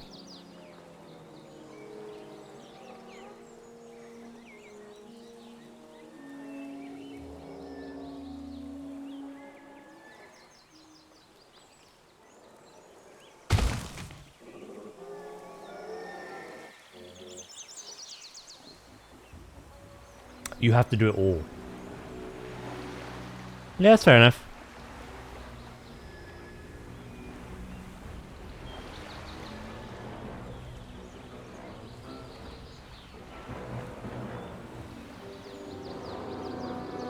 To be fair, like, I can cook. I just don't enjoy it. So I'm very lazy. I actively don't enjoy cooking, unfortunately. So if there was someone like you who just wanted to take control and just be the only one in the kitchen, I'd leave you to it. I'll do all the washing up. You know what I mean? You do you.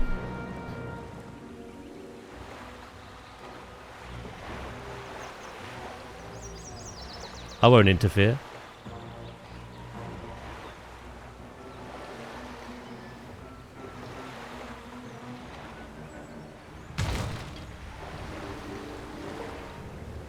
Is this Daz's attempt at proposing or saying that I'll do the dishes? It's a very weak game, but it's game nonetheless.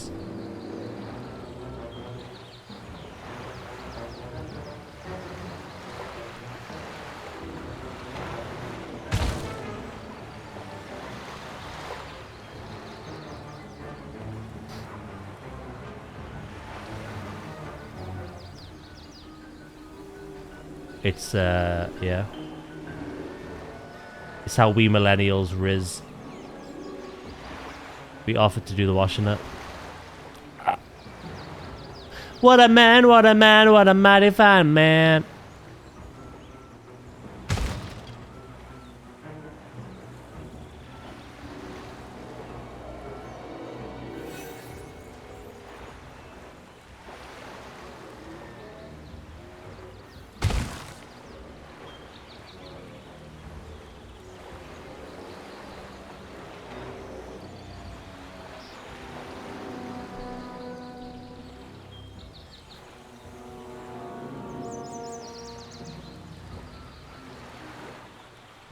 Boop, boop, boop, boop, boop.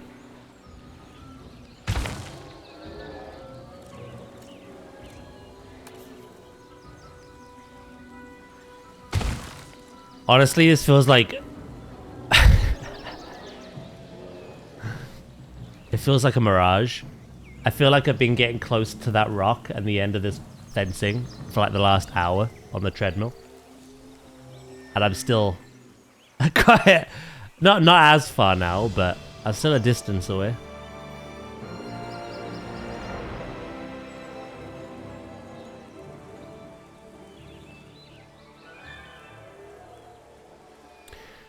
The rock work behind this fence, I really need to sort out. There's a lot of horrible things that are irritating me.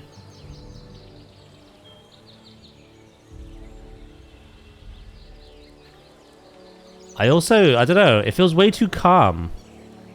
We had a very chaotic morning. Something feels off. I feel like I'm gonna finish this, turn around, and all my dinosaurs are dead.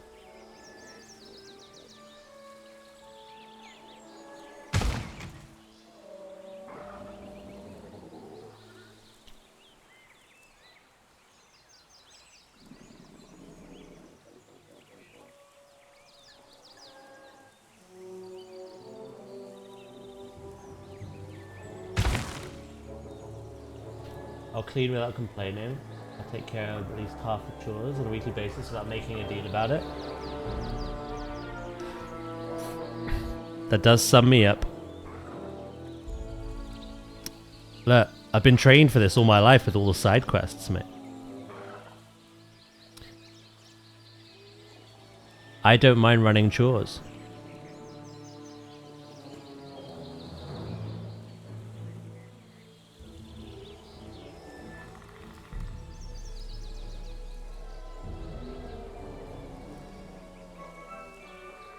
They've all been turned into compies.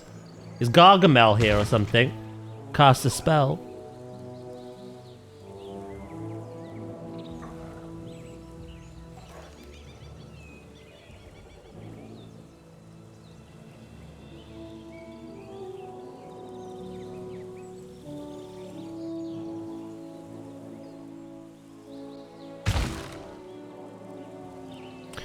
Do.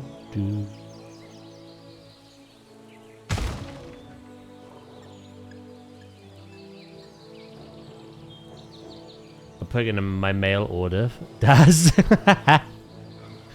Hey, it's just something I've always done. When I lived at uni, it's one of those things. I have OCD as well.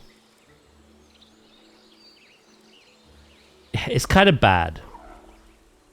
There were times where my flatmates would leave stuff dirty or messy,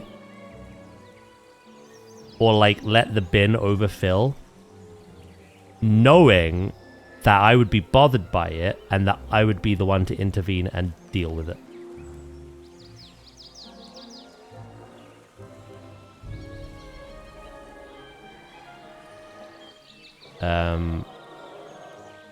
Yeah, for that reason, I tidied up, I hoovered, I did the washing up, I put the bins out. Sometimes I would get help with that.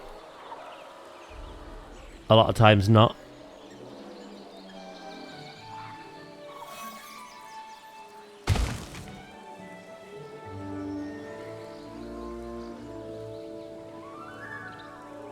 And then the last, what? Not, obviously I've been back here for the last year and a bit now. But obviously the couple years before that, the few years before that, pretty much the same thing. I did the washing up. I did the hoovering. I didn't do it a lot of it, but I did it. I put all the bins out. I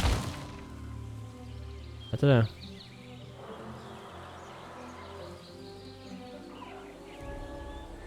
I just see it as a necessity and not something to make a deal out of. It's got to get done.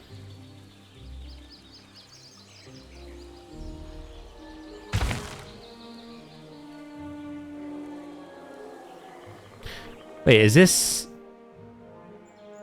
Ooh. I might be able to be quicker with this, so now. It's a bit of a straighter path.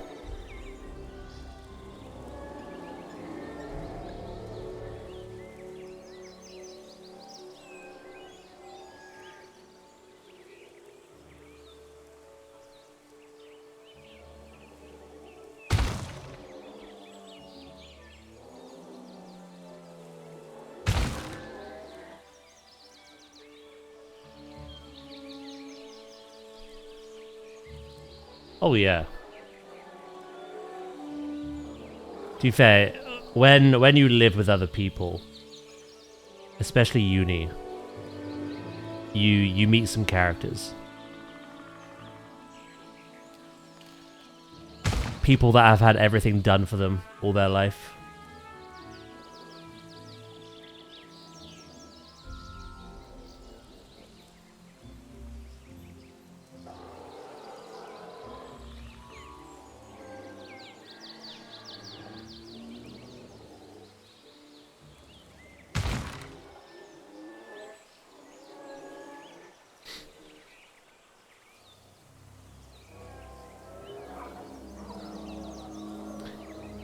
I wonder if you could change the design of that balloon. It looks good, but it's a Jurassic World one. What if you can get other skins?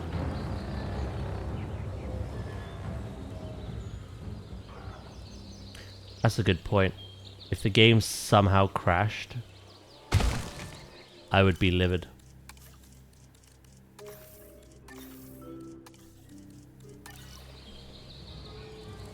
Right, we're almost there. For reals this time.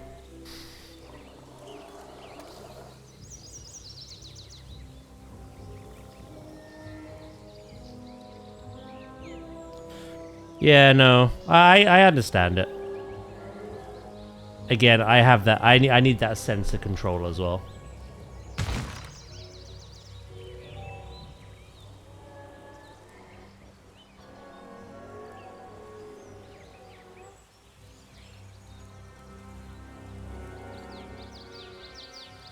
An example is like raiding people.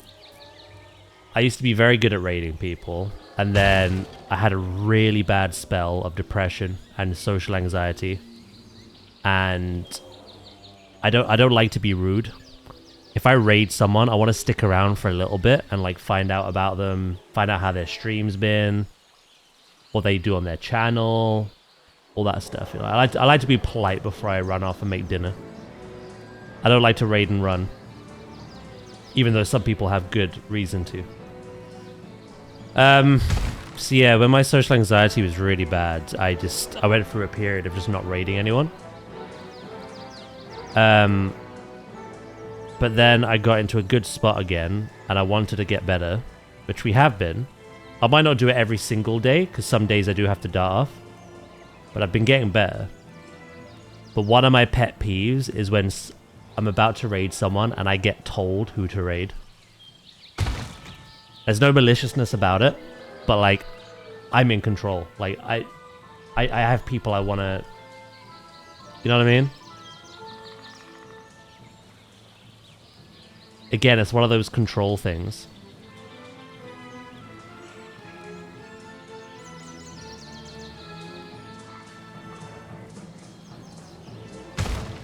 So I understand. In regards to both of yours.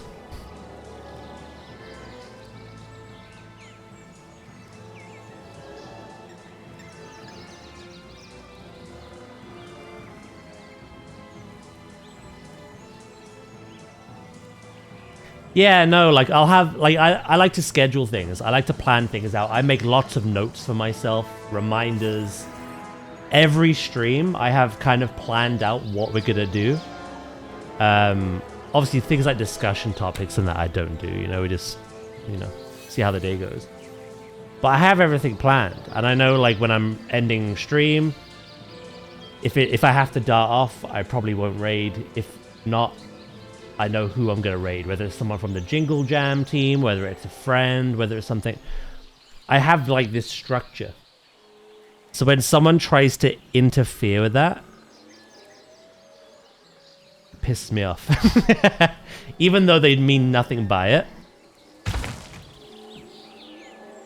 It's that sense of control, you know? Hey, Phoenix, how you doing?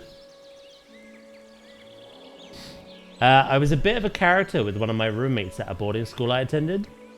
I was far from as cleanly as I should have been, and after one particular bad act on my part, which I thought was funny in the moment, but then it kind of woke you up a bit too.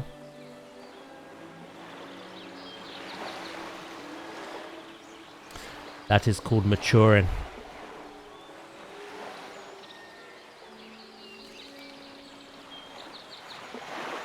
Yeah, doing good.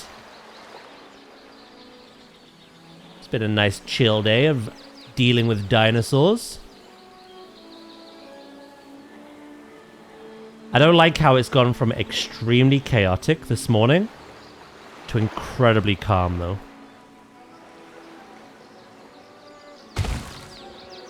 Something isn't right in the park while I've been building this.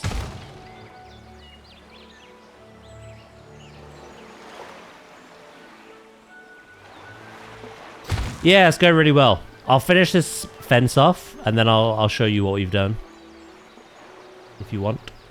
If you would like.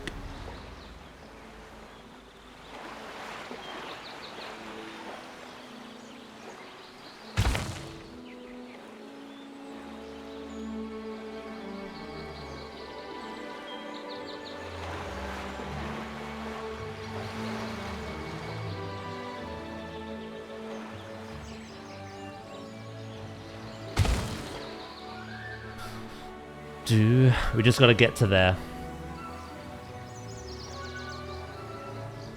And then I'll show you what we've done.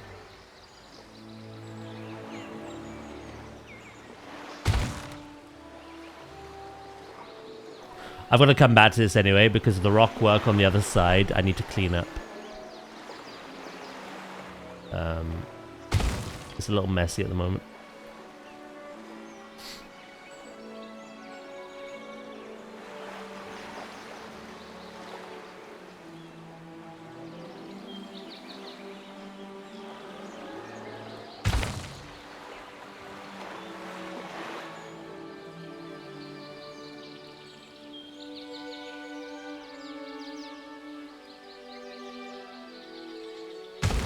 Do.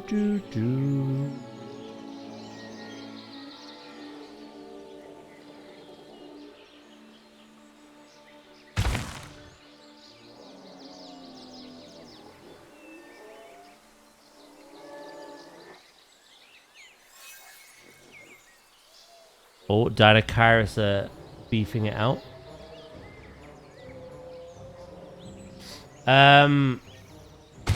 I've been having a play about on Planet Zoo. I've got as far as the path and a viewing platform. Just not sure what animal to start with.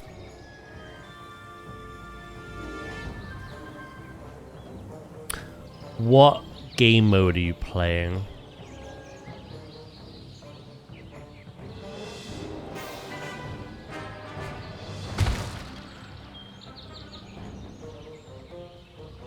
Oh, sandbox. It's a complete control. Is that with or without cache enabled?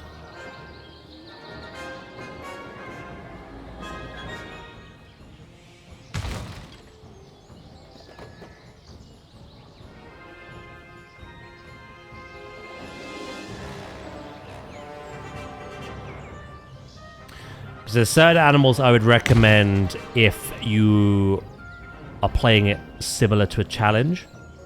where you have to build profits, and you want to basically have an animal that is affordable to begin with, and then move up to ones that cost a little more to maintain and feed.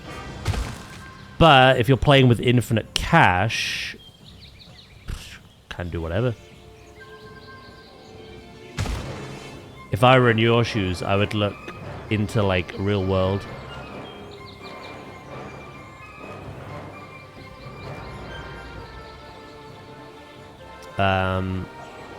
Look at what other zoos. Usually, zoos have kinetic animals. Do you know what I mean by that?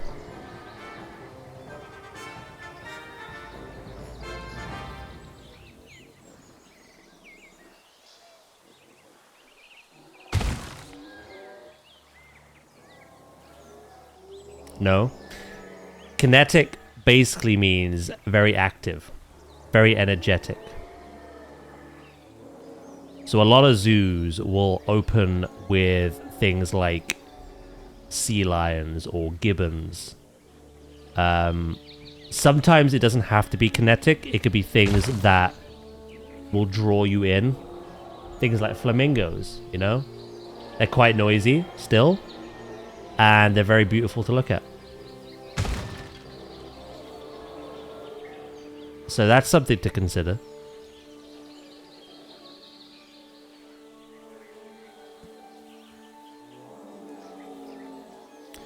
So I started my marine park that I'm working on with sea lions and penguins. Both are very popular animals.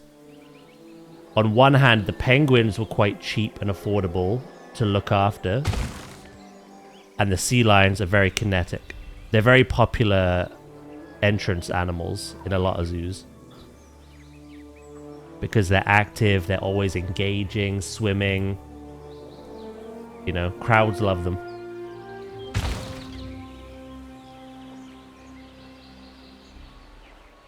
So yeah, that's something to think about.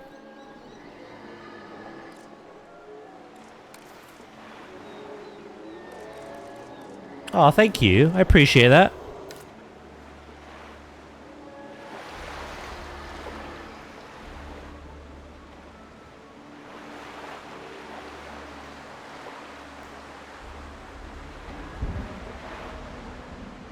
You know, something to think about. Try and find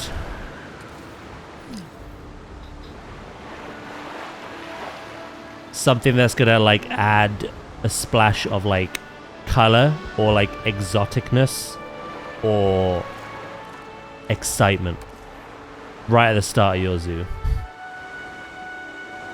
Something that'll make a good first impression. Like I say, animals that I could give you straight off the bat would be things like a sea lion, a gibbon, or some kind of monkey, or flamingos. They're very popular entrance animals. It doesn't have to be those three,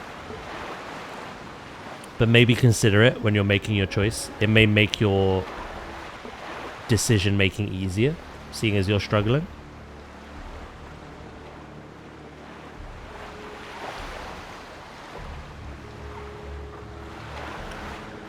Whereas, why I asked what you're playing is because if you're playing campaign, well, campaign's a bit different, but if you're playing challenge or franchise or sandbox with challenge-based settings, aka cache-enabled, you have to consider more than just what I just described. You have to consider the social group of each animal and what they cost to feed.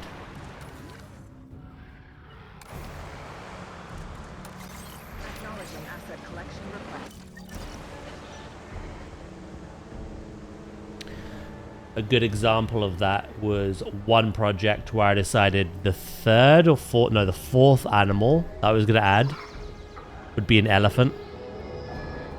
And they cost an absolute fortune to feed, and I went bankrupt.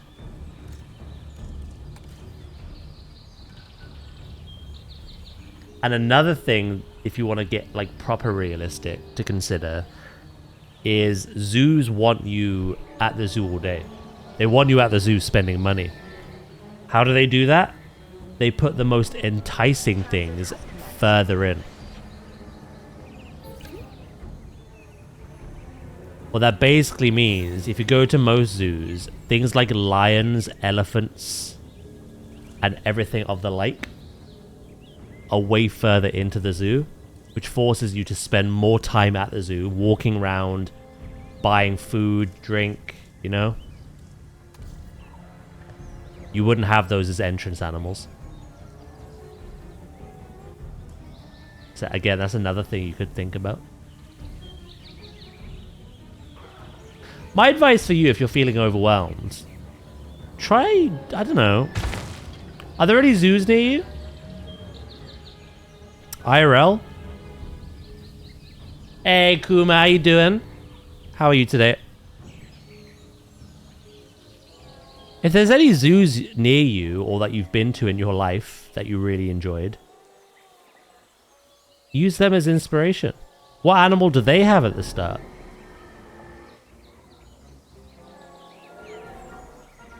Oh, Chester.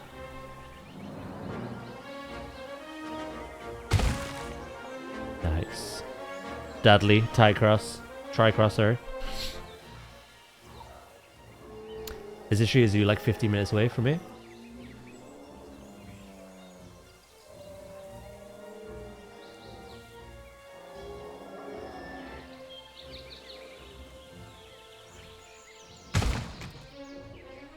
Right, I think we're done there. Before I show you what we've done, I'll just do something. Chester Zoo map.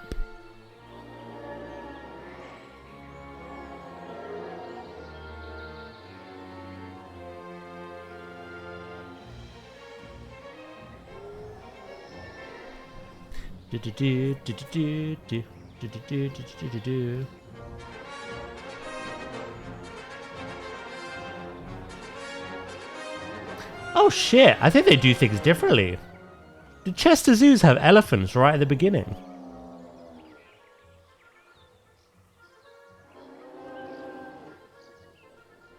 Tycross is good. Have a look at that one. Yeah, elephants right at the start of the zoo is very abnormal.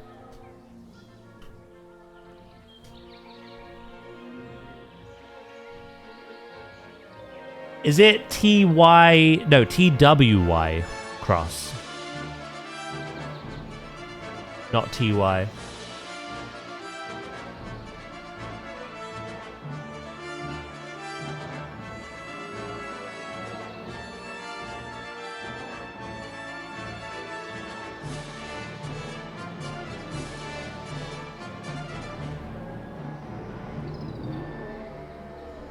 Ooh, their entrance animal is the snow leopard.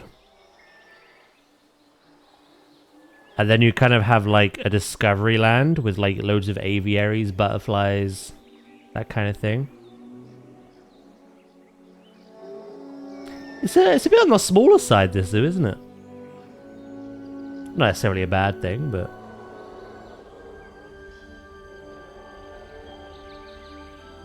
What was the other one you mentioned? Dudley.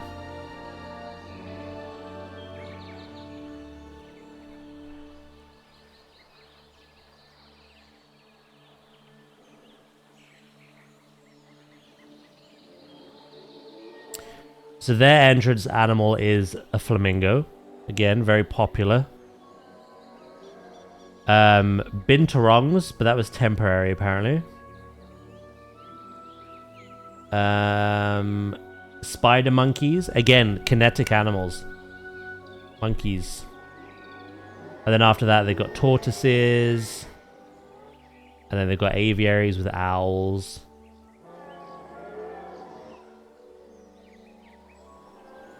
Right, let me look at my ones. So we got Whipsnade. Old Whipsnade Zoo.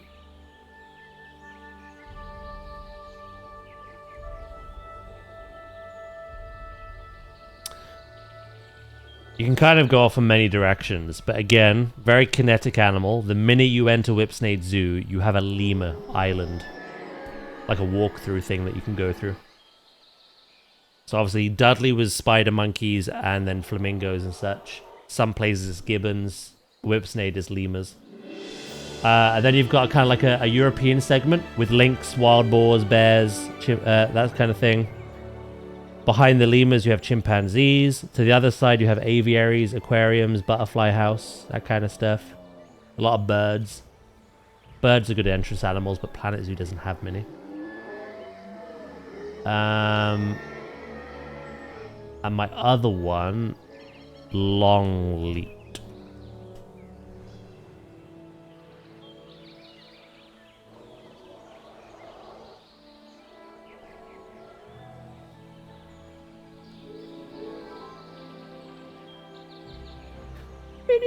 This is a different kind of zoo, though. This is a safari park. But I'm pretty sure the entrance animal is like wallabies and lemurs again. From what I remember last time I went.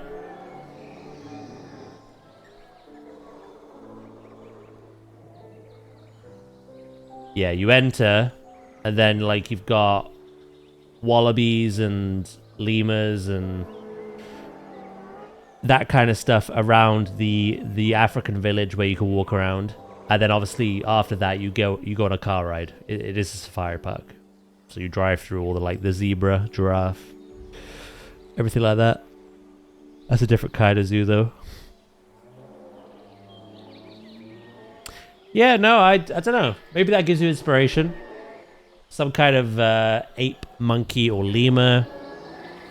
Some kind of bird like the flamingo. Stop right there. Hello, Sandwich. Or because you're playing on Sandbox, maybe go for a big cat.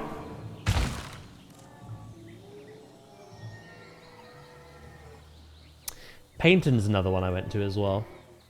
Quite recently, actually. The last few years. Thank you, Sandwich, for the bits.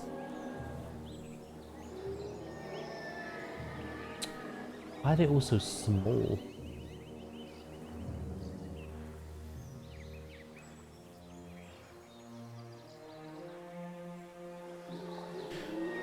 Right.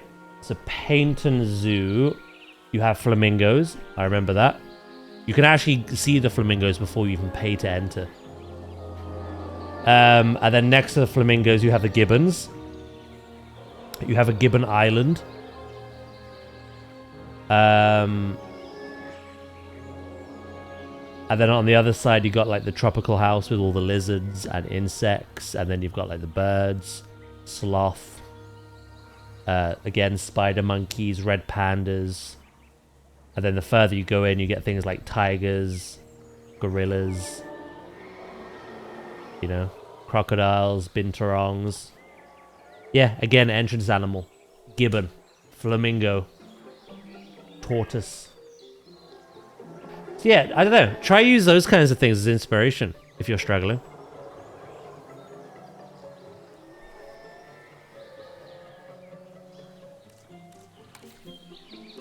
Some near you are kind of obscure though. Like having an elephant as an entrance animal is very rare. I'm pleasantly surprised by that. It's kind of cool though.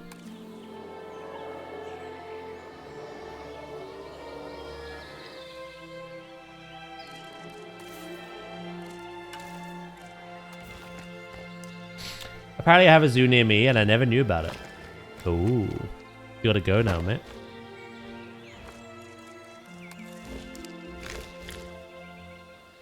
You gotta go and take little inspo pics for me.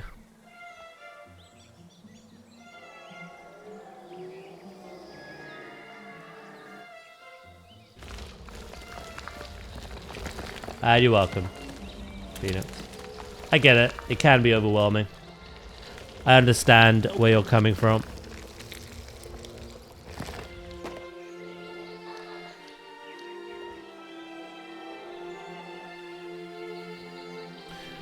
Like I say, this is why I created the Steam spreadsheet to help people if they're playing on franchise or challenge, because you can base your entrance animal on the cost.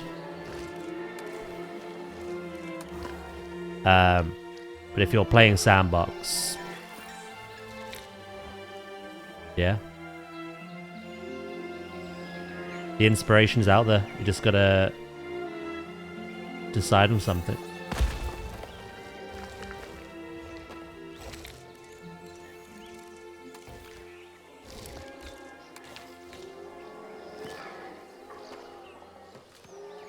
It's got a zip line. Twycross used to be quite big, but they had to reduce. Yeah, I don't know what year the map I was looking at was from, but it seemed quite small.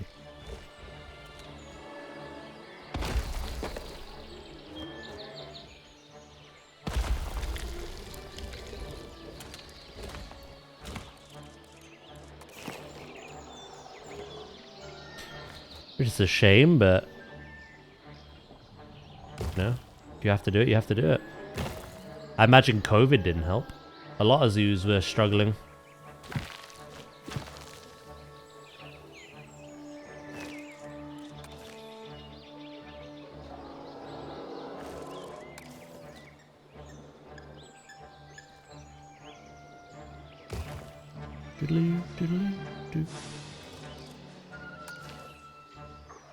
I'll come back to this. You wanted to see the park. Right. So, our entrance animal here and the start of our river cruise is, of course, our Deinocheirus. Our big, fluffy ducks who absolutely love attacking the kayaks. Yeah, this is obviously their space. They like to just hang out in the deeps. The other kind of entrance animal isn't on the river cruise. It's adjacent to this one. It's a Cretaceous forest with a dinosaur encounter. And it's also a bit of a marshland, a bit of a swamp. Here we have Iguanodon. Quite a lot of these. One less than usual, because one got murdered. Yeah, we've got Iguanodon. And in the forest floor is probably one of the smaller dinosaurs. Hypsilophodon. I actually don't know what's smaller now. These are the compies. It might still be the compies, but...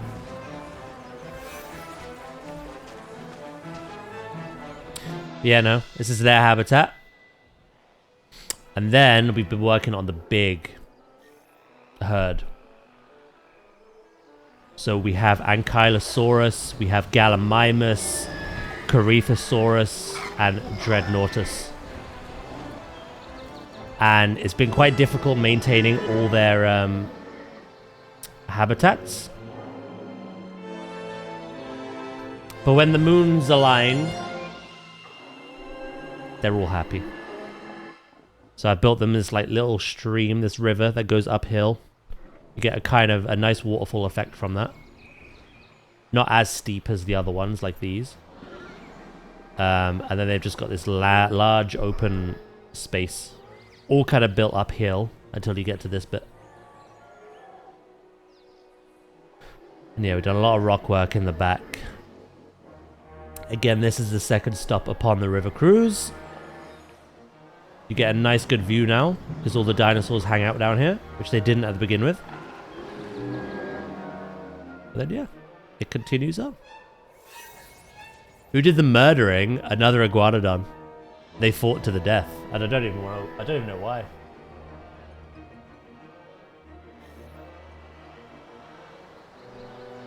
I said things were a little too quiet.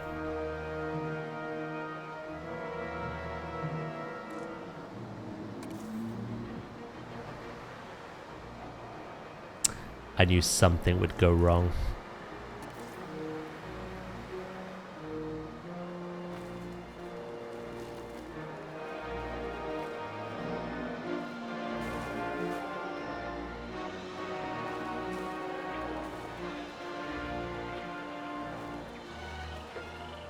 The fuss pots have moved their territory.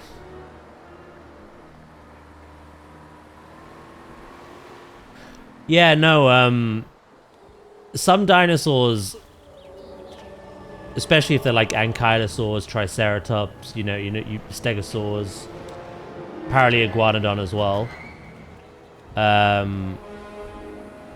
They just like fighting.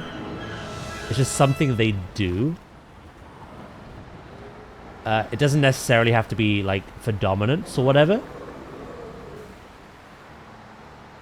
But yeah, usually they either like give each other surface wounds, in rarer cases like major fractures and stuff. But no, these didn't know when to quit, and one ended up being killed. So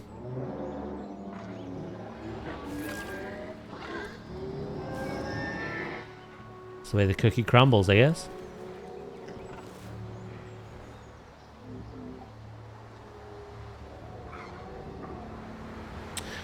Yeah, I'm finding it quite difficult here, chat. I build the habitat the way I want. I love the way it's like laid out. They're all happy. But then of course, they change their minds and they move about. And then suddenly, no bueno.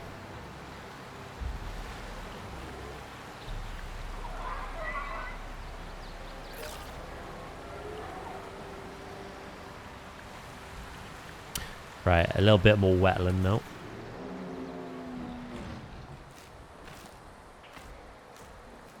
Hopefully I don't interfere with anything else. Thank you, Phoenix. I appreciate that. I'm doing a lot of natural stuff at the moment.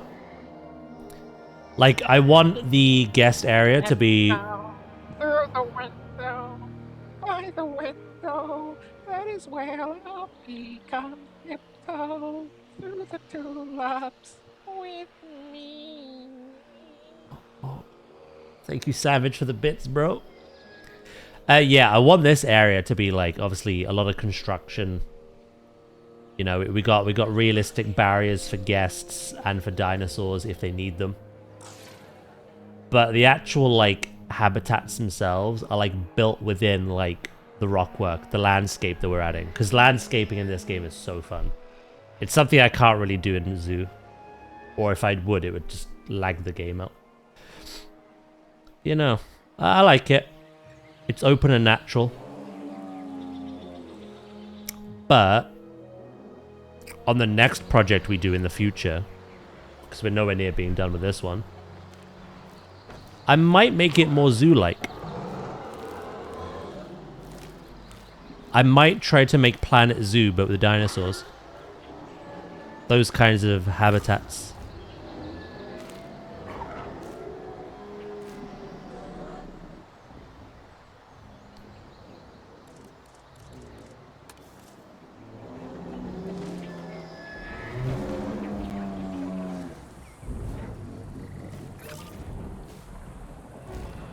Right, it won't last. But they're happy again. Right, what about the Corythosaurs?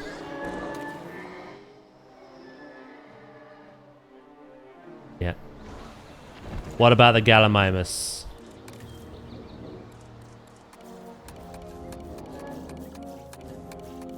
Sometimes you get a stray, just wander off. And they're not happy. But they seem okay.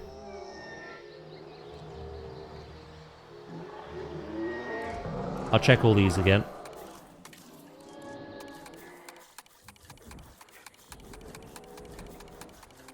Yeah, okay. The Dreadnoughtus. Yeah, they're fine. They're Gucci. Cool. There is a sense of peace. For now. Where did you get the inspiration for this park? I didn't actually. I had none. I'm kind of winging it. Just using my own ideas. that I come up with. The opposite is said for Planet Zoo. I have a lot of inspiration for that. The sea lion habitat that I built recently, which people seem to really love, which I'm happy Nothing about. more satisfying than taking something off the to-do That list. was inspired But to by get there, you the need Central something Park on it Zoo first. in I America. can help with that. Again, it's not like a one-to-one replica, but the way the pool was built, the island in the middle, that was very inspired by Central Park Zoo. The penguin habitat was loosely inspired by a zoo as well. And even though my park is nothing like what I'm about to mention, the color scheme and building blocks for the buildings were inspired by SeaWorld. So there's a lot of different bits of inspiration for zoo, but it's easy to find it because you just Google real world zoos. When it comes to Jurassic, where are you going to find that inspiration, you know? Hey Val, good morning. How you doing? Go with the flow? Yeah, pretty much. But that's because I'm doing things natural. If we do another project after this, I say if, we're going to. If I make it more like Planet Zoo, like if I try to make a modern zoo that holds dinosaurs, I'll need to find inspiration.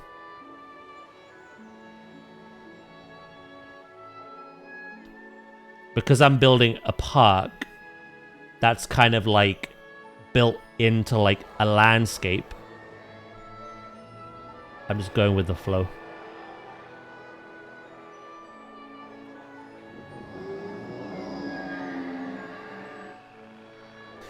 Hey twin, good morning. He watched the VOD back, Val. He knows about your joint dentistry. I'm having end of holidays dread, but otherwise fine. Try and enjoy the rest of today and tomorrow. Try your best.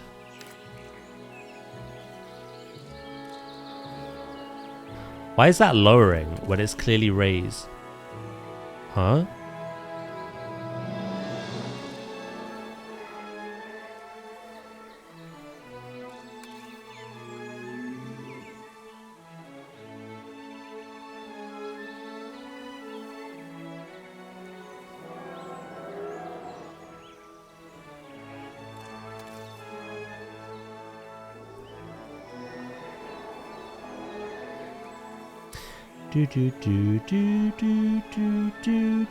Right, let's clean up all this. I was saying earlier, one thing I'm frustrated about in both games. In Planet Zoo, you can only modify the terrain up to a certain distance to a path, and then you just forcefully stopped. So in order to make it look nice, you have to bridge the gap between the path and the terrain modification with like rock work or like plaster, concrete, whatever your idea is. In this game, the terrain moves the path. So if you have a path up here and you move the terrain, eventually the path will like sink in, you know? If you keep going, it'll lower it.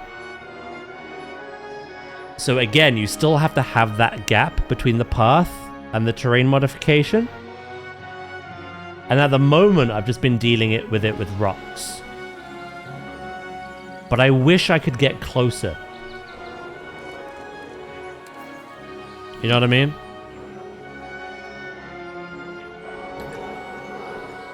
Because even though the view is still good, you can still look out. You've got all this rock in front of your face.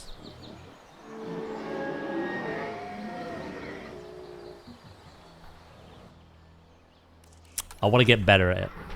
Gallimimus, no!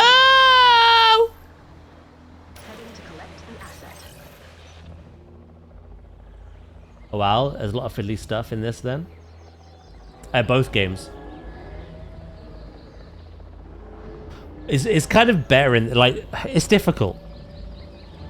Neither are the perfect game. Planet Zoo has really fiddly pathways, like really fiddly. They often break a lot of people, I'm gonna be honest. However, to make up for it, Planet Zoo has elevated pathways. you can make elevated platforms and paths.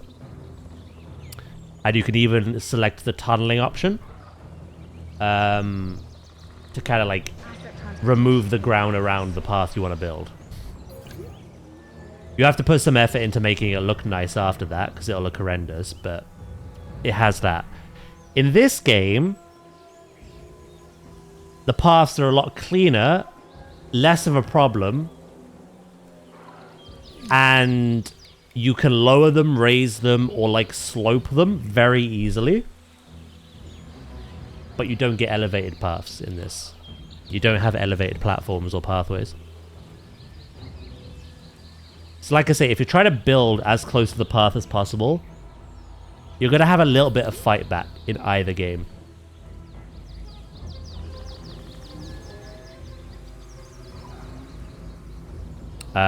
But the more you practice with it, the better you'll get at it, so.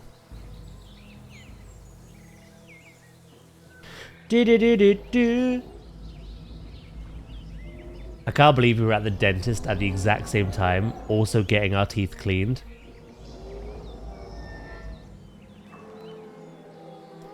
Same birthday month. Same obsession with cats. You're both linked to mangoes. You're both in the same place at the same time, having the same thing done.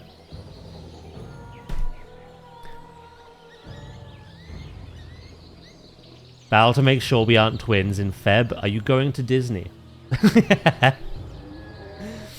How is Jurassic King going? It's going well. I say that, like, the dinosaurs keep going between being spoilt kids and behaving, but for the most part, it's going well.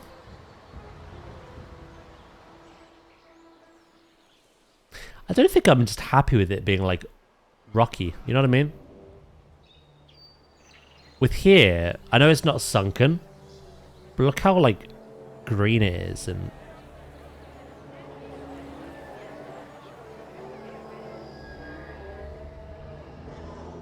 I don't really have a choice, though. It is a rock barrier.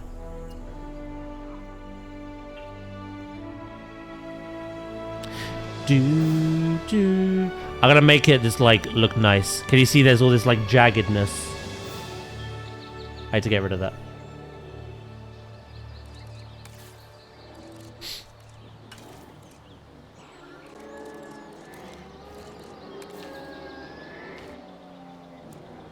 Linked to mangoes, twins, logical sense. Because that's clearly the only thing I mentioned.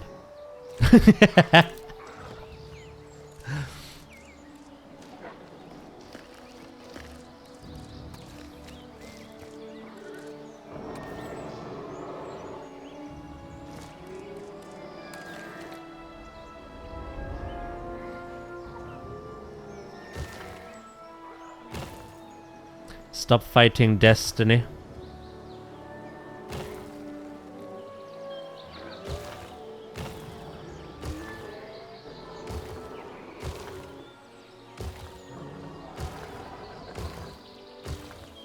I might see if there's a nice plant to have around the barrier. It is very rocky terrain though, so I can't like go too ham with it. It wouldn't make much sense to do.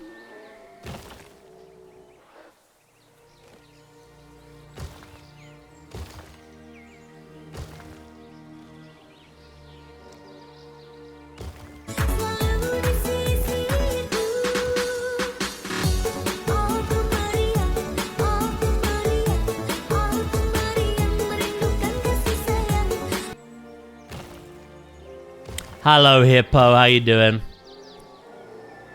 Littlefoot's still kicking around as well, Val. They have not passed on from old age. To be fair, it's only been the Gallimimus and the tiny little dudes that have died of old age.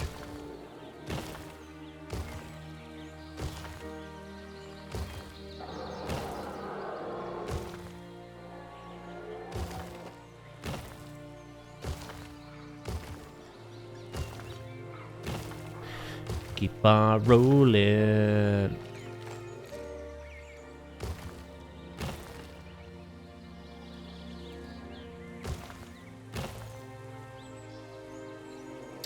Yeah, no, the Dreadnoughtus was meant to be like...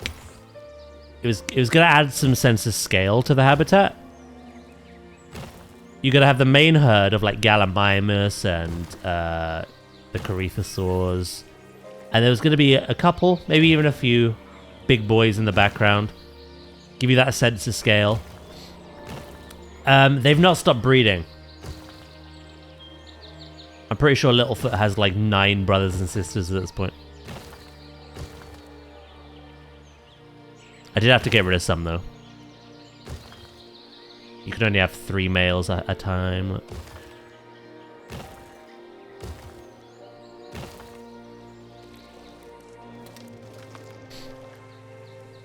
I'm heading off now for dinner with the missus. Have a lovely dinner, mate, and thank you for popping in.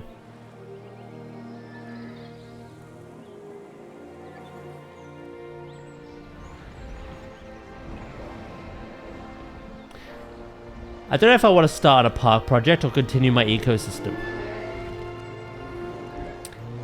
Are you definitely not leaning one way or the other?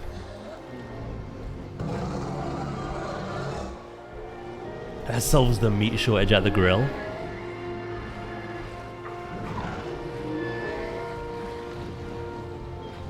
Look at our mixed herd, chat. Loving life. Pretty 50-50. Have you lost inspiration with the ecosystem, or...? It's perfectly fine to just do something else. Hell, in the 6 years I've played Planet Zoo, I've already completed 1 park. And it was funny because when I watch videos of or streams of other people that have like made Zoo like their main content, it's a very common thing. Quite a lot of them have never finished the majority of their projects because you just get new ideas, and sometimes those ideas don't correlate to what you've already built, so you have to start again. Fresh start. So it's perfectly normal if that is something you want to do.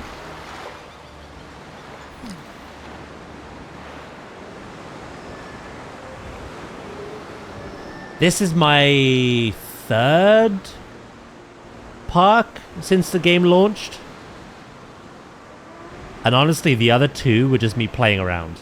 I was getting a feel for the game. I was practicing. This is my first attempt at a project in the game.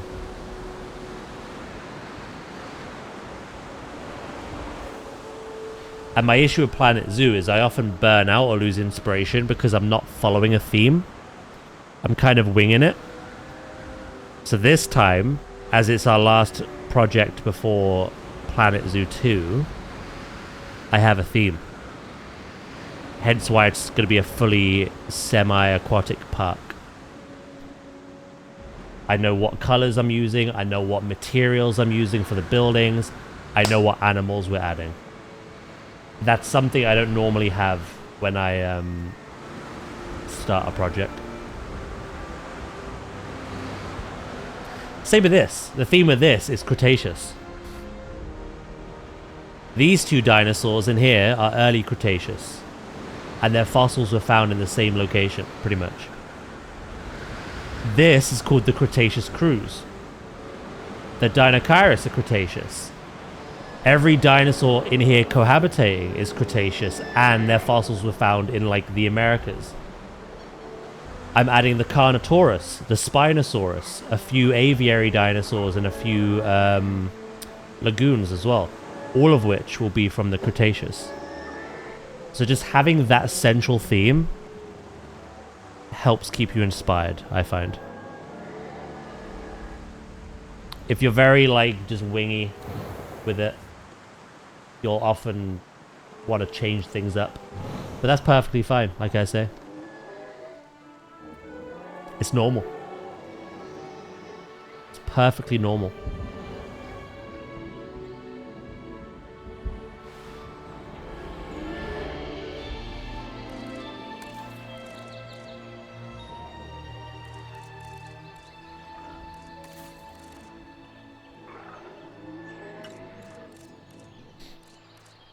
I've never gotten past 3 habitats.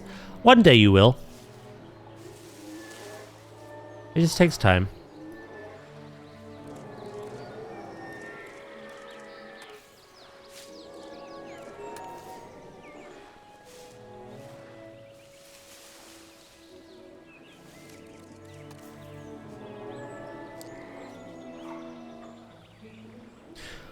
Planet Zoo is not a game that is very easy to just pick up and just play for like one sitting and basically know all the ins and outs.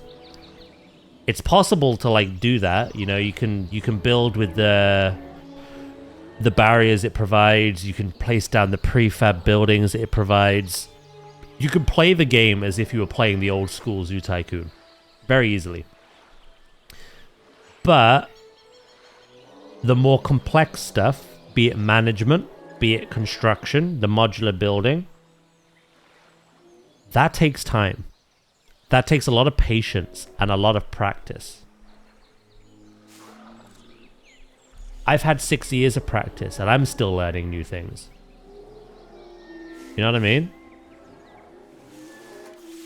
And the only way you learn is kind of by starting again. Trying something new.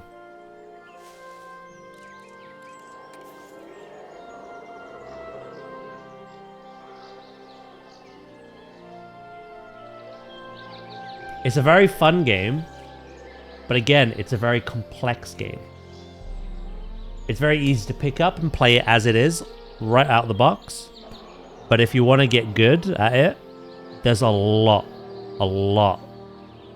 that you can do that the game does not tell you about. And to do that, you just gotta stick with it.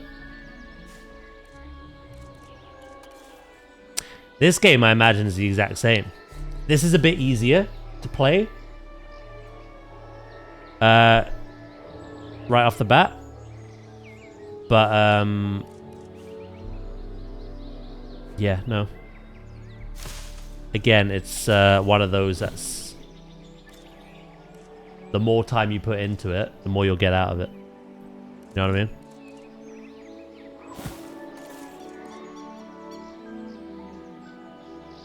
If an old dog like him can learn new tricks, so can you. Oh, Val.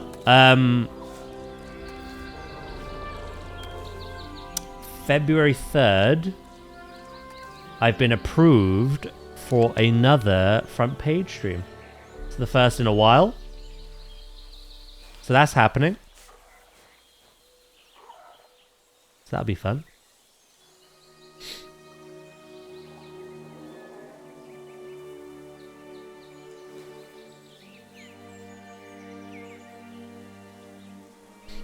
There was this one guy who focused solely on one ride as its theme. Didn't really build parks in Planet Coaster. His builds were amazing and super detailed, but he also stated that if he added all of the coasters into one park, it would lag out. Yeah. Some people are like that. Some people literally just build builds. They'll build a habitat, or they'll build an item. They'll upload it to the workshop, and then they'll move on and just do something else. Some people aren't interested in building entire parks. That's perfectly fine.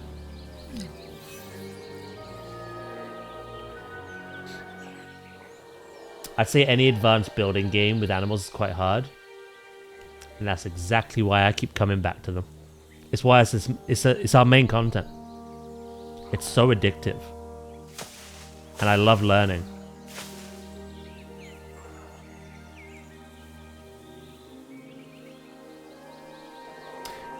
Tuesday, February 3rd.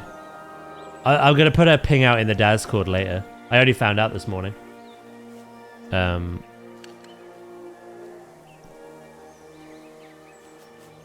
Yeah. Oddly enough, we're going to be playing this game on that day.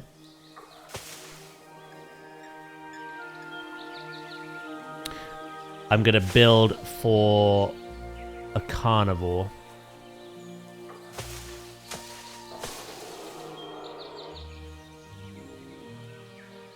I got called in for a major work emergency. Ah, that sucks, Ooze. on your day off. Catch you later, though, mate.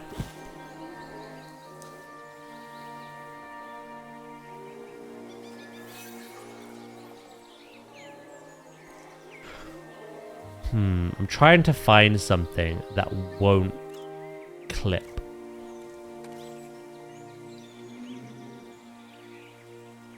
Plant-wise.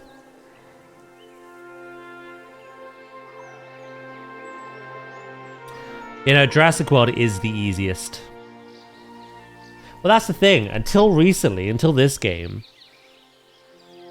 Jurassic leaned more into the management part of the CMS, construction and management sim. Whereas Planet Zoo, again, has a lot of management, but it leaned more into the construction side. Jurassic Evolution 3 is now both. See, up until now, it has been the easier of the games to jump into and play. And it still is. Like, you can still play with prefabs. The only reason all of this is empty shells for me is because I want to challenge myself to modular build.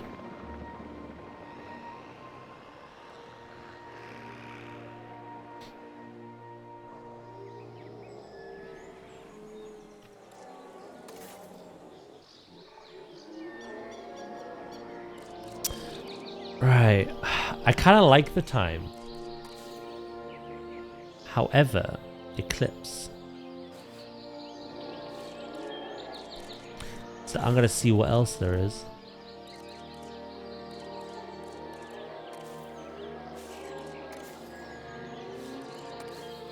Ooh. Hold up. Are we cooking?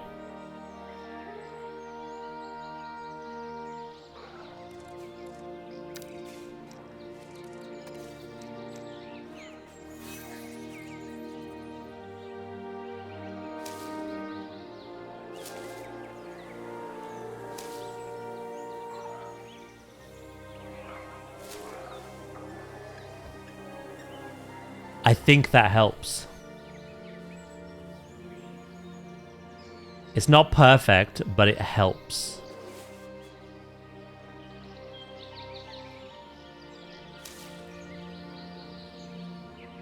And then I can add some stuff to the other side that won't clip. Yeah, that definitely helps, doesn't it?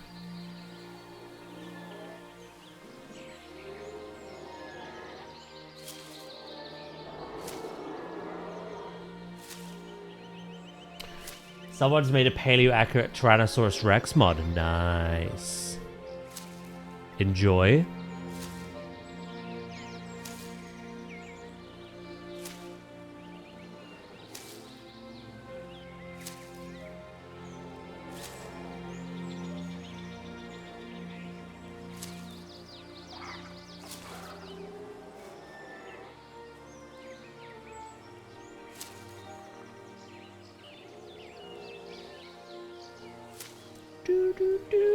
I haven't played much of this game, but what I have, I've enjoyed. I just have that many games to play and get finished. To be fair, Zoo and Jurassic, they're not games really designed for you picking up, playing, and finishing. They're things to continuously come back to as like a cozy game, you know?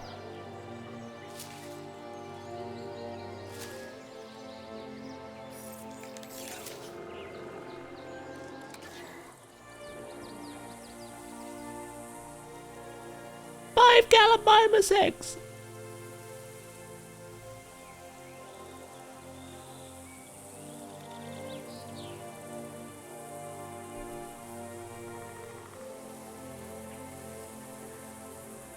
Nice. Whoa, whoa, whoa! What's going on here? Undiagnosed ailments? Oh, bracken poisoning. Very interesting.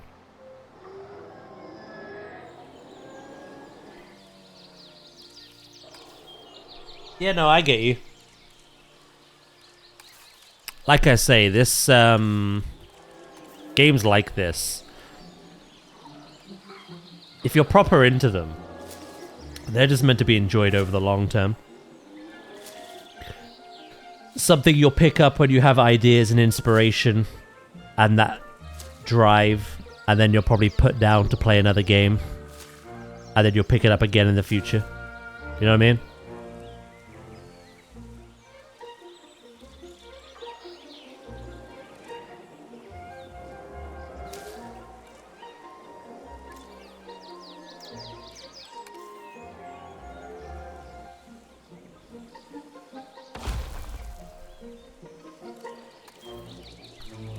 Boo, boo.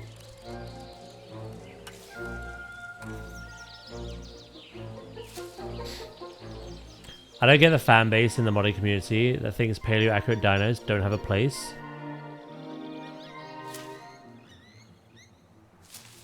You're always gonna have that though. You're gonna have people that love dinosaurs as a whole and like the Jurassic Park monsters, but also the paleo accurate ones. And you're gonna have people that are just a fan of the franchise. They're just a fan of Jurassic World, Jurassic Park. And that's all they want to use. You're always gonna get debates.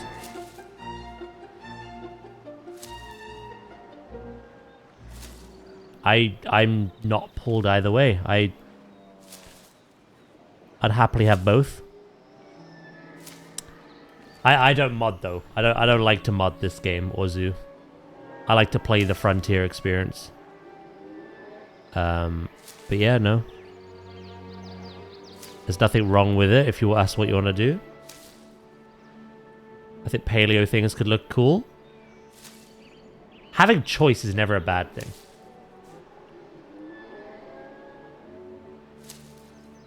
I think the Jurassic Park T-Rex is the most iconic. If I think dinosaur, I think of that. But I love some paleo accurate representations that have appeared in media. Ladies and gentlemen, we are pleased to welcome our Gallimimus to the park. Baby Gallimimus. He's a bit of a purist. I am. I don't know, I have a very healthy relationship, I guess, with with Frontier. I love what they do. I love the effort they put into the game and the DLCs and the updates they put out. And I want to promote that and what they do. There's nothing wrong with people installing third-party mods, but it's just not for me.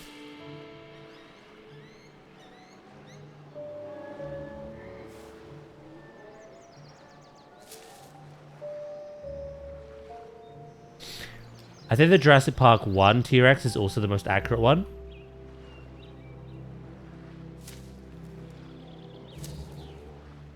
The design has changed a bit, actually.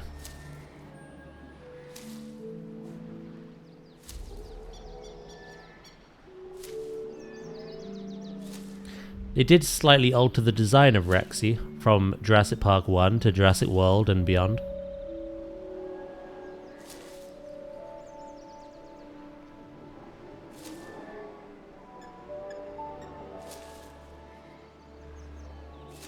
You know what I love about this game as well? Foliage, like, doing this. Dynamically blowing in the wind. Like.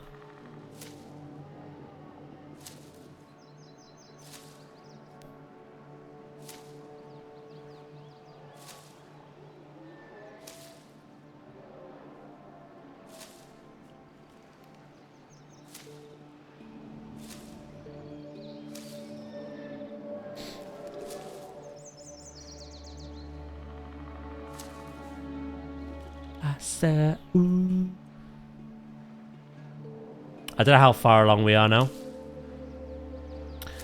but I think this detail with some others will definitely go a long way.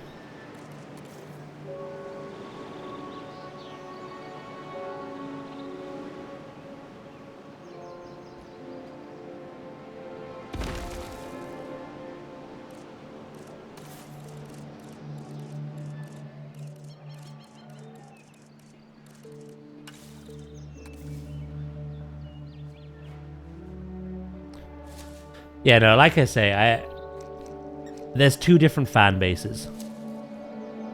The common thing is you all love dinosaurs. And in my mind, there's no such thing as having, like, too much choice when it comes to that.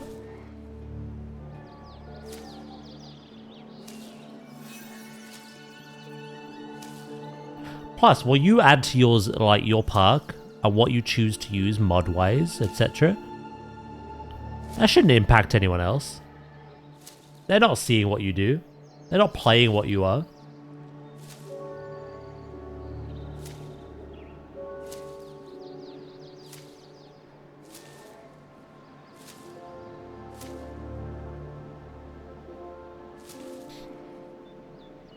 It's weird.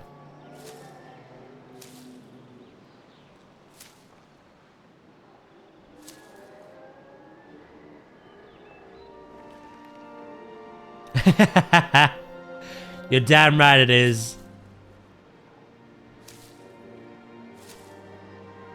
One by one.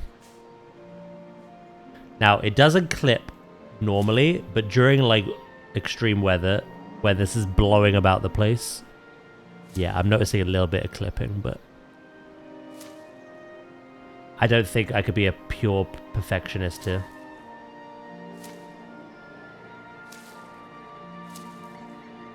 How long have we got left? Oh, not much.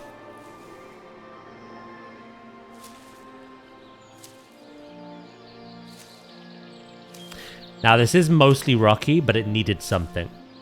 It looked kind of boring. I'm not going to leave it at this as well. I'm going to see something else that kind of works well with it.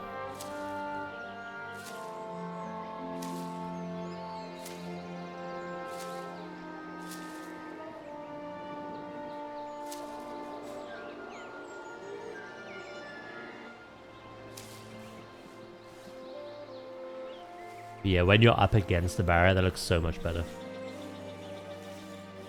Do, do, do, do, do. Right, how are they doing? Are they being stress heads again?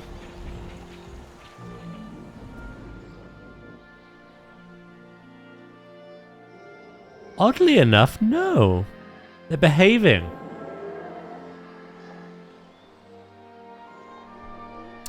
I like the games how they are. I'm not a fan of mods. Same again. But yeah, I got you know, I don't judge people differently if they want to use mods. Each to their own. Yeah, exactly.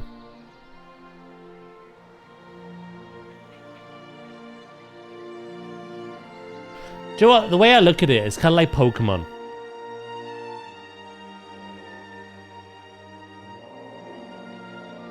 Pokemon will put out a design, and then people will make like fake mon designs or mods, and then people end up like liking them more than like what Pokemon put out, and the standard shifts in a weird direction. And there was even a case where they were gonna make what was it? I think it was a flying type evolution, but they scrapped it because it was too similar what they drew to what a fan ended up drawing or something. I don't know. I look at it like that. I think sometimes it's nice that fans make something, but it can ruin what the company are putting out. Like, there's probably mods that make this game easier to play. But, like, I put myself in Frontier shoes and, like, how does that make me feel? At one hand, I'd be like, okay, we need to make our own version of this, clearly. If there's a mod that, like, improves the game in some way, let's try bring it into our game. In the base game. But at the same time, I'm like, I don't know. Maybe I'm weird. But I'm like you, Phoenix. I just like the games how they come. But again, each to their own. Each to their own.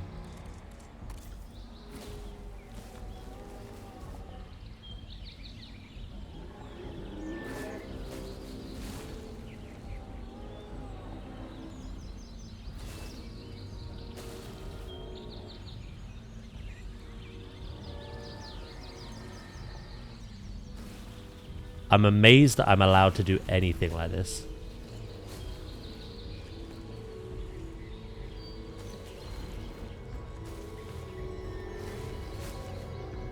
Right, some of that is gonna have to go though. Some of it makes no sense.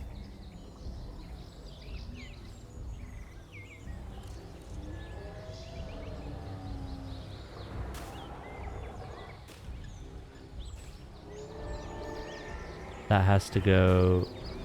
That has to go. Kind of like that. That has to go. No, not all of it.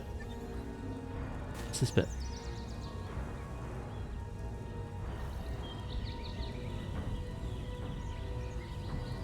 Oh, that's clipping through, isn't it? Shit.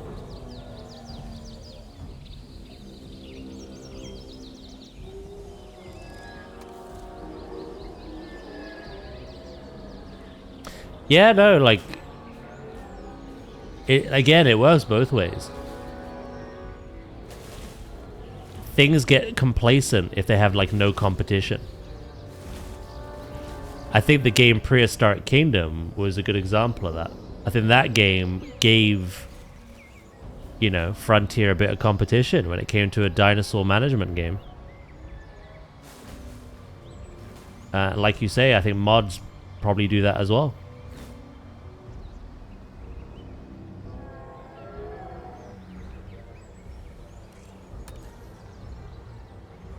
It has its place, but it's not for me.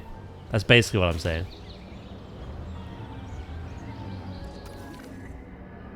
I like it, but I don't need it. Oh yeah, I'm looking forward to Fable so much. I hope it's good. It looked good from the trailer. Whether or not it stays that way is another matter.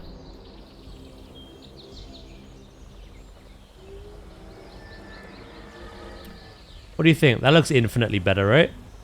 You could even add some like trees and stuff.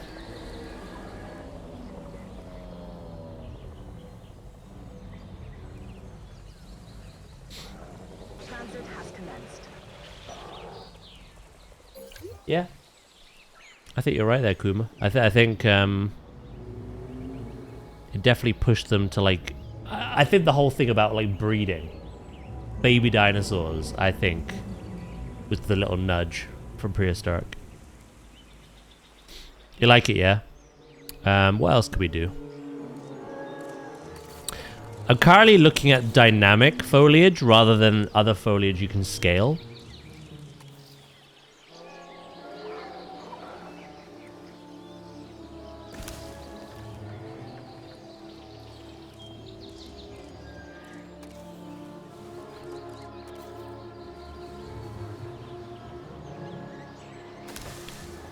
Because sometimes this dynamic stuff is like the perfect size that I need.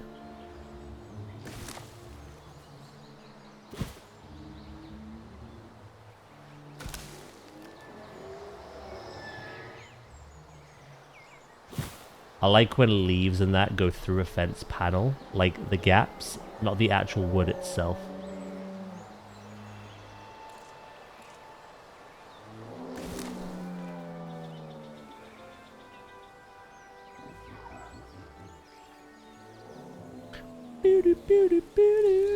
Something else we can do. I'll do it in a second.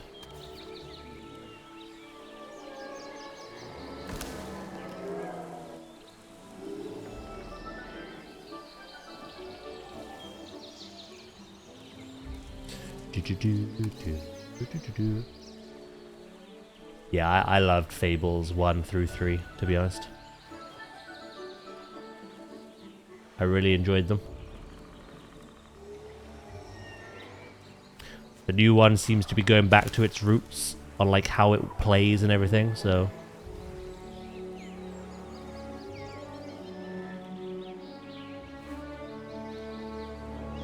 I hope it delivers.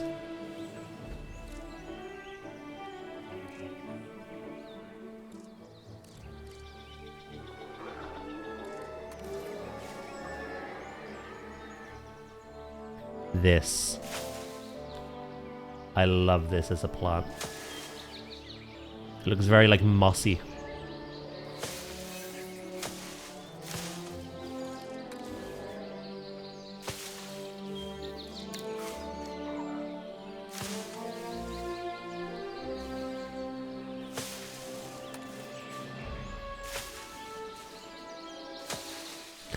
Do, do, do, do, do, do, do, do, do. It is what it is. Sometimes you gotta have things to look forward to, you know? Some things are worth waiting for.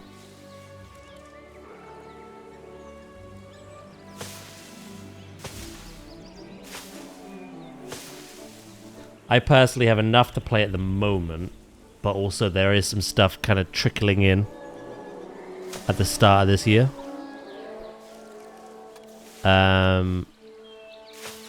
That, I don't know. I'm really excited for Fable, but I'm not ready for it to take over my life. That makes sense.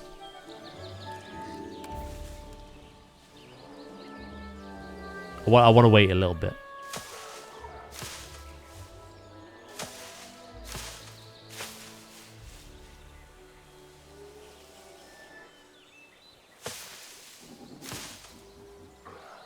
Hello, Goxie. How you doing?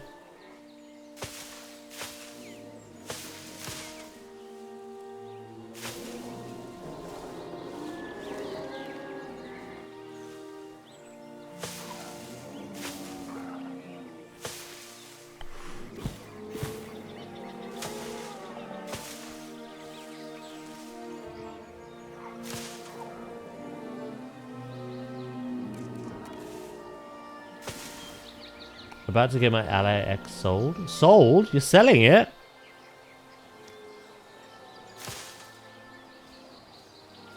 Well, how come?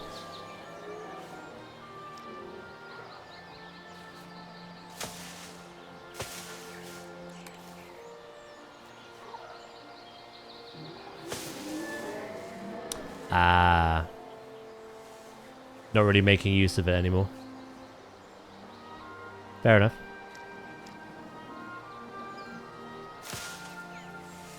Fair enough. Yeah, I think that looks infinitely better now.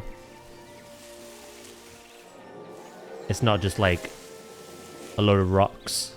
It still is a load of rocks, but... I'm gonna lay on the sofa and watch you on the TV. Appreciate it.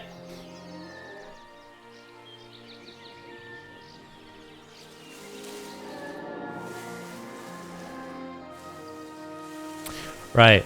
I want to have that standard now with the Iguanodon. So... there's not as much to do here, but...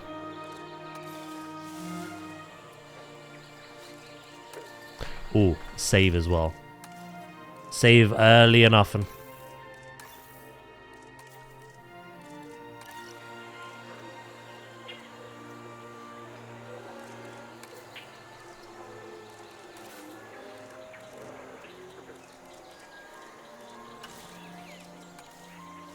What was I going to say? Obviously, you're not going to get full price for it because it's used, but are you getting a decent price for it? A fair price?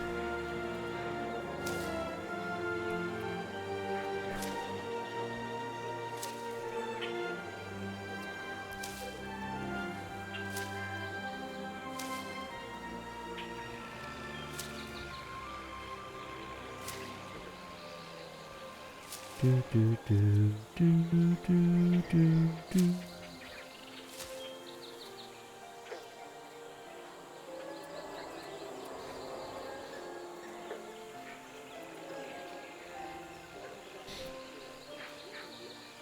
$573. Okay. Thank you for the 40 stream streak as well.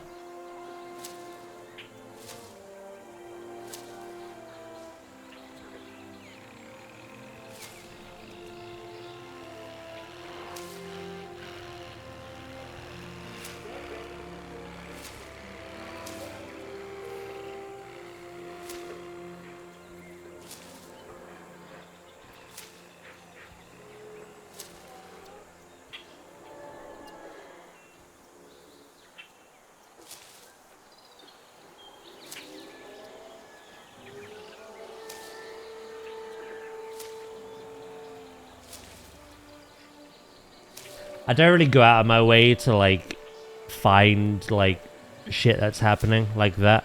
But I am aware of the whole thing at Ubisoft. The layoffs that are planned, the shutdowns, the games that are cancelled, like Prince of Persia.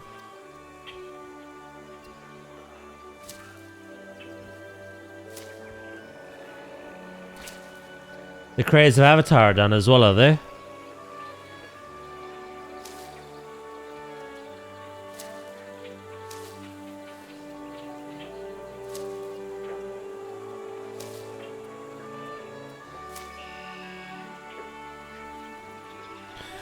Yeah, there's a lot going on there.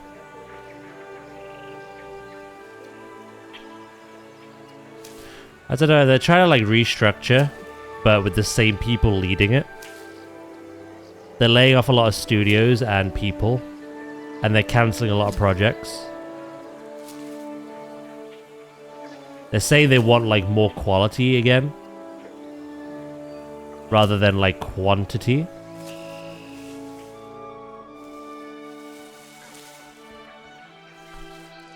But that's going to be up for debate, isn't it?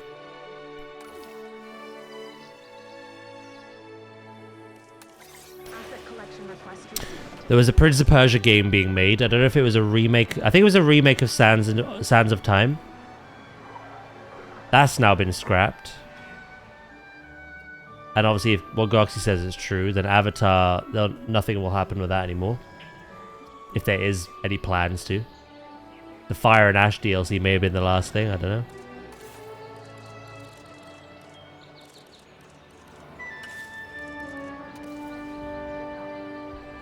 Either Avatar Frontier gets absorbed into another studio, or no more updates to the game.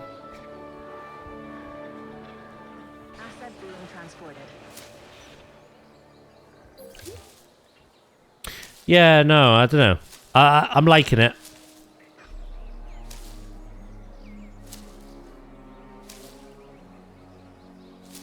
It's one of those things, isn't it? Like, I really enjoyed, like, Ghost of Yotei and, like, Red Dead Redemption. As an experience, I love those games. And completing that experience makes me do that. It takes quite a while. But, like, if it never gets anything after that, I'm okay. I've experienced it.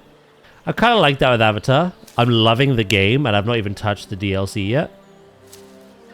I'd obviously love there to be more afterwards.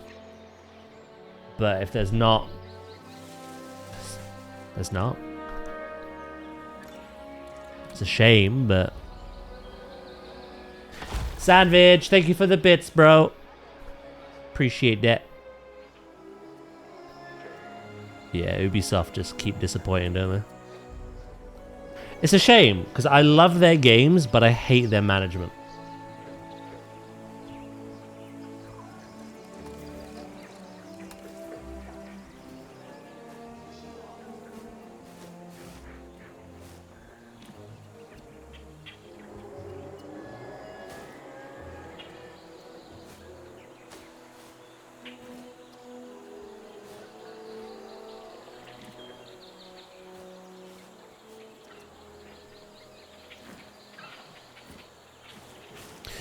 Jesus Christ on a bike. That came out of nowhere.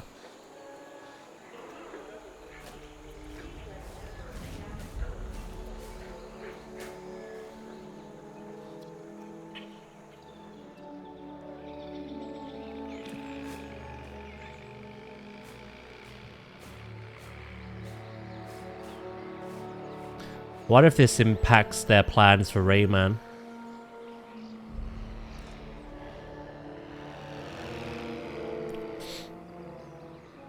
If it ends without me getting to touch the ocean, I'm shaving all their heads. What if they're already bald? What then?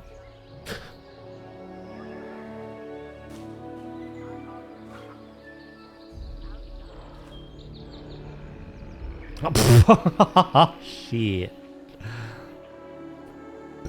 Good lord.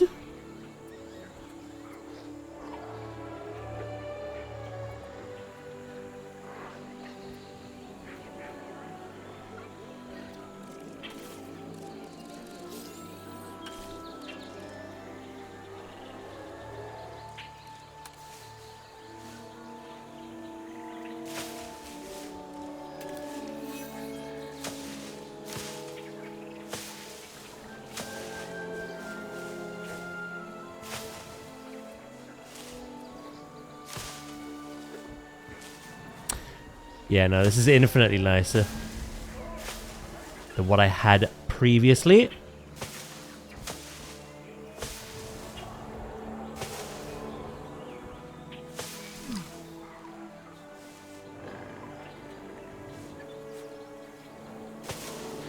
I'm a little worried again about the state of the dinosaurs. So after this, I'm going to check in on them.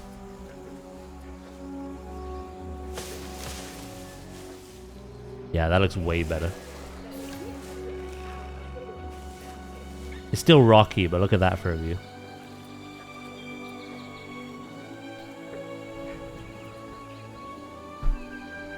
Much nicer.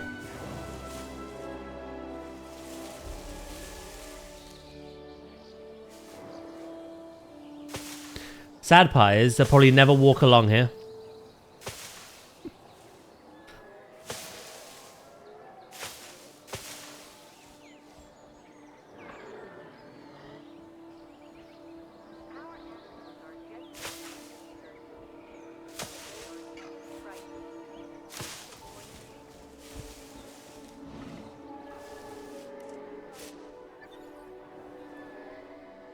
Alright, let's have a look at all three. So this is obviously at eye level.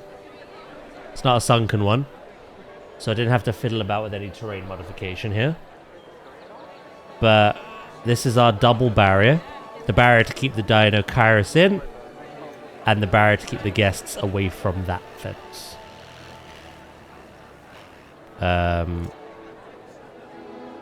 Yeah.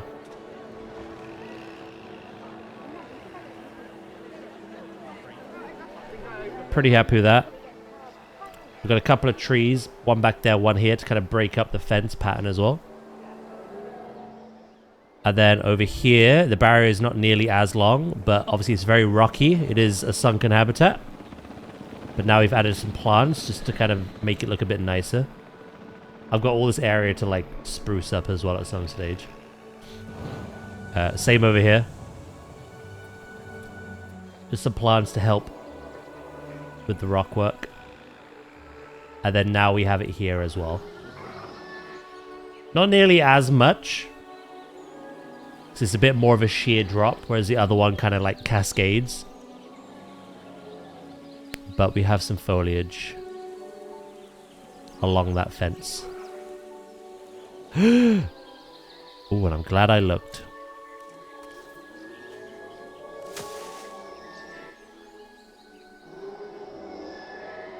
Yeah, there we go. That is now an enclosed space. To a standard I'm happy with, at least. Are they still happy? Gregory, are you happy? Gallimimus, Corythosaurus, Littlefoot. Yeah, they're all happy. I want to go on a little magic carpet ride.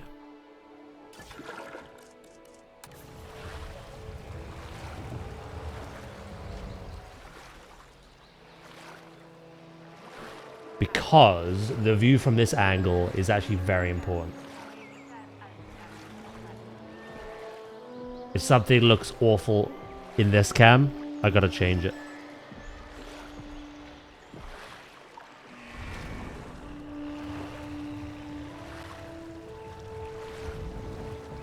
Uh-oh. Here comes trouble.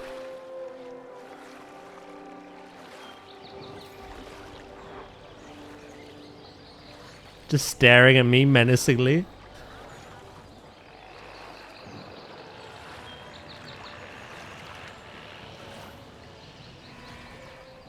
So here's the thing. One of our future builds will be the Spinosaurus. But to make it exciting, and obviously not have all our guests perish, along the ride, I'm gonna have to add some kind of like concrete barrier, I think. Yeah, my fluffy duck Nessie.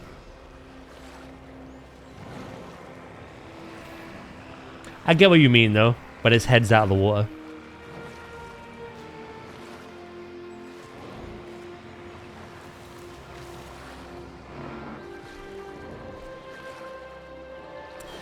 Yeah. This is our central, like, pillar. Oh my god, they're mad.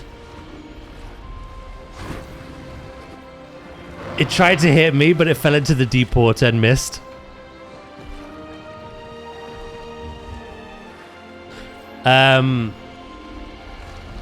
Yeah, this is the central thing. So I need to make sure the view from all of, like, the track looks good. Even, like, the fencing that we've made. The viewpoint that we've built. Making sure they look nice. The landscaping in the background, you know? We've got a lot more to do in the center of the park.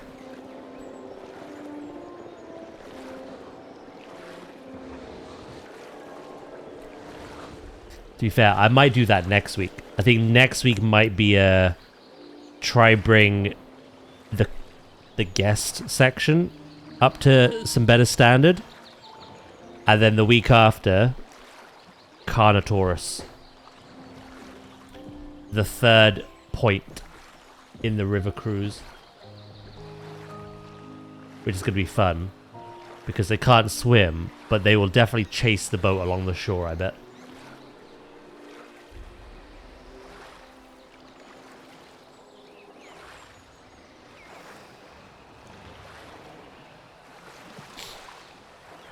I've not seen the carnivores interact with the river cruise yet, because this is the first time I'm ever using it, so... The only interaction I've had is these things that will slap these about. If they get the chance. Which is very comical to watch. But to help...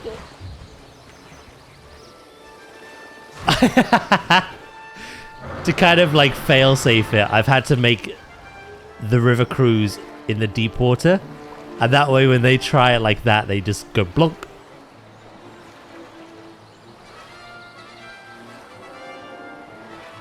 Oh my god, hello. I'd shit myself. I could never... Okay, I'll go this way.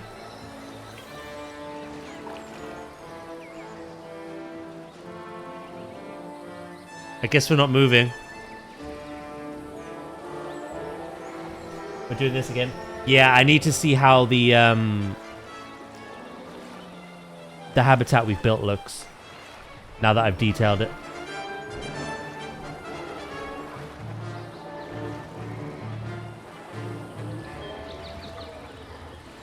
A conveyor sushi. If they fall underwater, won't they disappear like that Jeep? No, they just swim back up to the top. They're not as glitchy. Thankfully.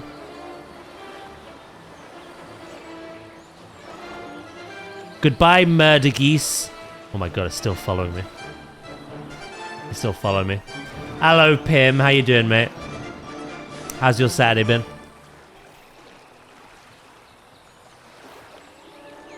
Oh! Oh! Leave me alone! I'm not your plaything.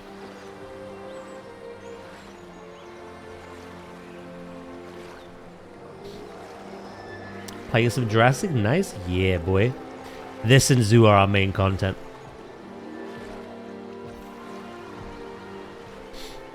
I did good. I'm playing some Planet Zoo. Ooh, very nice. What are you building? You may have mentioned it the other day, but I forgot. It's very good. They've literally combined some of the good aspects of Zoo with Jurassic.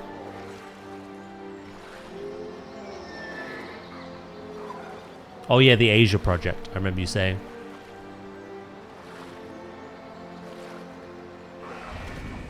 I'm their main enrichment, I am. Right, this is the one I wanted to see. What I was basically saying is, this is like the main thing of the park. We're building this project around the ride. So the view from the ride has to look good, right? And the only way to do that is to actually get into that camera, that seat.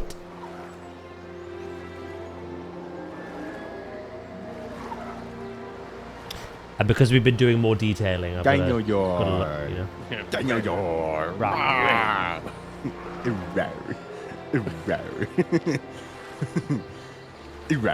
I gotta buy it, but it's on like a €40 sale.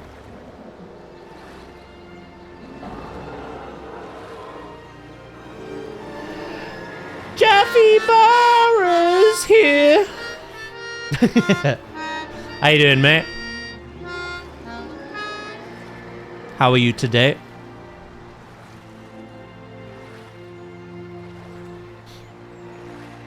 I'm good. Good. Yeah, the last time I built for this, the cruise track was like further in that way, and the dinosaurs were nowhere near like this part of the map. But they hang out here so much now that look at the view we get.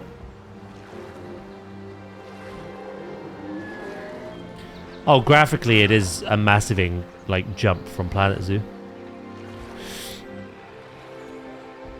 Again though, I find that Planet Zoo does some things better. This game does some things better. And this has a lot of things Zoo does. Graphically it's better because it's just come out. Planet Zoo is 6 years old, you know. Gotta allow for that. I have a weekend off work. Hell yeah!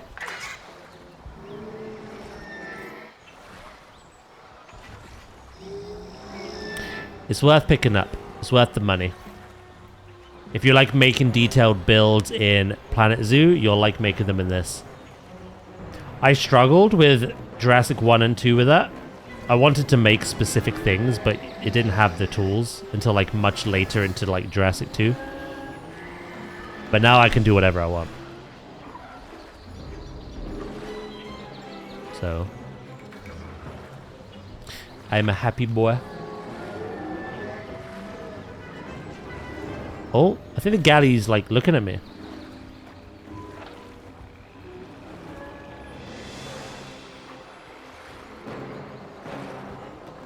You know, I think things look nice. The landscape. Obviously the dinosaurs come up nice and close. I would have like more like short grass or like pasture here. But they just kick off. They want food, so that looks alright. With the guest barriers, you can see the fence that we built today. The planting we just did. It's come together nicely. Now, I'm pretty sure when we get past the river, there isn't like too much that we haven't already seen.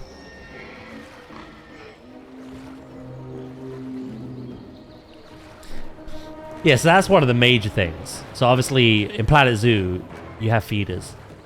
Keepers have to put down food. In this, you put down just natural plants as part of the landscaping. And that is the stuff they eat. In Planet Zoo, they have navigatable area. You have to make sure that within that navigatable area is enough metric that they want. But wherever they're contained, that is their home. In this, they move around in a territory. And some animals are much pickier than others. And while you may have their territory perfect where they are, they end up moving around as a herd. And then suddenly they're complaining again. Because there's not enough food.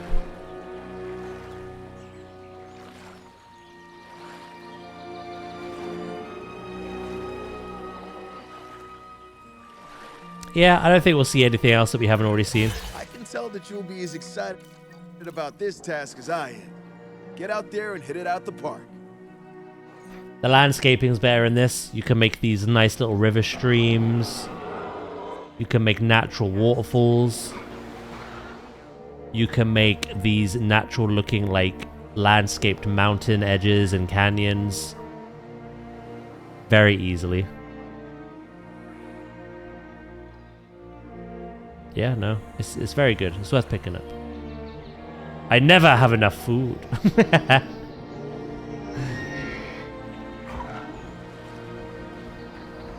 One thing I've enjoyed doing as well is designing the nests. So this is where the Gallimimus usually come.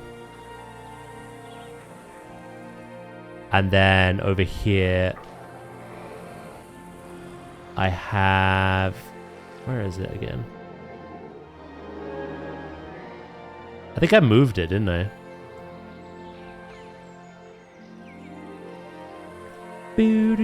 Yeah, here it is. So this is where the ankylosaurs were breeding. Again, it looks different. And then over here are where the corythosaurs had babies. Again, looks different. More wooded. And then the Dreadnoughtus have this over here.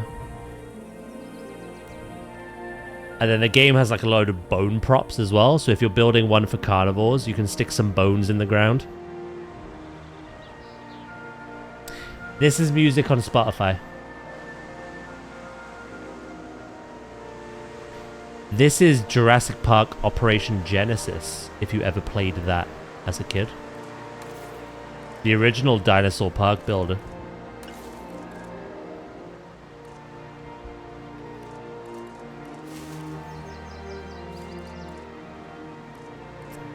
This is the music from that.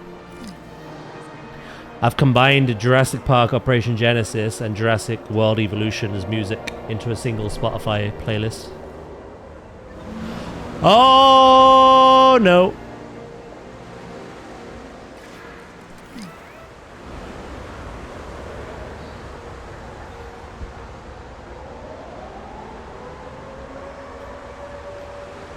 Did you just put it in a Jurassic playlist? Yeah. I just make my own Spotify playlist and combine them all into it. I do the same with Planet Zoo. So Planet Zoo has 3 different soundtracks. It has like a soundtrack that came with the base game, one that came later on, and then one which was like lo-fi summer beats.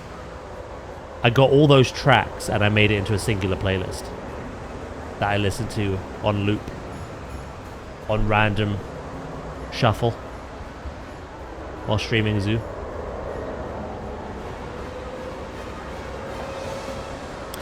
Fun fact, in Jurassic Park Operation Genesis, these actually picked up the dinosaurs as well and flung them. You'd see a Triceratops flying around, thrown across the park and dead. Doesn't happen in this game. In this, it just does structural damage.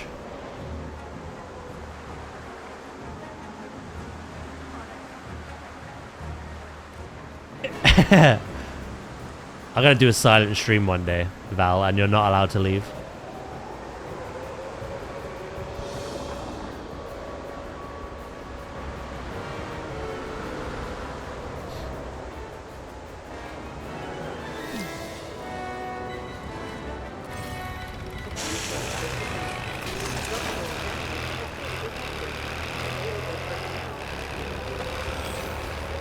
This is something I want in Planet Zoo more than anything. I want to get down on the ground and actually interact with what I build. Whether it's a first person like Zookeeper mode or whether it's like a vehicle. I want to be able to interact with what I make. Zoo Tycoon 2 had it. So I'd love for this to have it, you know?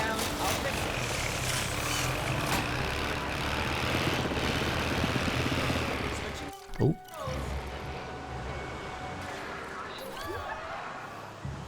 Nice. I dealt with it.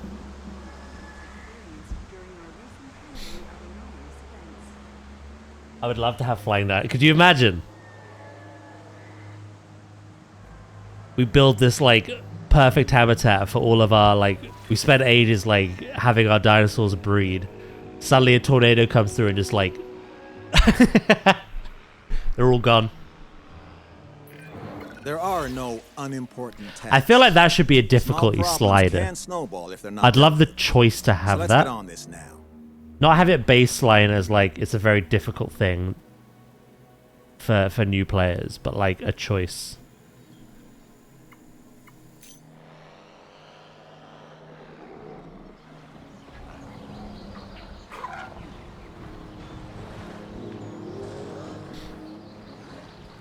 I'm hopping out by now again. Have fun. No worries, Pim, mate.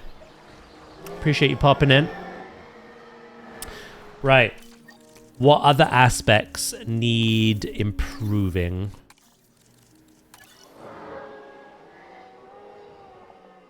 Today for me is ooh, I can tell you what straight away. Today for me is literally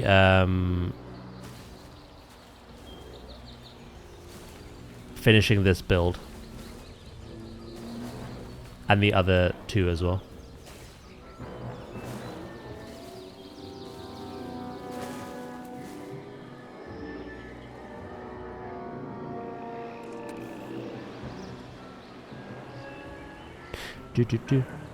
Oh, Jaff,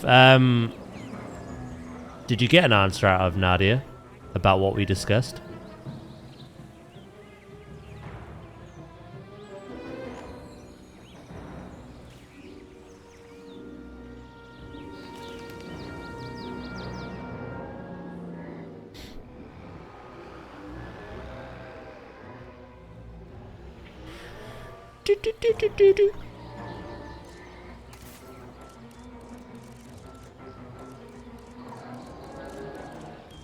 There you are.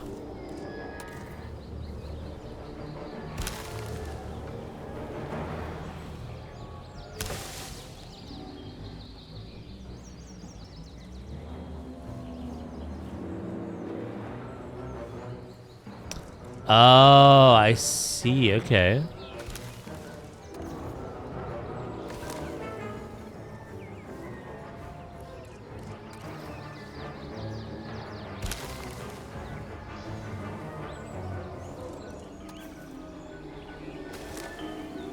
Gotcha, gotcha.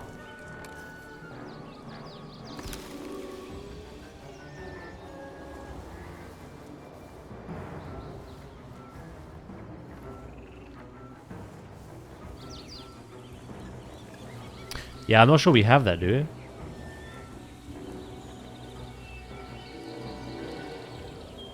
I think when people are all back, we need like one more person.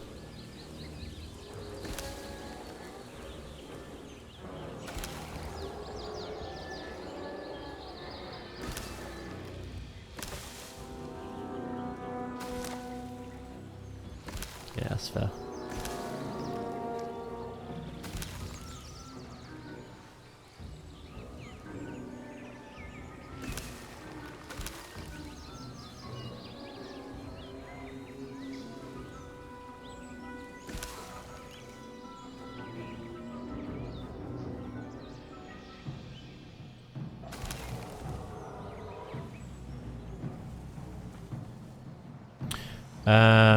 Right.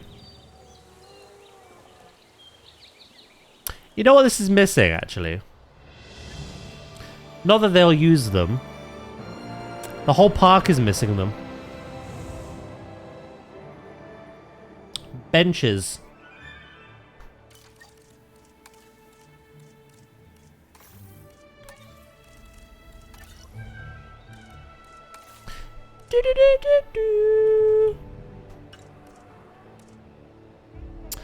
Right. So you get normal benches, and then you get empty ones that actually fill out when people are, like, nearby.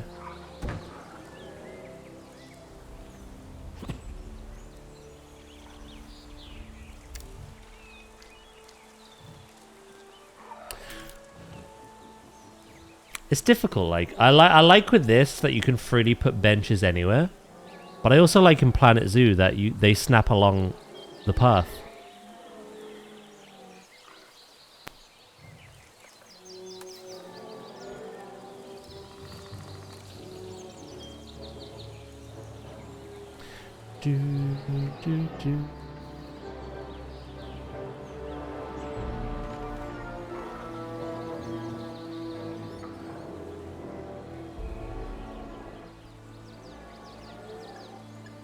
Yeah, no, it sounds good, Jeff. Realistically, there's no rush, is there? So once the game's more active again, can do some stuff with it.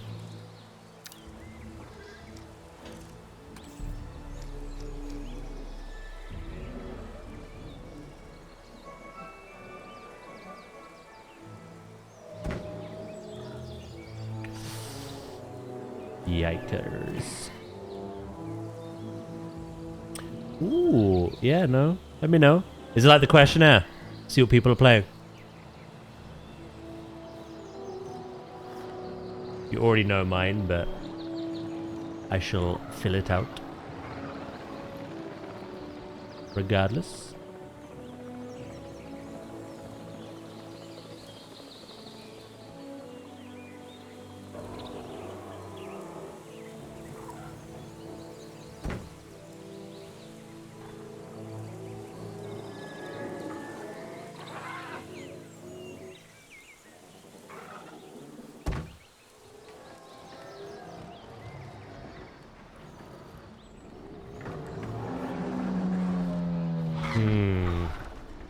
I've got a better idea that I've just thought about now.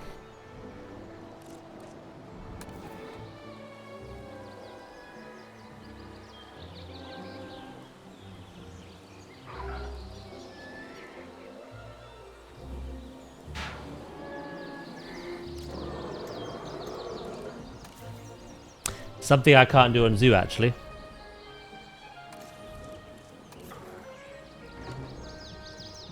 I was like, I want the space between the benches to be somewhat the same. This is how. You group them up.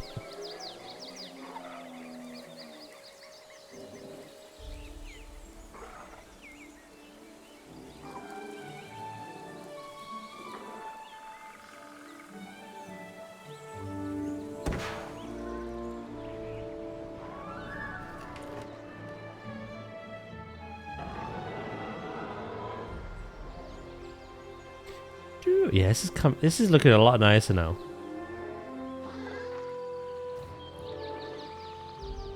Compared to what it did.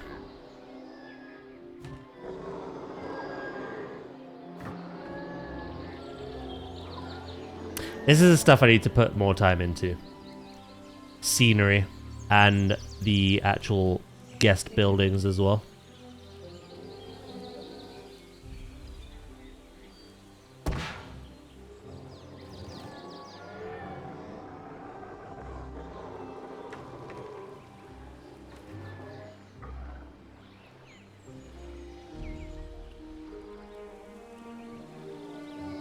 It's hard not to jump from like dinosaur to dinosaur. It's so addictive building the habitats. But once everything looks nice, and if you keep that like consistency as you play, mate, it keeps you going. It keeps you freaking going.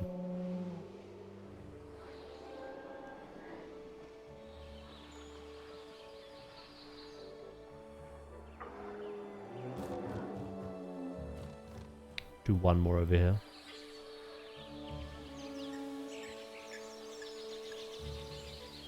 Do do do do do.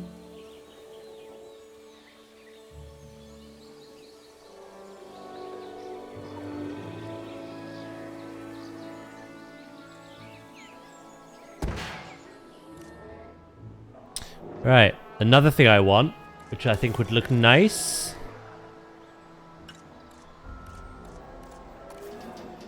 A banner. What kind of banners we got?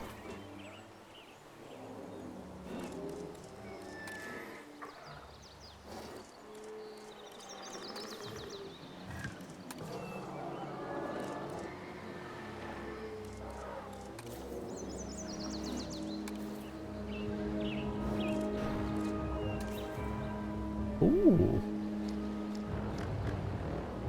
Okay, I kind of like that one.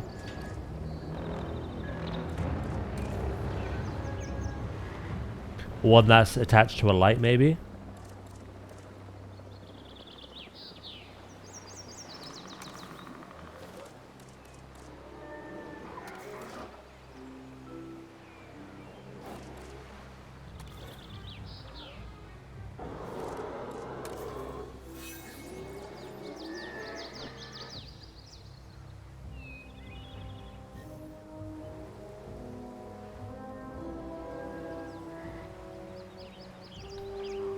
Yeah, maybe this one. I'll have a look.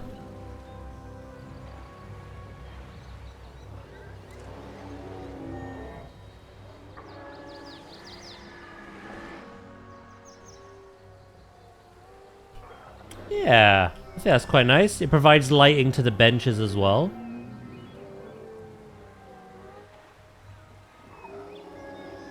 I'll be honest, I'm playing on Sandbox and I have it in perpetual daytime. It's so much easier to build in the day than it is at night. Eventually I'll have it go to night again though, once I've added lighting and shit. I missed one.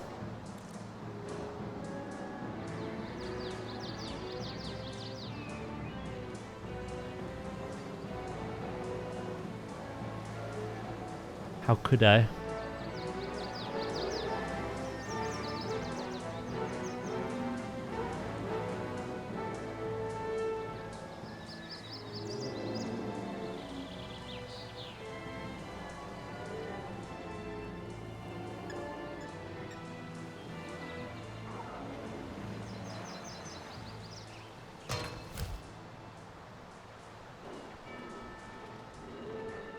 The little details, they add up.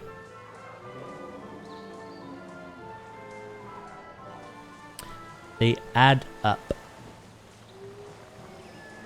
It's hard to do it with any other part of the park at the moment because I have to do that whole section.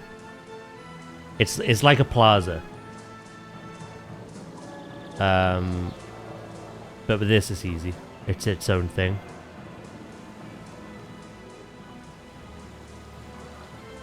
The next major Terraria update is in 3 days. The one that got mentioned earlier, yeah?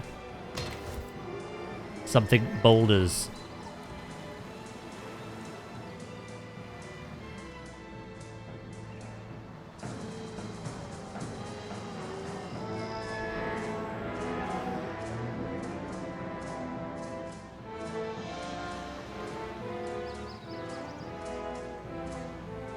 I need to go pee in a minute.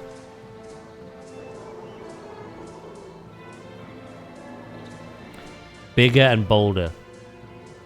I assume is a play on words and does include some kind of like rocky terrain.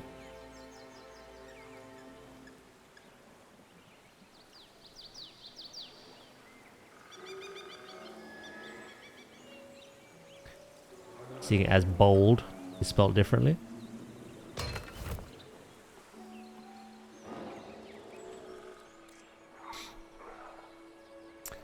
It's crazy they've been updating it for free for so long. It's nice.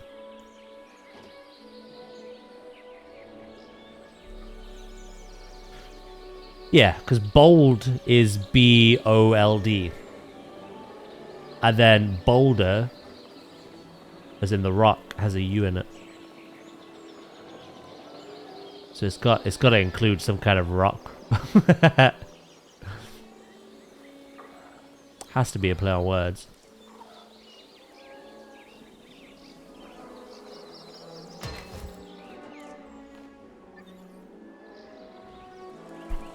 There we go. I think that looks nicer.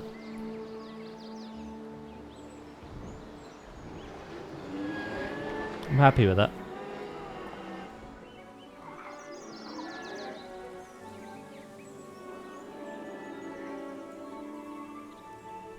You know what? I've not put as much effort into the campaign as I should have. I did the same thing with Planet Zoo.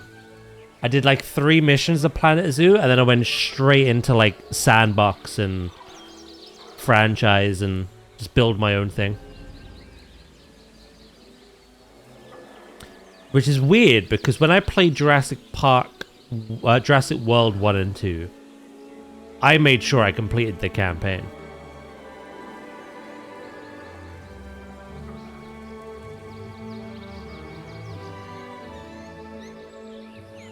I don't know, I'm just having fun doing my own thing.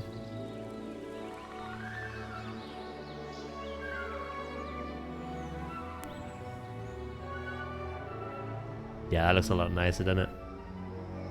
It's no longer a barren path or barrier. But I can't really do it over here or with the Iguanodon yet, because I've got all that area to detail.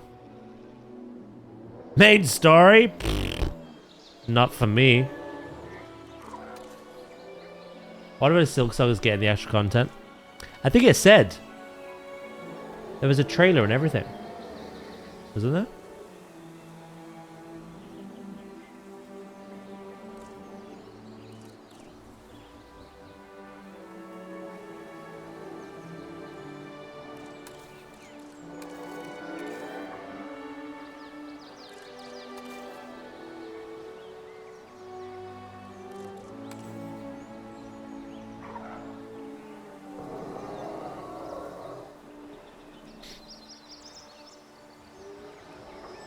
ITC is as a guest.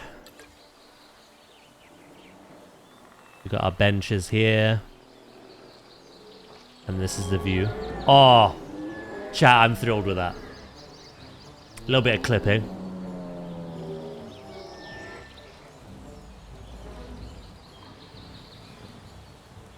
Look at that for a view.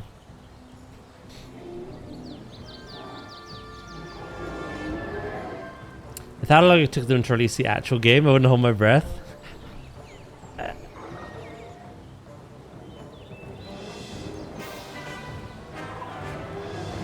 Yes, Jeff?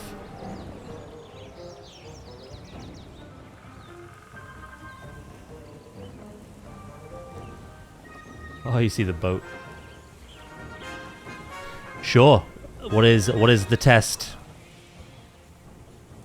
I've got a little test of my own here. Testing my patience.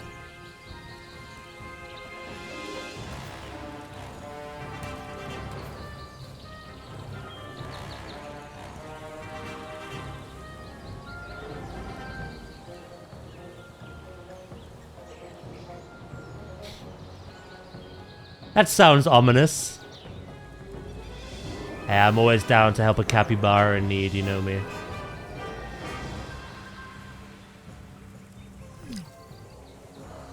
Dead dinosaur? Well, that's not great, is it?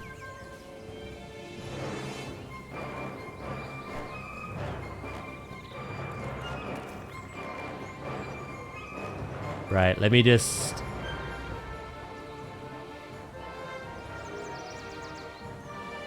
quickly deal with this, and then I'll look.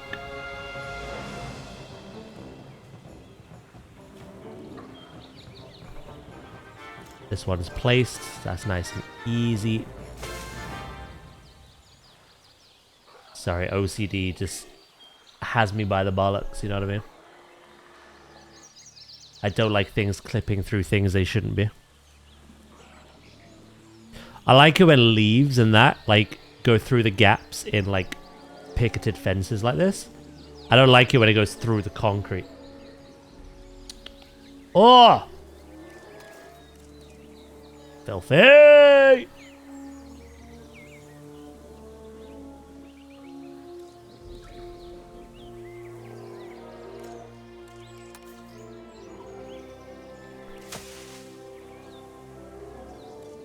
One more for good measure.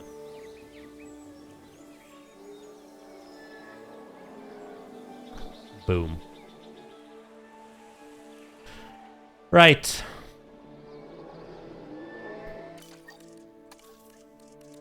Save the game and then look at Discord. And another dead dinosaur. Asset to be collected.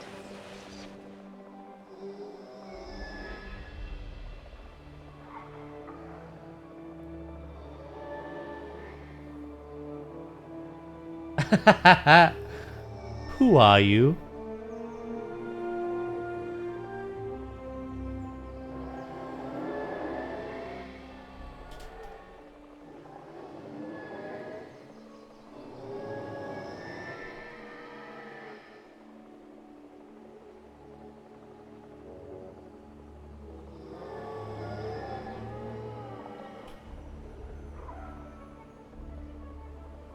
Commencing asset transit.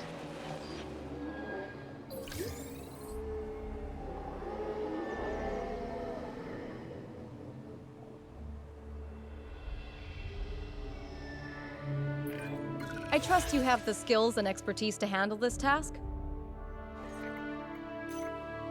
Ah.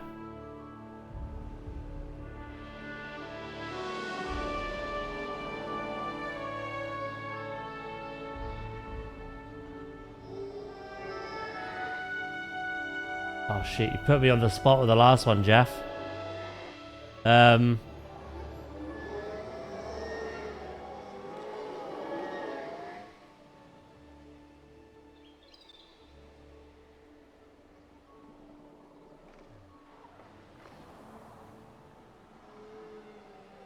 I got to go. Thanks for the stream.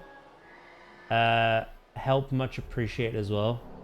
Thank you, Phoenix. I appreciate that. Have a wonderful rest of your day and weekend, okay?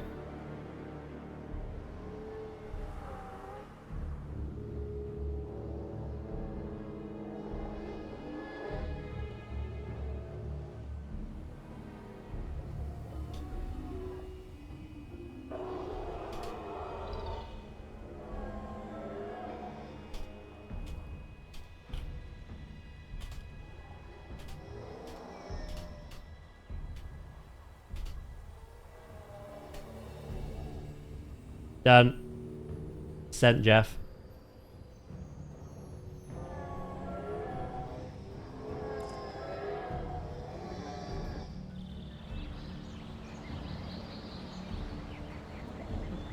Here we go again.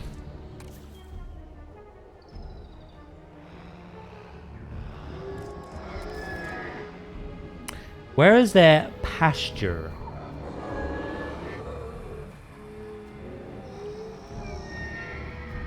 I don't know. I think you answered everything. Obviously, the main ones. Name, role, spec. I liked the additional ones about guild achievements and the neighborhood.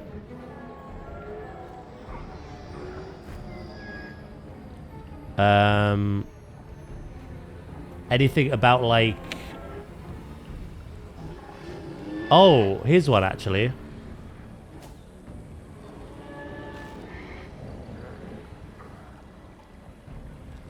Amount of times in the week.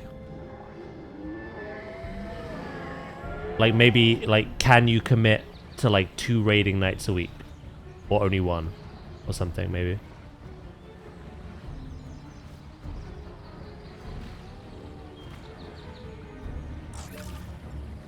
It might help, like, if we need to replace anyone.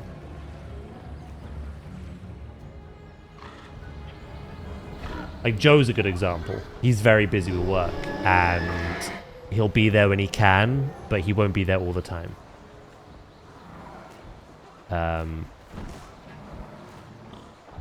So... maybe that's a question we can answer on that. Or someone else could answer on that.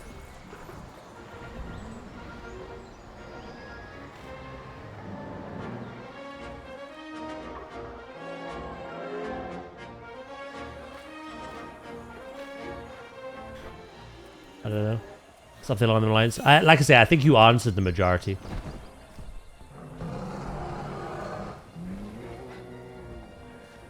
I think you hit the nail on the head for the most part.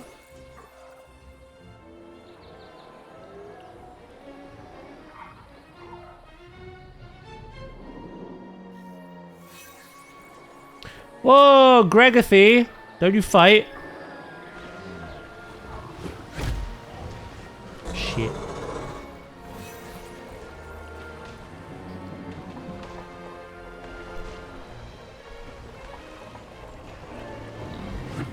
Oh, back at you, bitch.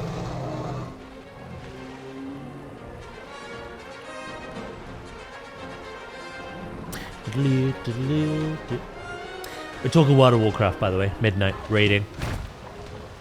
For context.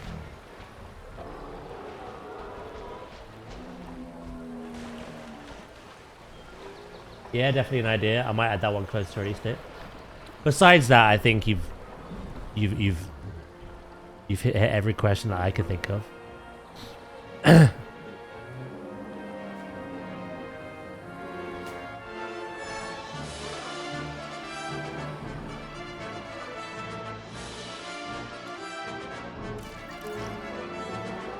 course, Greg is fighting. Normally with Val.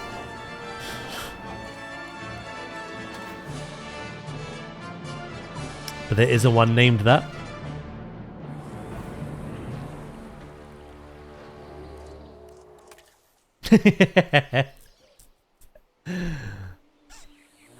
And I can't find Littlefoot. I said take out his ankles. That's little shit. There's Littlefoot. Look. I'm a bit worried about you. You are 81 years of age. Your average lifespan is between 110 and 220. I hope you're not the 110. I hope you're more. Look, some people suck corporate ass to get more money. I suck yours. Yeah. That's how this business works. Daz wants to know the opposite. I'd rather it died at age 220 than 110.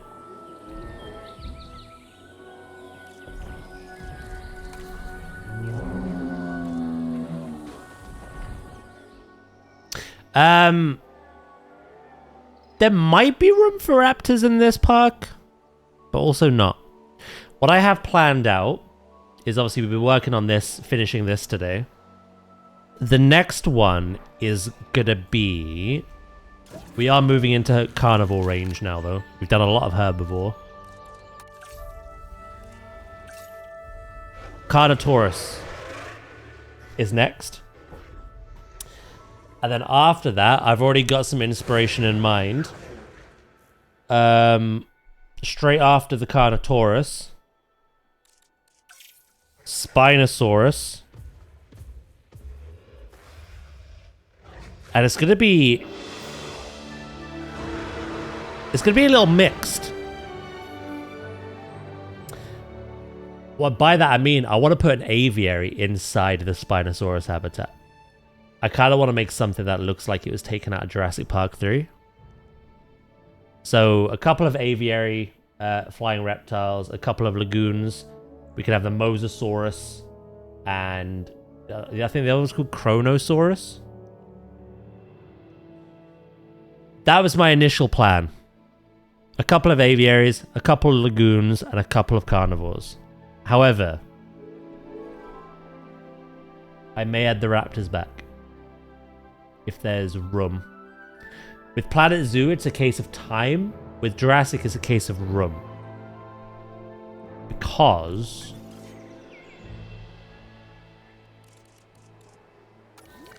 if you look at the site map already, we've got a little bit of a corner over here, but we've pretty much filled all that out. We've got a little bit of a corner up there. And we have that side of the map.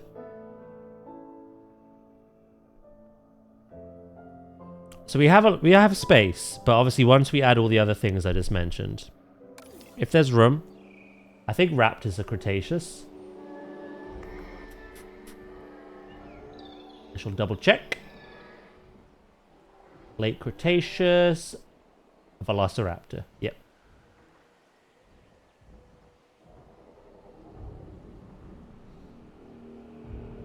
It was indeed, Val. Again, Cretaceous, so it fits the theme, it fits the era, and also I think it goes well with this pairing, don't you?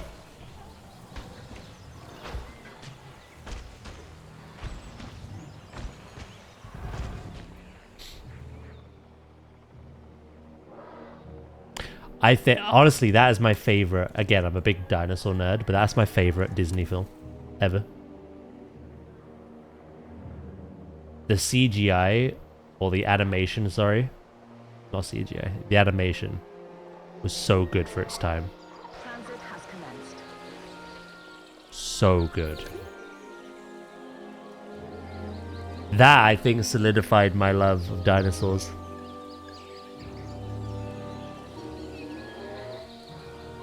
I liked the characters. I liked the story. I loved the music. The score was amazing. The animation for the time was amazing. Obviously, you know, it's all subjective. There's probably better Disney films out there, but it's my favorite.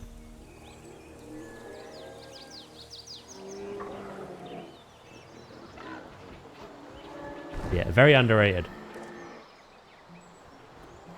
It was terrifying. I don't think the Carnos are nearly as big as they are in that film, though. They were like T-Rex size in that film.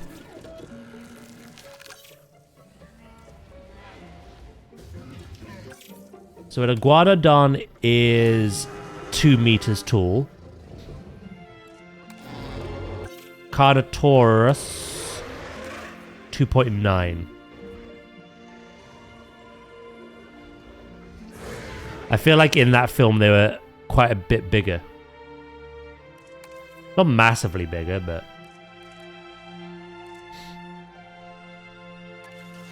Also, look. Look at what I can do with the male one. Right?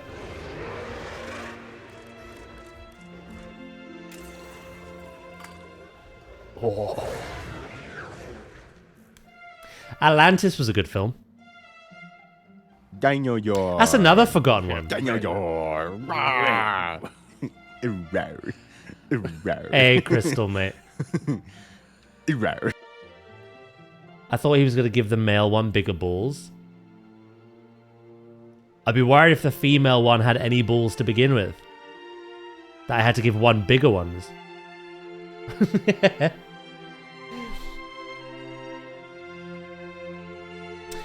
I have the old game of A Dinosaur Story, but I never got past the desert level.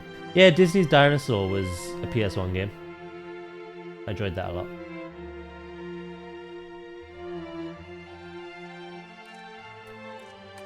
Look at our Spinos as well. Look at that.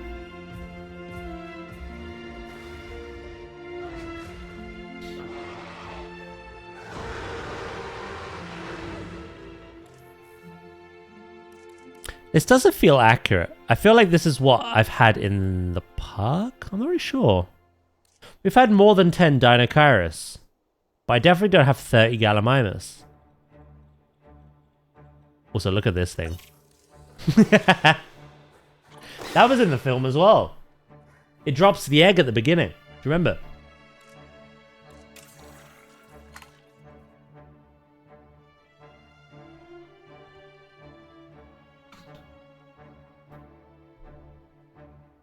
The PS1 Jurassic Park fighting game was fun.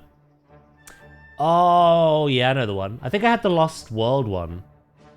We actually get to play as the Raptor and the T-Rex and the Compy for levels.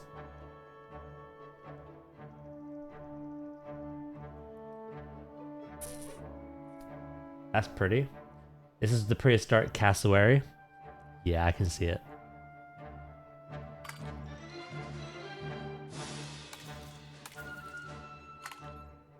Are these... Where are these from?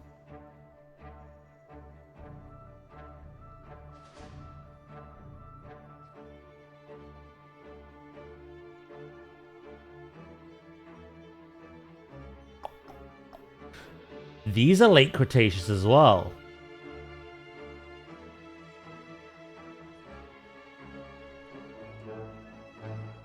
What are these considered? Are they a scavenger? It would be, right?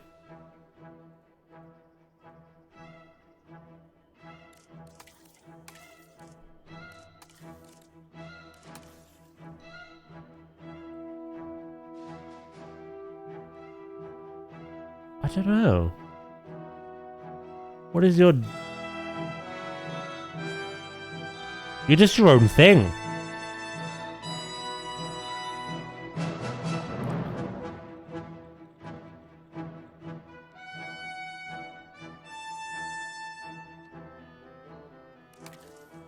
Look at the babies. They weirdly look a bit like a dodo in the face. A young dodo. I thought, how funny would it be to have these in our big habitat? Just like running around. It likes carnivores, sauropods, ornithomimids, ankylosaurids, hadrosaurids. So they get on with everything that we have in there.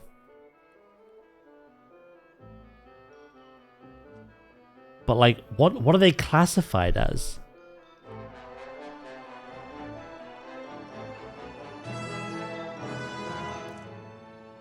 And they eat both plant and meat.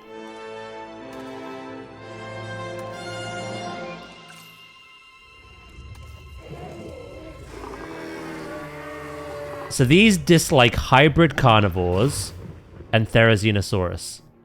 I would assume they dislike every carnivore, right? Not just hybrid ones. These dislike carnivores as a whole. Other ankylosaurids. Stegosaurids and Therizinosaurus. People do not like the Therizinosaurus. Dislikes other sauropods, Indominus rex and Scorpius rex. Ain't bothered by carnivores. Hates hybrid carnivores and Therizinosaurus.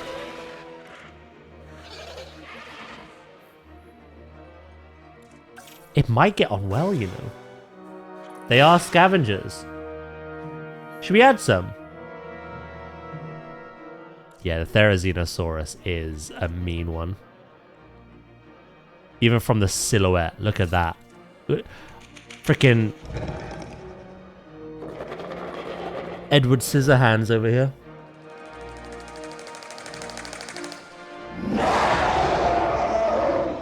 It would be funny to see them running around. Sack it, let's try it.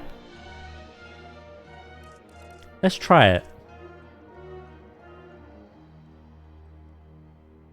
Alright. Expedition map. Asia, you said, yeah? Oviraptor.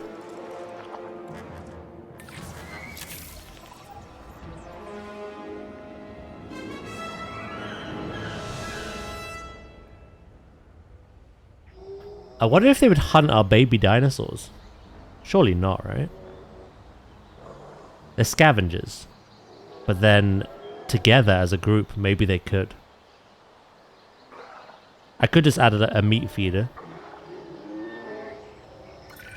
There are no unimportant tasks.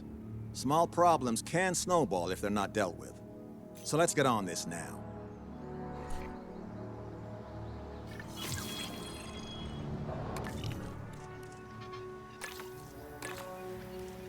That's 28. Okay, so we still need more after this.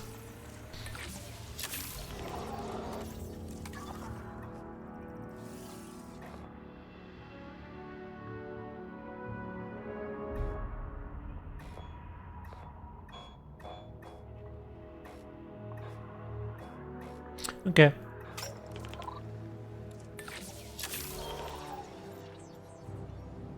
Yeah, they're egg thieves, but like, obviously that's not a mechanic in the game, right? Unless when a dinosaur lays eggs and you have that like 5 or whatever 3-minute window before they hatch. I wonder if they can like, you know what I mean? Snuff them out.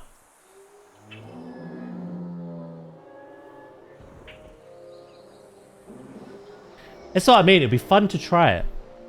The habitat's pretty much done anyway. I'm very happy with it.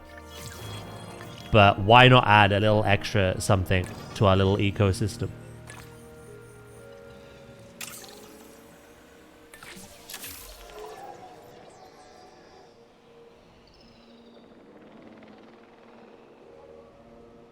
Before I start like designing what they look like and their traits, I am gonna go pee though, okay? It will be pee time for me.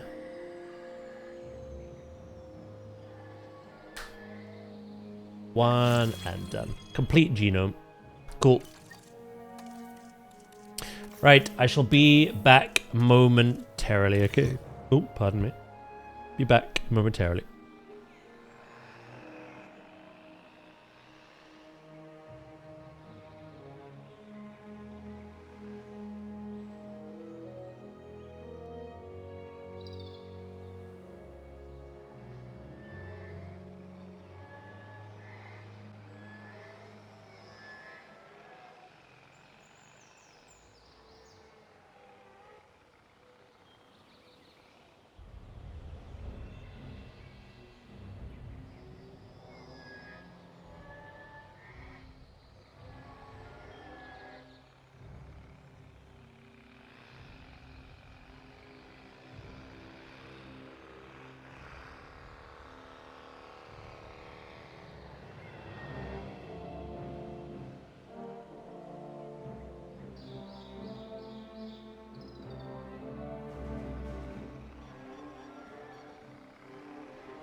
Alright, I'm back. Let's do some mad science, shall we? Oviraptor. I actually want to see what the film one looked like.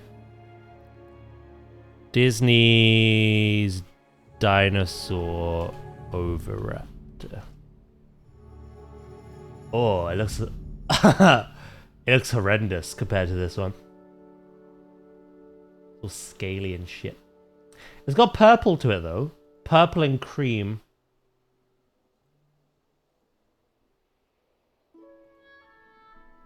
Can I...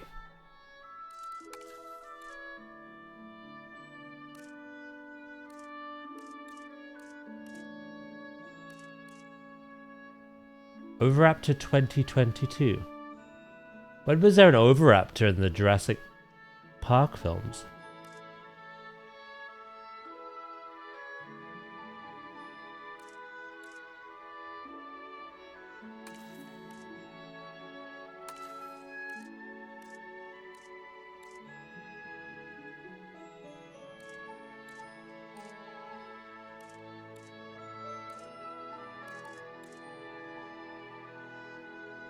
Do, do, do, do.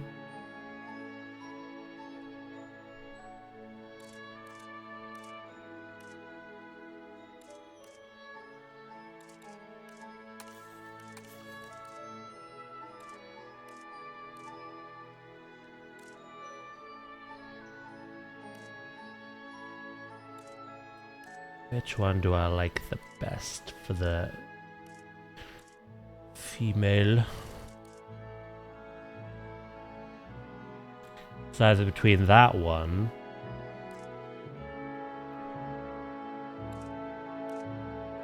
or one of these. I'll try that one for now. What about the male? Full peacock energy.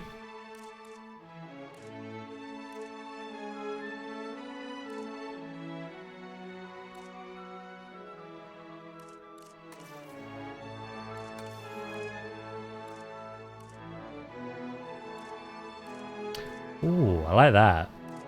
The crest changes. Do you see it?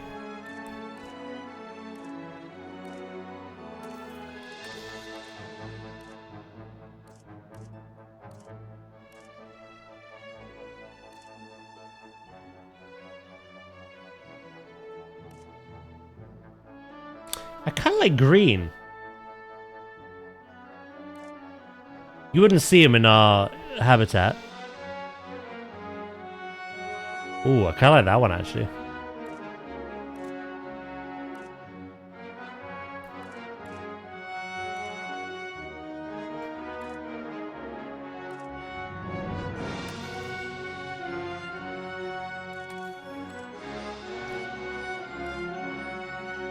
Do do do do do do do do do.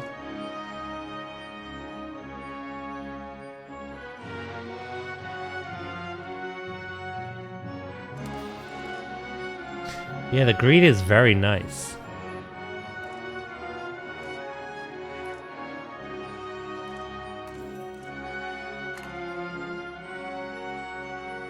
What about that for the female? Patet's meme just broke me. Oh no. I felt pressured with mine. Obviously I was the guinea pig, but I'm sure he sent a banger. Yeah, I'm gonna go with this. I like that combination. Lifespan. Tolerance. Who's that Pokemon? It's Pikachu! It's Clefairy! Follow again, Enamel. Thank you so much for the follow. I do appreciate that.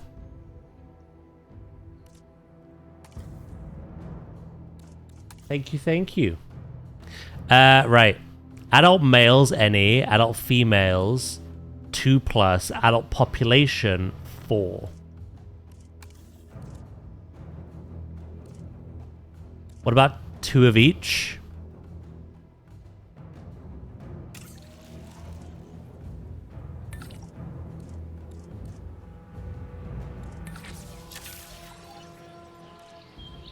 A batch size of 6.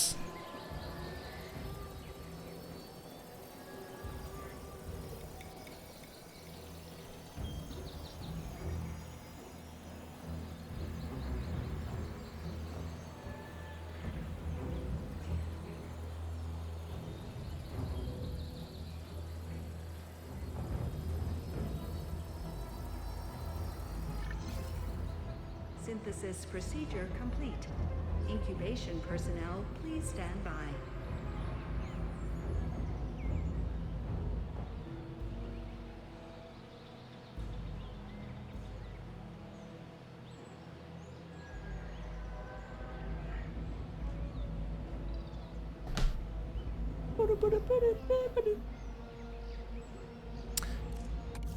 Oh, exactly 4. Oh shit, we got a lot of things here. Quenched, long-lived, nocturnal, tolerant, and strong. Nocturnal's pointless. At the moment, it will change, but at the moment, we're only playing in the day, so...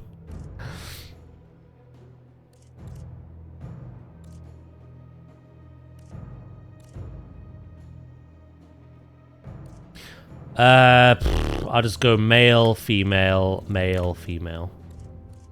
Yeah?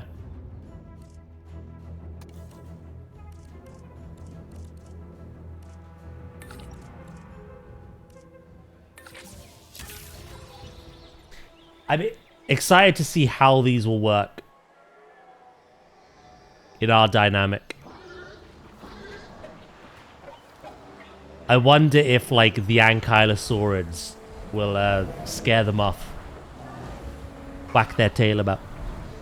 Like, piss off, bitch.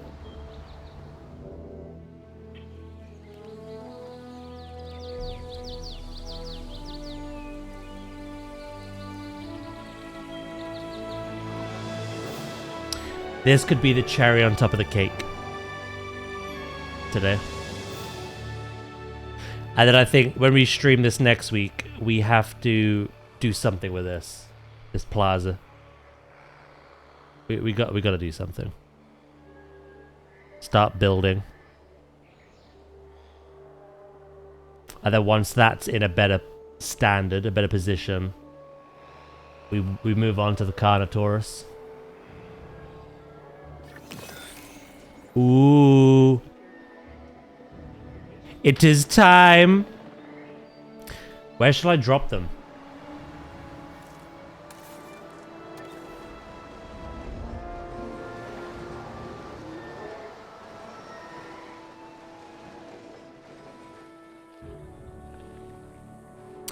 Tempted to put them here.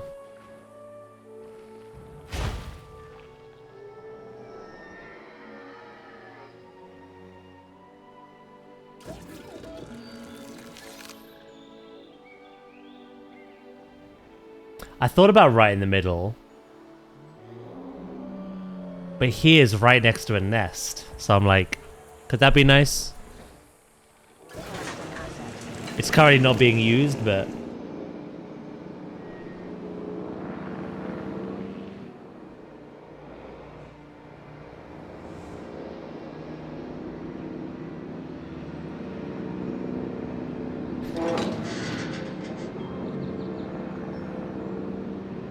I'm intrigued by what kind of plant they're going to want. Hopefully, if, you know, the stars align, they want the same food as what the galleys and the Corythosaurs like.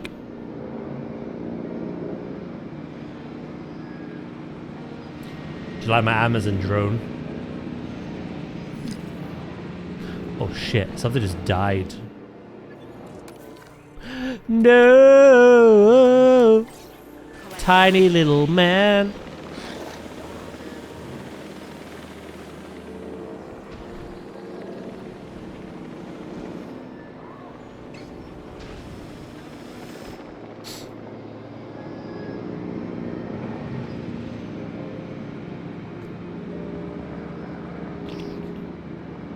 Good job that balloon moved.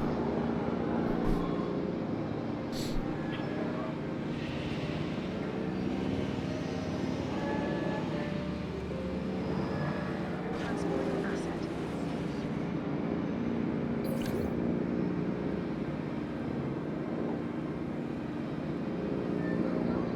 Come on. I'm excited.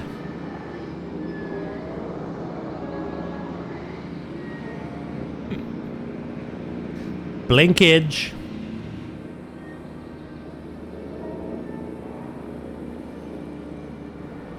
Wait.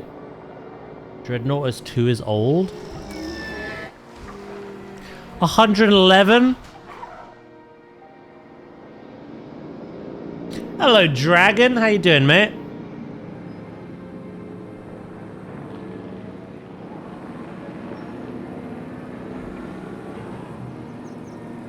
How are you today?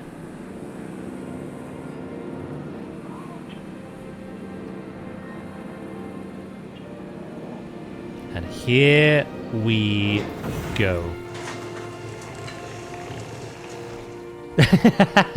They look really good. Littlefoot's fine. For now.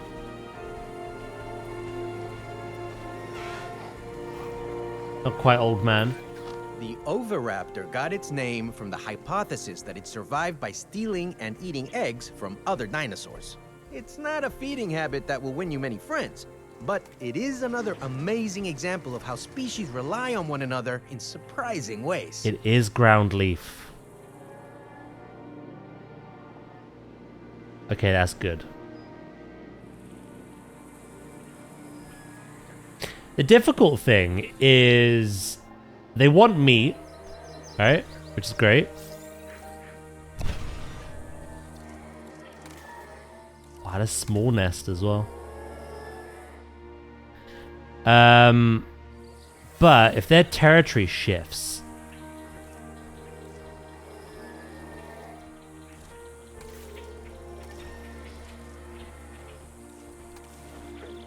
that could be bad news, you know?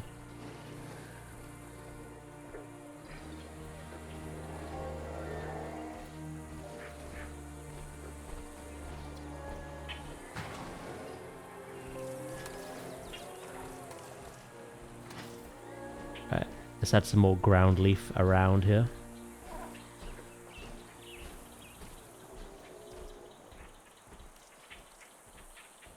So they're missing water and cover. The water's there.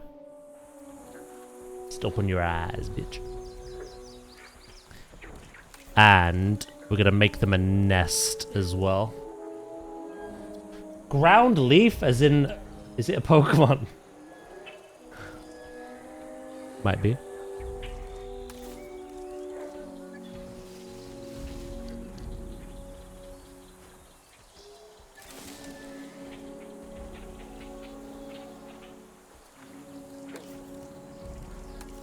It might just be.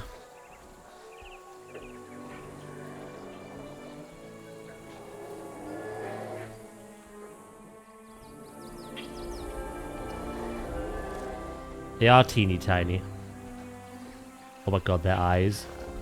The nostril being so high above the eye as well. Doing good, Dragon, mate. I'm glad you are as well. Right, all they need now is water, but if they head a little bit down there, they will find said water.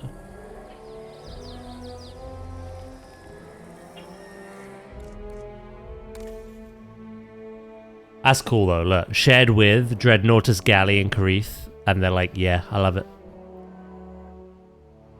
They haven't met the Ankylosaurus yet, but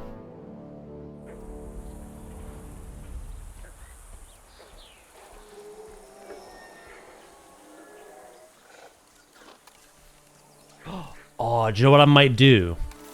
As it is an egg thief.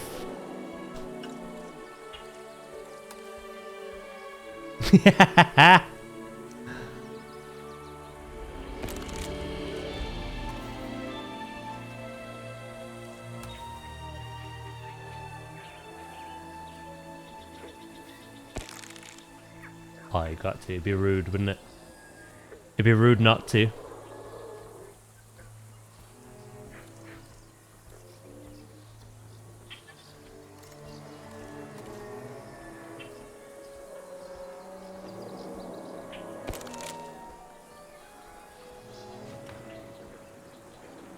I don't think there's any bugs we can add.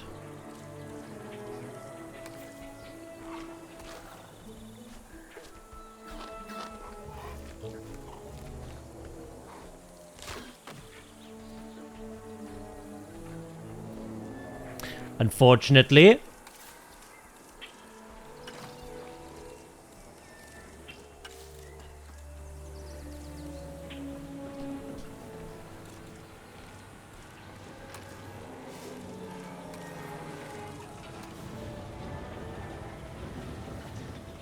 This is so small that the grass that I've been using like all day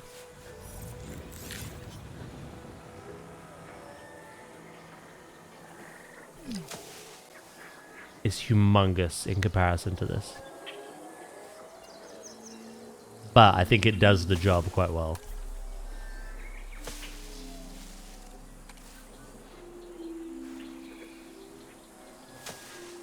Who's dead now? No, another galley! Stop it!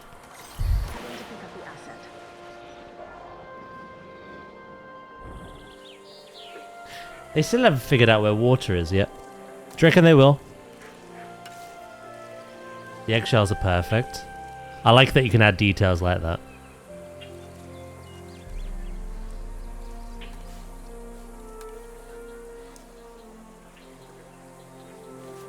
I want to cover that border as much as possible.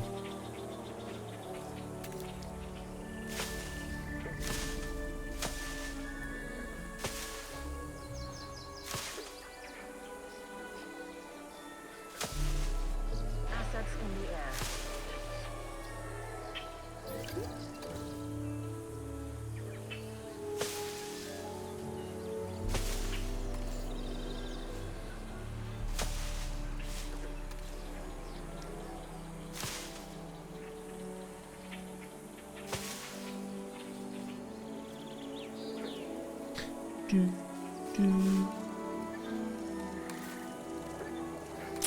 Then I need my dirt.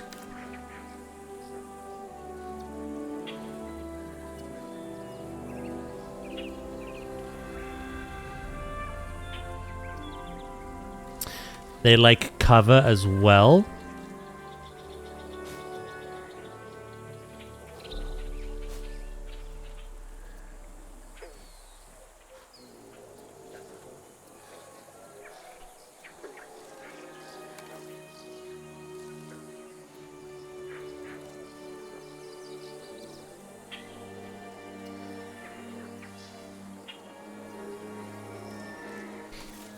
And let's add some teeny tiny, well, I can't go teeny tiny, but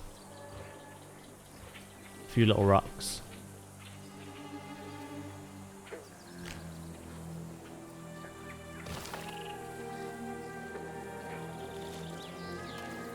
Yeah, I feel like it's a nice little detail. Like you could add on full-on bones for the larger carnivores.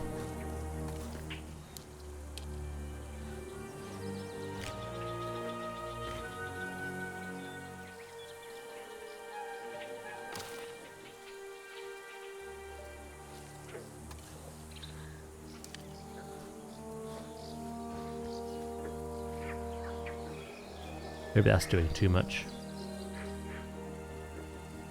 How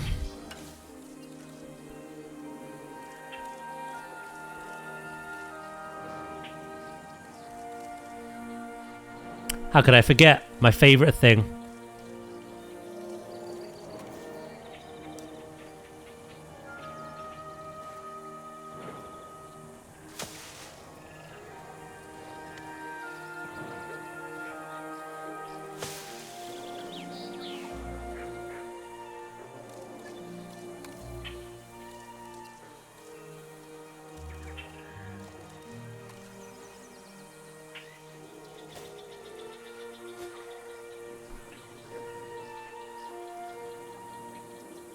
What do you think?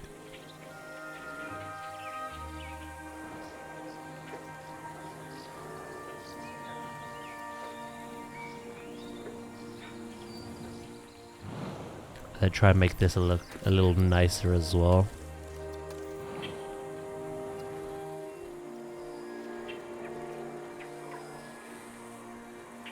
Again, though, I know for a fact they're gonna move. Annoyingly.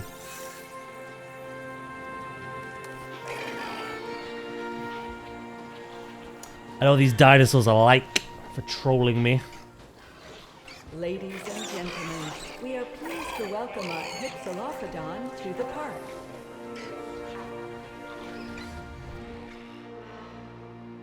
We've got a good amount of variety, though, I think, now in our park.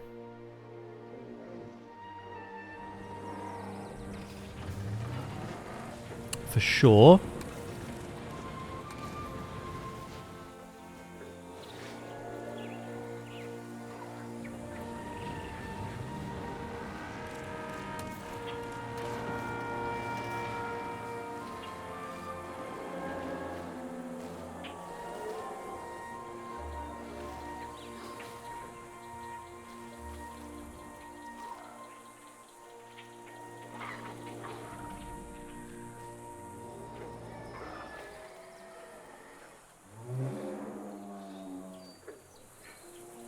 There we go.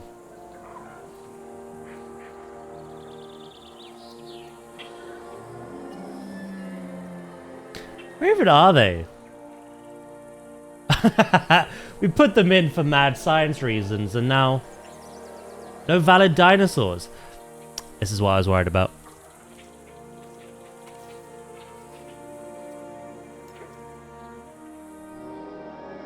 That right there is what I was worried about.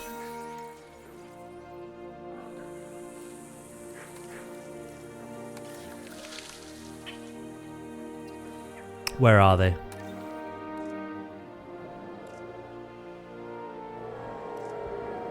There's one over there. And one here.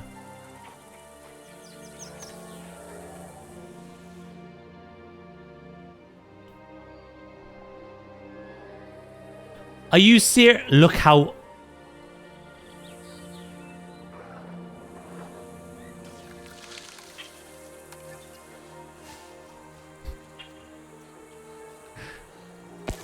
You can't ride it. You can't ride it. There you go.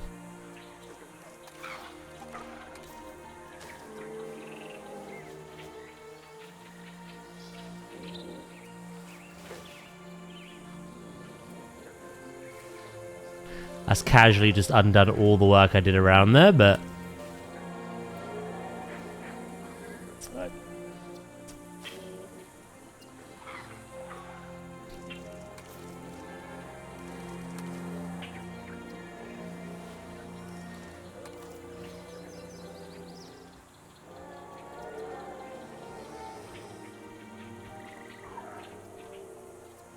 Alright. And then maybe back here, put a bit more cover.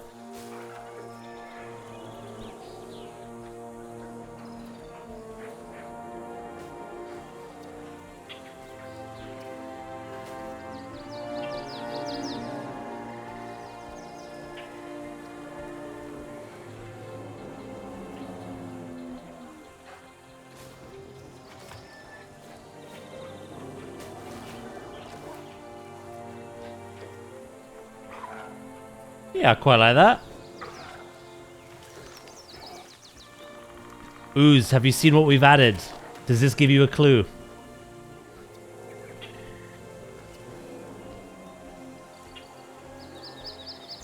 This is ooze, Val. That's how. That's why.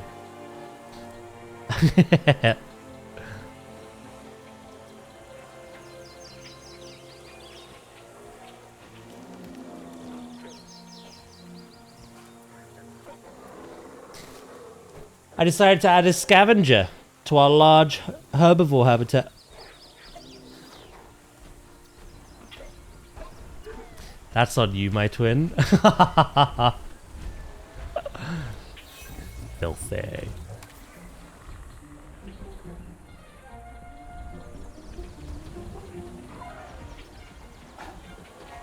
Compies. I had a compy.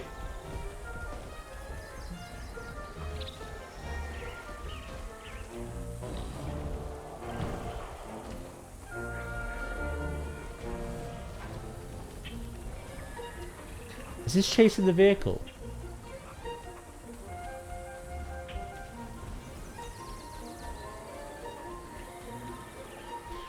Funny story, I got to my job, and when I arrived, they dropped the emergency because the parts were actually stored in Spain. You gotta come in and it's an emergency. You get there, no emergency anymore.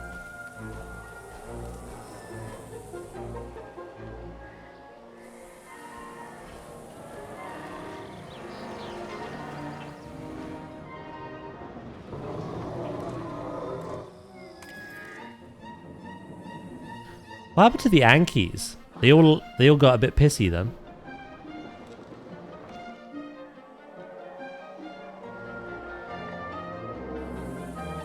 Right, well, they haven't had babies yet, but the Oviraptors are happy.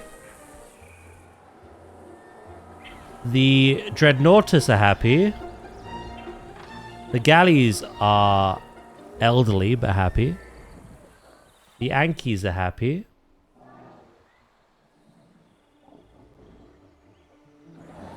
And the Corythosaurs are happy.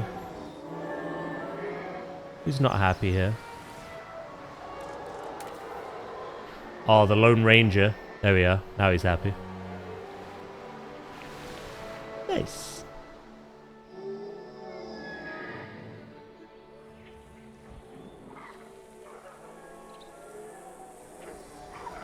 We've created a lovely little ecosystem. Not a true ecosystem. There's no apex predator in here.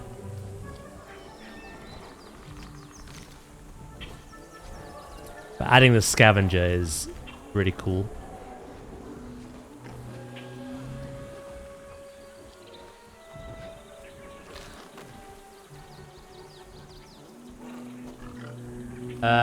I decided to punish my wallet and I bought Warhammer stuff.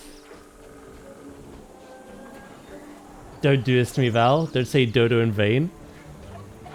So you got inconvenienced and decided, fuck it, I'm treating myself.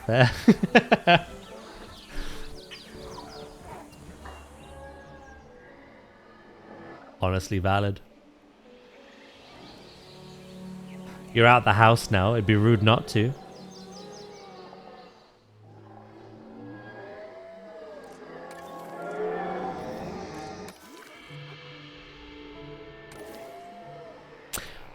We have one more thing to clear up. Clear up.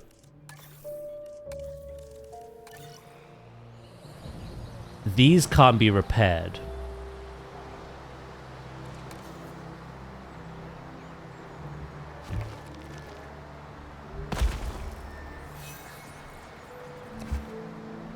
Oh, I think I could delete them after adding the gate. Oh, perfect. Not an issue at all. I didn't know that. You need them there to add the gate, but once the gate's added... Goodbye. Sweet. No longer inconvenienced.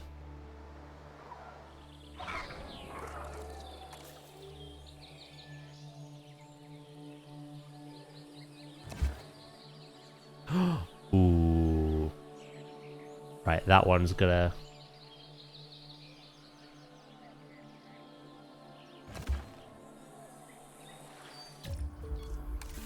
Gotta fill that in.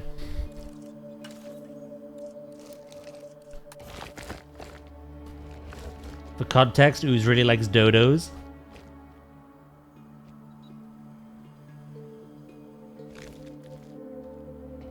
He does indeed.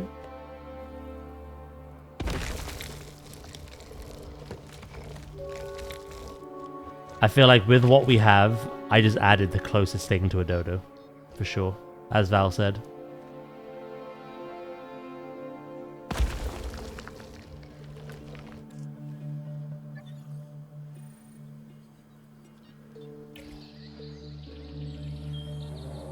Not quite the same.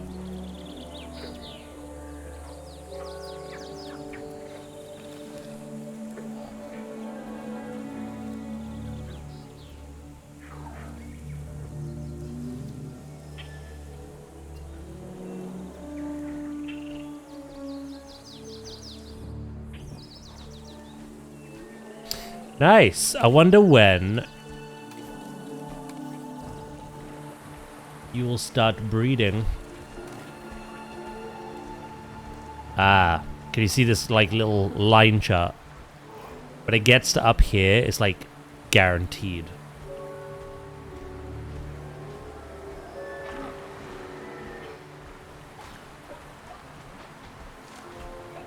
You had a new suggestion, did you? Fire! Thank you so much for the raid, mate.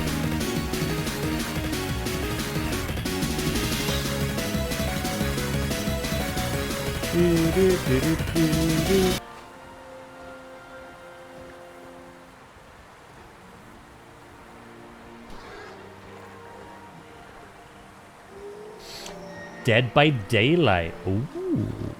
How'd it go?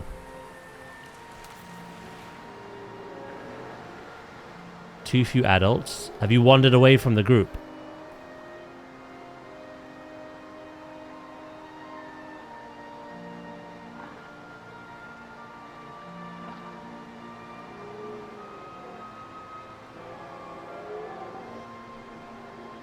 Oh yeah, Val went to do the same thing as me.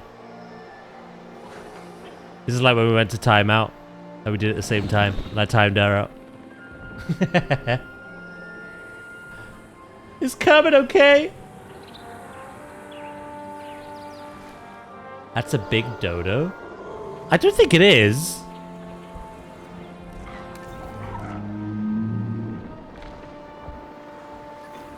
This thing is tiny.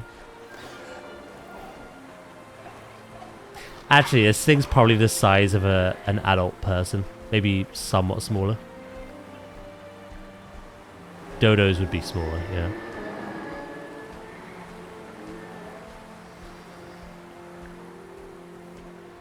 His head blew up. Which head? I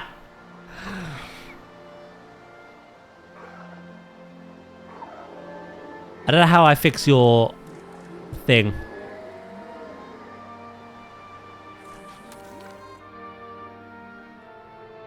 Overraptor, Overraptor, Overraptor. This one's just left. This one's like, huh? Where is everyone?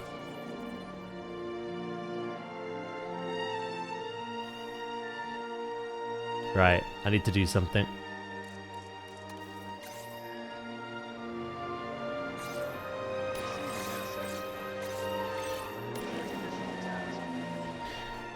I feel like we need more of them so that they can, like, stray away and not get fussy. Can of tomato soup. Thank you so much for the 100 bits, mate. Appreciate that.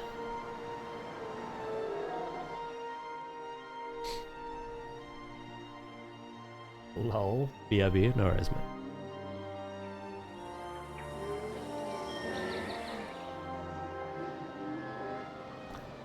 Any preference? Male, female? We have 2 of each, so...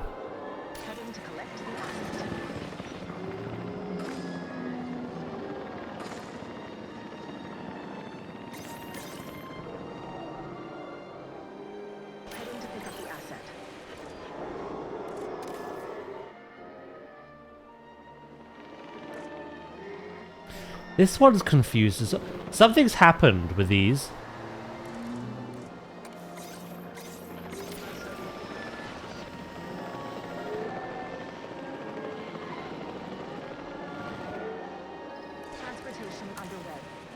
What's their lifespan, by the way? 64 to 128. Your choice. As this is the only one I didn't need to relocate, and it's Overraptor 1, you can have this one.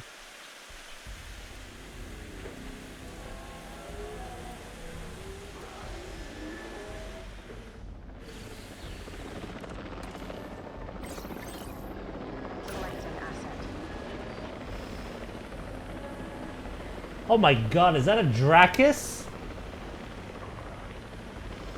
Welcome back, mate.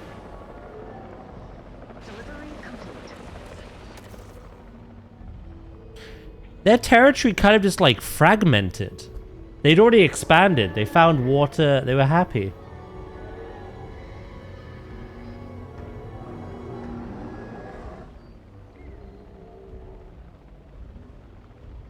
And then it just broke.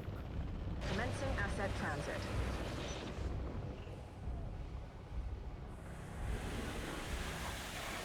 Look how big a Gallimimus is compared to this. It just pecked its tail. Like, feck off.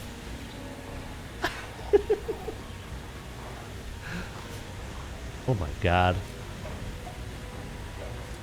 Transportation complete.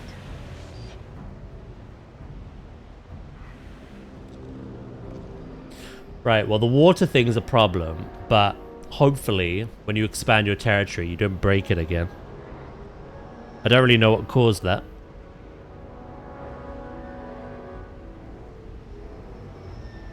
I think I may have to add small nests all over the place though. You know what I mean? I doubt they're going to stay here forever. They're going to wander around. Explore.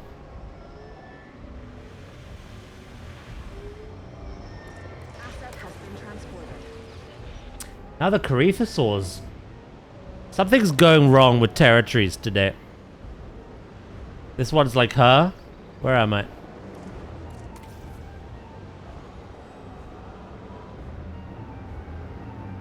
Right, well one Oviraptor's run for the water. So if that territory expands into this one, which it has, they're now A-okay. They're happy again. How long that lasts? I just don't get... Oh. And now it's fine again. Yeah, it's really weird. It's like the habitat's too big. So they get lost. And they try and find the herd again. If that's the case, that's kind of a cool mechanic. A little bothersome though. That's my biggest issue with the Safari Challenge. They move all over the place.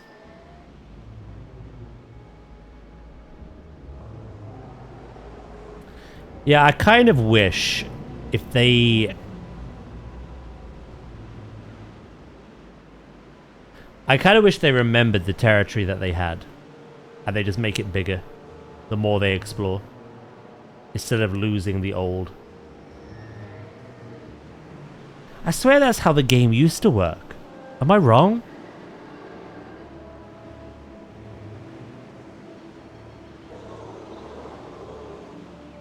Maybe it's a bug? I swear it used to work where, like, say you had a straight line and you put dinosaur at point A or one side and then there was point B. It would be at point A and form its territory. And then it would move down to point B and the whole line would be its territory. But in this game, as it moves down, some of the territory from A starts shrinking. Moving with the dinosaur. Strange.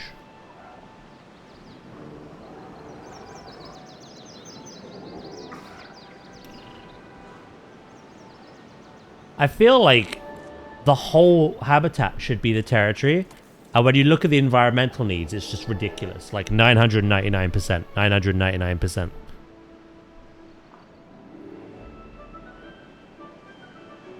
I don't get why there's a limit. A cap.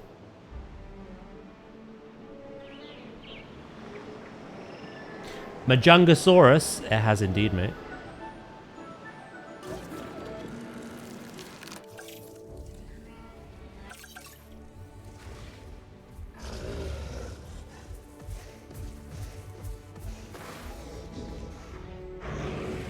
This is what the babies look like as well.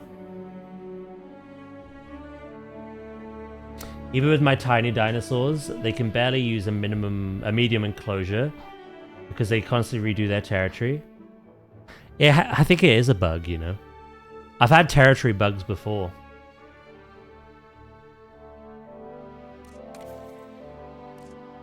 Yeah, I almost thought about adding this as it just came out. But we are going for this instead.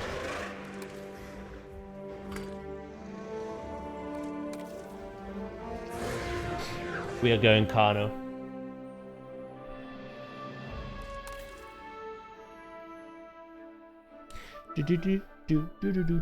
Carno is next. And then after Carno, Spino.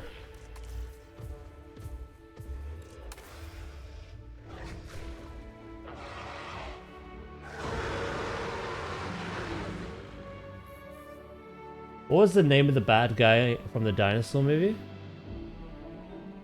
Oh, I don't remember. The Carnotaurus didn't have names. But you mean the Iguanodon, right?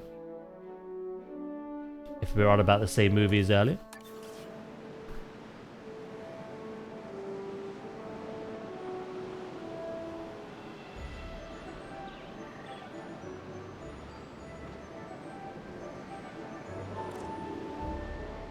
There was like a lead, the leader of the herd was an Iguanodon who was grouchy. And then he had like a henchman. I don't remember their names.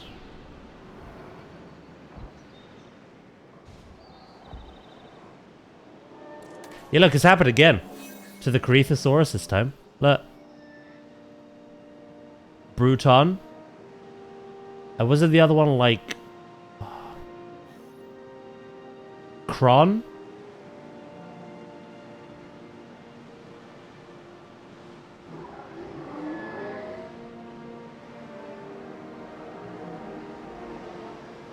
Something like that.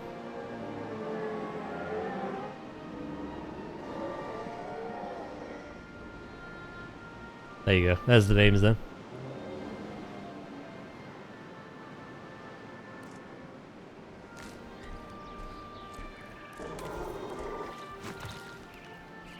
Num num num. Right. I am very happy with what we've done today. We've obviously made all this look nice as well. Added some benches, some extra little details along here. I doubt the guests will ever walk along here, but it'll look nice regardless. Kron is the leader. Bruton is the other one.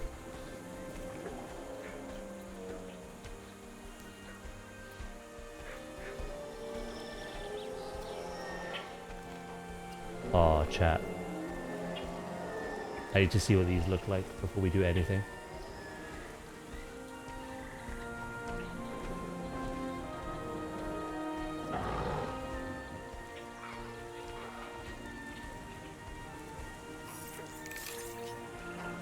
How many? 5?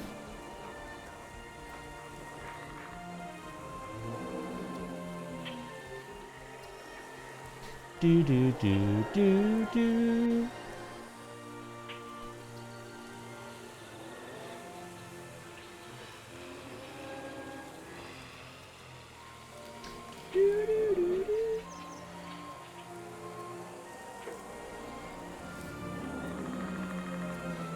Do, do, do.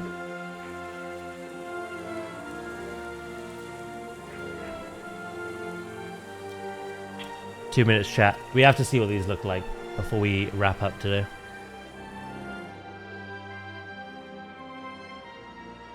We've seen all the other babies.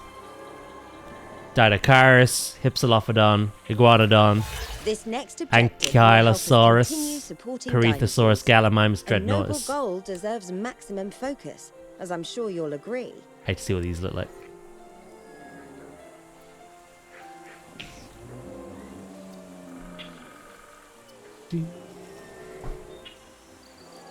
What's wrong, Dracus?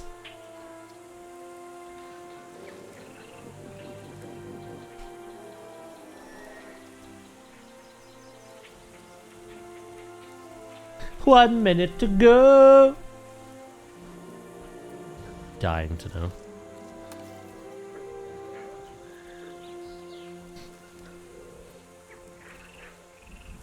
Stream almost over. Yeah. I feel like you've missed most of it, unfortunately.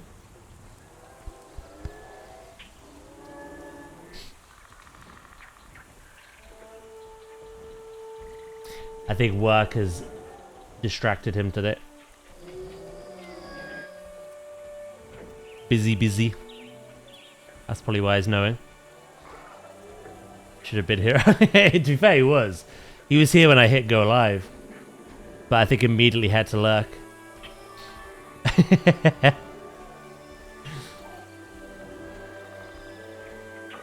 Poor bugger.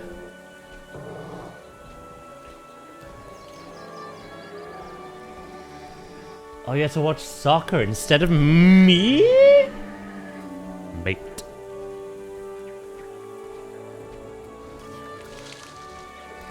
Are you ready, chat? 3, 2, 1.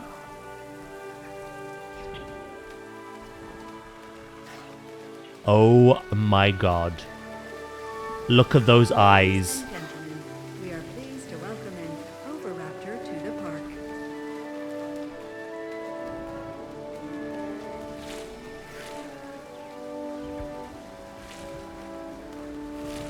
They do look like chocobos. Oh my god!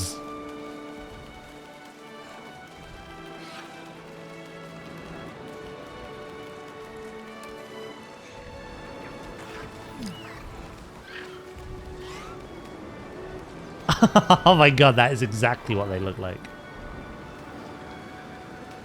Can you name one of the babies Thing 1? The one I'm on, why not? Thing 1.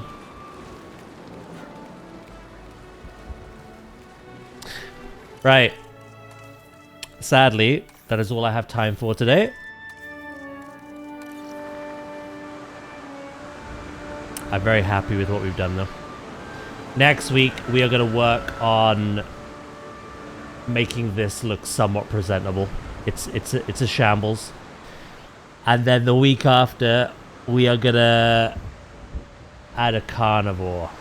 Carnotaurus. That's what we're doing.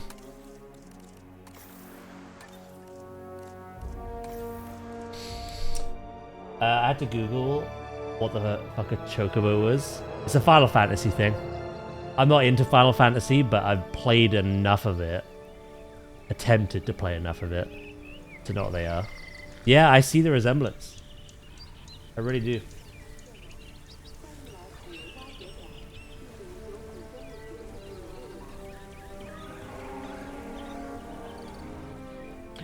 Ooh.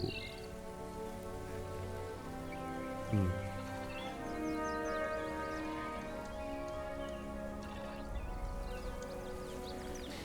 Is there anyone else playing this?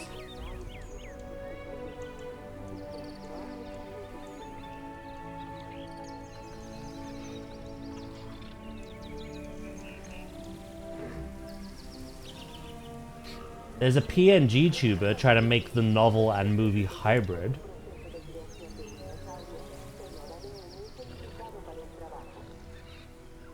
Yeah, I'll send you here. If you want to watch more Jurassic stuff. Obviously, like any raid, you're not obliged to stick around, but if you do, they will appreciate it. And I know you'll be your wonderful selves. But chat, that is this week over. What a week. What a week. It's blown by yet again. Scary that it's almost February. I just sneezed on my cat. Ugh! Wipe it off. Right, I'll be back live on Monday with some Avatar. We'll play some Avatar on Monday. And then, yeah, a new week begins. Plenty to do on everything. Everything. The cat deserved it. Those little fuzzballs will sneeze in your mouth if you let them.